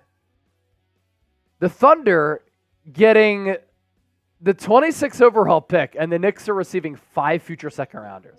That's like Leon Rose talking with Sam Preston. He's like, fine, deal done. 5 future seconds. Just give us the seconds. Don't care. Presti has probably 30 of them. So he's like, whatever. How many you want, New York? I'll give them all. That's hilarious. 5 future seconds. 5 future seconds. So Minnesota, Anthony Edwards got Rob Dillingham. You have Jaden McDaniels, Karl Anthony Towns, Rudy Gobert, Mike Conley. Do they go with, I don't think they'd take Isaiah Collier. Could they go, they could go with Johnny Furphy, who's still available. They have Naz Yeah, Reid. they drafted Rob Dillingham. Yeah. So it's not like they need scoring punch or guard play. It's another one of those rosters where, do they really have a hole? I could see Johnny Furphy here. I could see maybe Baylor Shireman, maybe Kevin McCullough. They did struggle to find offense at times against the Mavs outside of Anthony Edwards. They need somebody off the bench who can score. Maybe that is Dillingham for them because you probably still start Conley and Edwards. Yeah. So now you have Dillingham off the bench as a scorer. So I'd probably be looking for a wing if I was them. Again, you have Naz Reid and that rotation of bigs. So again, if you're looking at the top wings that are still available, it's Johnny Furphy, the freshman from Kansas. Do they want to take a chance on a young player like that? I don't know. Tyler Smith, another young player out of the G League Ignite. So not too many proven players here. Marshall Green on Pacome Dadier said the pick is a joke. Oh my God. A joke. He's pissed, huh? He sounds pissed. Yeah, he said, this is my worst nightmare. I talked about it a few minutes ago. Jeez. It's my worst nightmare a day after trading for Mikal Bridges and re-signing OG Anunoby. Yeah, but we picked Pacome Dadier. I love it. I love it. Whoa, whoa. Whoa, whoa, whoa, whoa, whoa. Watch the monitor. Oh. So, an awesome day here on the show. Earlier, we surpassed 16,000 subscribers, and we've increased on that number and then some. Already up to 16,117. 10,000 views throughout the draft here tonight. First time we've ever done this, so you've been a part of history, ladies and gentlemen. Been a great night. Been a great night. What did the Spurs get from that trade in which they sent Dillingham to the Timberwolves from hardworking hustler? A 2030 first and a 2031 first. What will Greg Popovich be doing in 2030? Wrong answers only. First round pick swap, top 1 protected in 2030, and then a first-round pick of 2031. If I'm San Antonio, what do those picks do for me all the way down the road? I'm trying to stack up my roster around Victor Wembanyama. Rob Dillingham is a player who can average 15 points per game as a rookie right from the jump. I would have held on to that pick. Maybe they're trying to make a move for somebody. Need some extra draft capital. Lord Buddy Bear, what it do, brother? Oh, what up, Lord Buddy Bear? $50, I'm doing a shotgun for you, Lord Buddy. Only for you, though. Pick number 28 is in, but we first need pick number 27. He was not found guilty. He beat the case, and he got drafted by the Minnesota Timberwolves. I love this pick for Minnesota in taking Terrence Shannon out of Illinois. You get Rob Dillingham, flamethrower, scorer, an electric backcourt mate for Anthony Edwards, and now Minnesota getting another high-volume scorer, good athlete in Terrence Shannon Jr. Of course, had the legal concerns this past year with Illinois, but found not guilty, beat the case. Scouting profile on Shannon. Definitely an older player, but has positional versatility with this size. Has really good length. Ball handling ability in the open floor. Left-handed shooter, by the way. Very gifted scorer with the knack for getting to the free throw line because he's very aggressive with no fear. Definitely an older prospect. Somewhat of a limited NBA ceiling, but this is one of those players that you get at number 27 who might have that limited NBA ceiling, but I think that he's going to be able to contribute at the next level. And again, stop overrating and overvaluing age. You could be 23, 24 and get drafted. If you contribute for the next 5-6 years, then you're worth the pick. And you're still in your 20s if you want another contract after that. So Terrence Shannon Jr. to Minnesota as they're just stacking up some offensive firepower. And then Ryan Dunn to the Phoenix Suns, and Phoenix's first-round pick since 2020. They traded back a couple of spots as we broke down that trade moments ago. And they're taking Ryan Dunn, a wing out of Virginia. By way of Freeport, New York. Just turned 21 4 months ago. Sophomore. Long, wiry frame. 6'6 and a quarter. 214 pounds. This is a player for Phoenix who they need to get deeper. They were not deep enough last year. A very top-heavy roster with Kevin Durant, Devin Booker, and Bradley Beal. A team that didn't really make sense. I think they still desperately need a point guard to kind of navigate that offense. James Harden would be a wild pickup for Phoenix, but a floor general there who can push the tempo, pressure the rim. They go wing here, and Ryan Dunn can really defend every single position. Really good rebounder.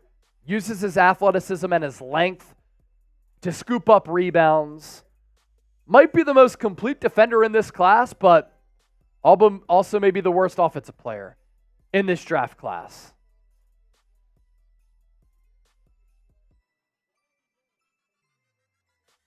And so it's the Denver Nuggets making that pick, but it's going to go to the Phoenix Suns as the NBA continues to do the most ludicrous thing in professional sports, where a trade is made, and they know a trade has been made, and we know that Ryan Dunn is going to Phoenix.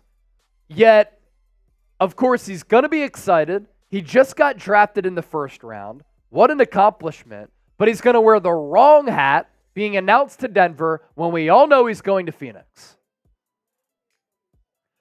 Only UVA player in the last 25 years with 50 blocks and 40 steals in a single season, but he couldn't play any offense. Sounds like a Tony Bennett squad. He is basically Matisse Thybulle. Yeah, I mean, this without guy has the three. Yeah, this guy has no offensive game.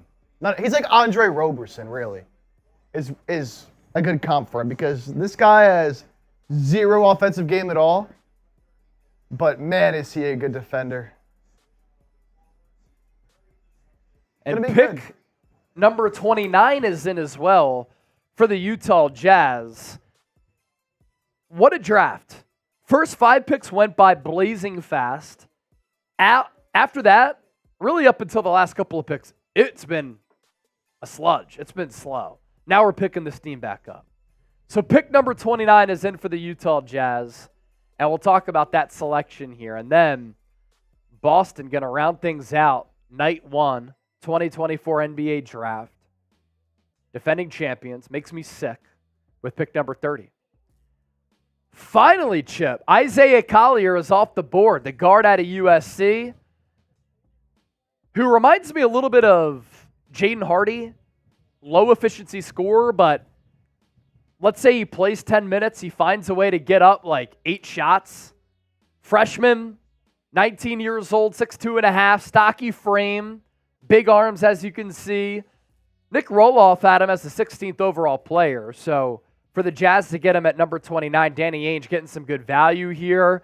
Collier, very aggressive and ferocious driver who matches his physicality, going to the rim with excellent finishing. Has a chance to create for others at the next level when surrounded by shooters. Wasn't really on a great USC team last year. Inconsistent jumper. Hasn't been sorted out yet. But let's take a look at his free throw numbers. That's always a good barometer for figuring out if a player can work on their jumper at the next level and if they can succeed at the next level. If you don't have a good free throw form, shooting form, good free throw percentage, you might kiss it goodbye. And for Collier, 67% from the free throw line. You know, we have a men's league here at Chat Sports, and the other night I missed my first free throw of the season. I was very perturbed by that. But the percentage is still like 99%. So I can say that I'm a better free throw shooter than Isaiah Collier. 6'5", 210, really good size there.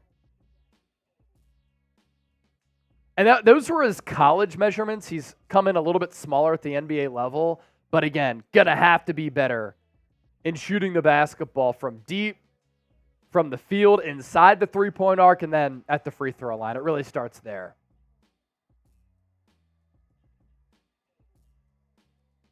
We could look back at this pick and say, damn, Jazz got a good one. Yeah, and they could use a guard like him because you got to imagine, like, Jordan Clarkson's probably out of there. There's been rumors they're trying to move on from Colin Sexton. This is a upside shot, and if Collier hits, again, this guy was projected to be a top 3 pick before he attended USC. Yeah. Number 1 recruit in the 2023 ESPN 100. 2023 McDonald's All-American, played for Team USA at the Nike Hoop Summit. Just didn't translate. All freshman team, Pac-12, not bad. 16 points per game, 49% from the field, and 4.3 assists. Again, I think those assist numbers could go up at the next level when he's surrounded by more complementary pieces. Now the Boston Celtics are on the clock. Type F Boston.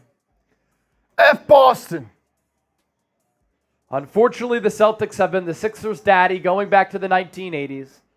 Sixers have not beat the Celtics in a playoff series since the mid-1980s, and they just won a championship. Jason Tatum acting corny and all, but we have to give them their flowers.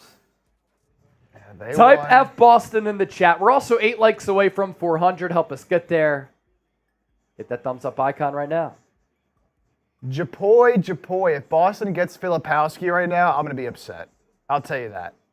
That would make me mad. He's probably the best player. Honestly, they could lose left. Luke Cornett this offseason. He might get decent money elsewhere. Yeah, well, yeah, Filipowski would be a good pick for them. Johnny Furphy. Yeah, Johnny Furphy is the number 1 player on the ESPN big board. Filipowski, number 2. Tyler Kolek, the guard out of Marquette, number 3. Baylor Shireman after that.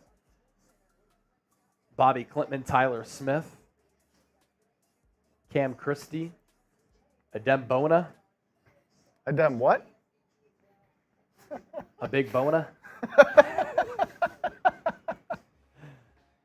18 titles for the Boston Celtics. I love seeing the F Bostons in the chat. Yeah, type F Boston, Angela G, Ryan Rowe, D'Angelo, A.H. Demeter,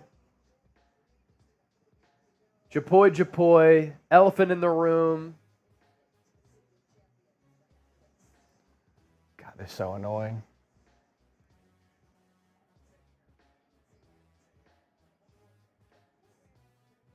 Did you hear what just happened with them?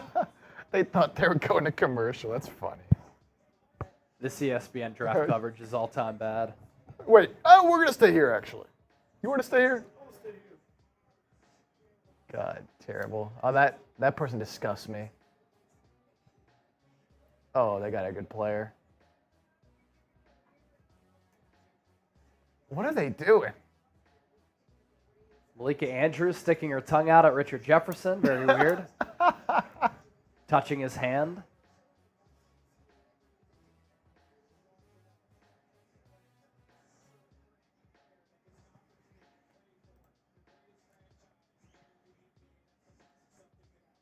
Robert Jalio, F Boston as well. My man.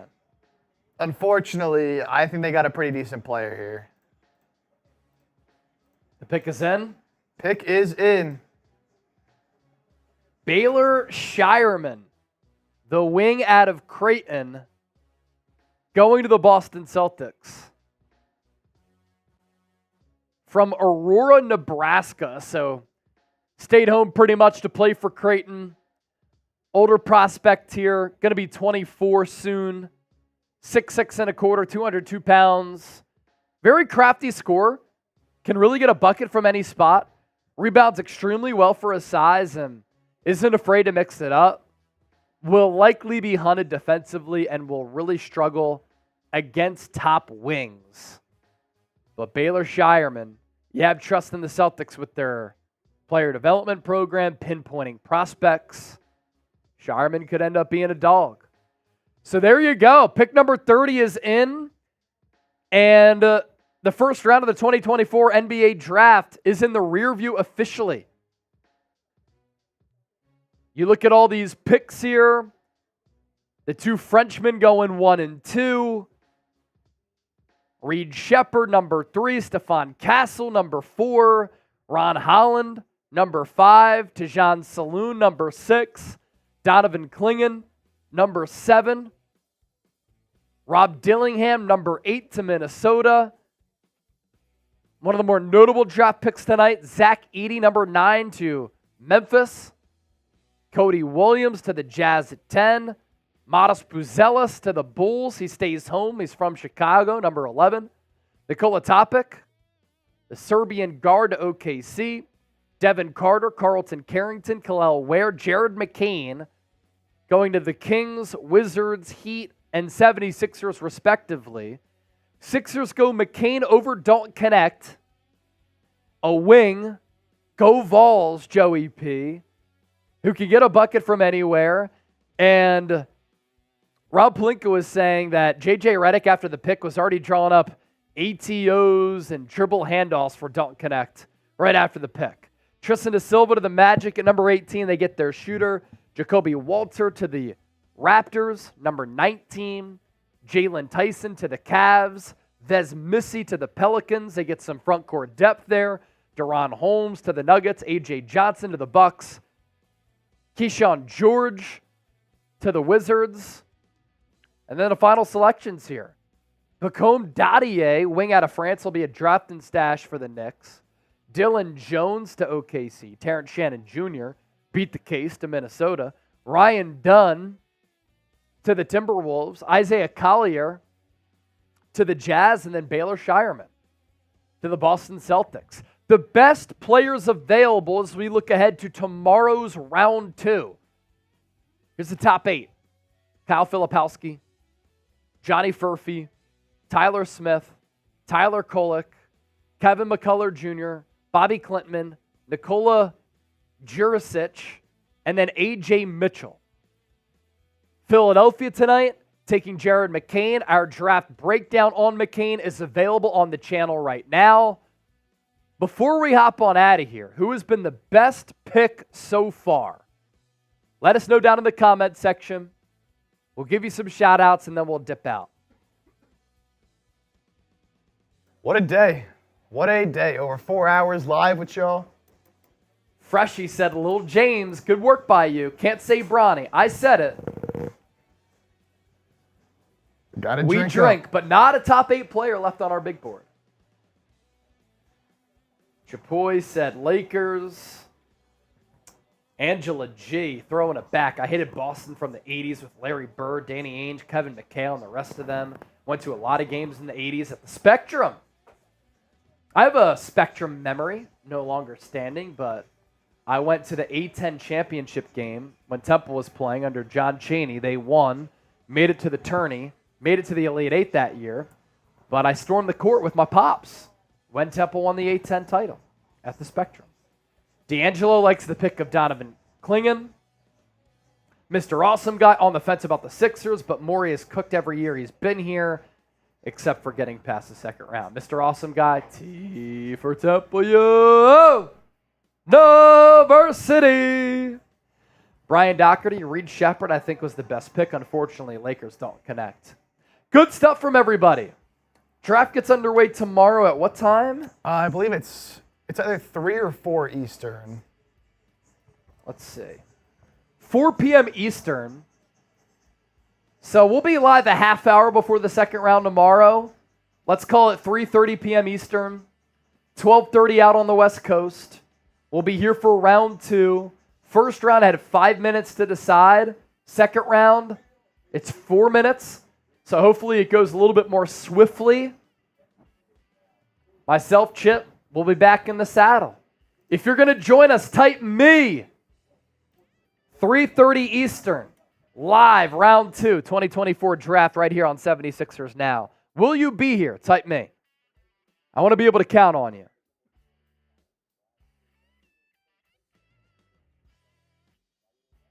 B-Doc said me. Hell yeah.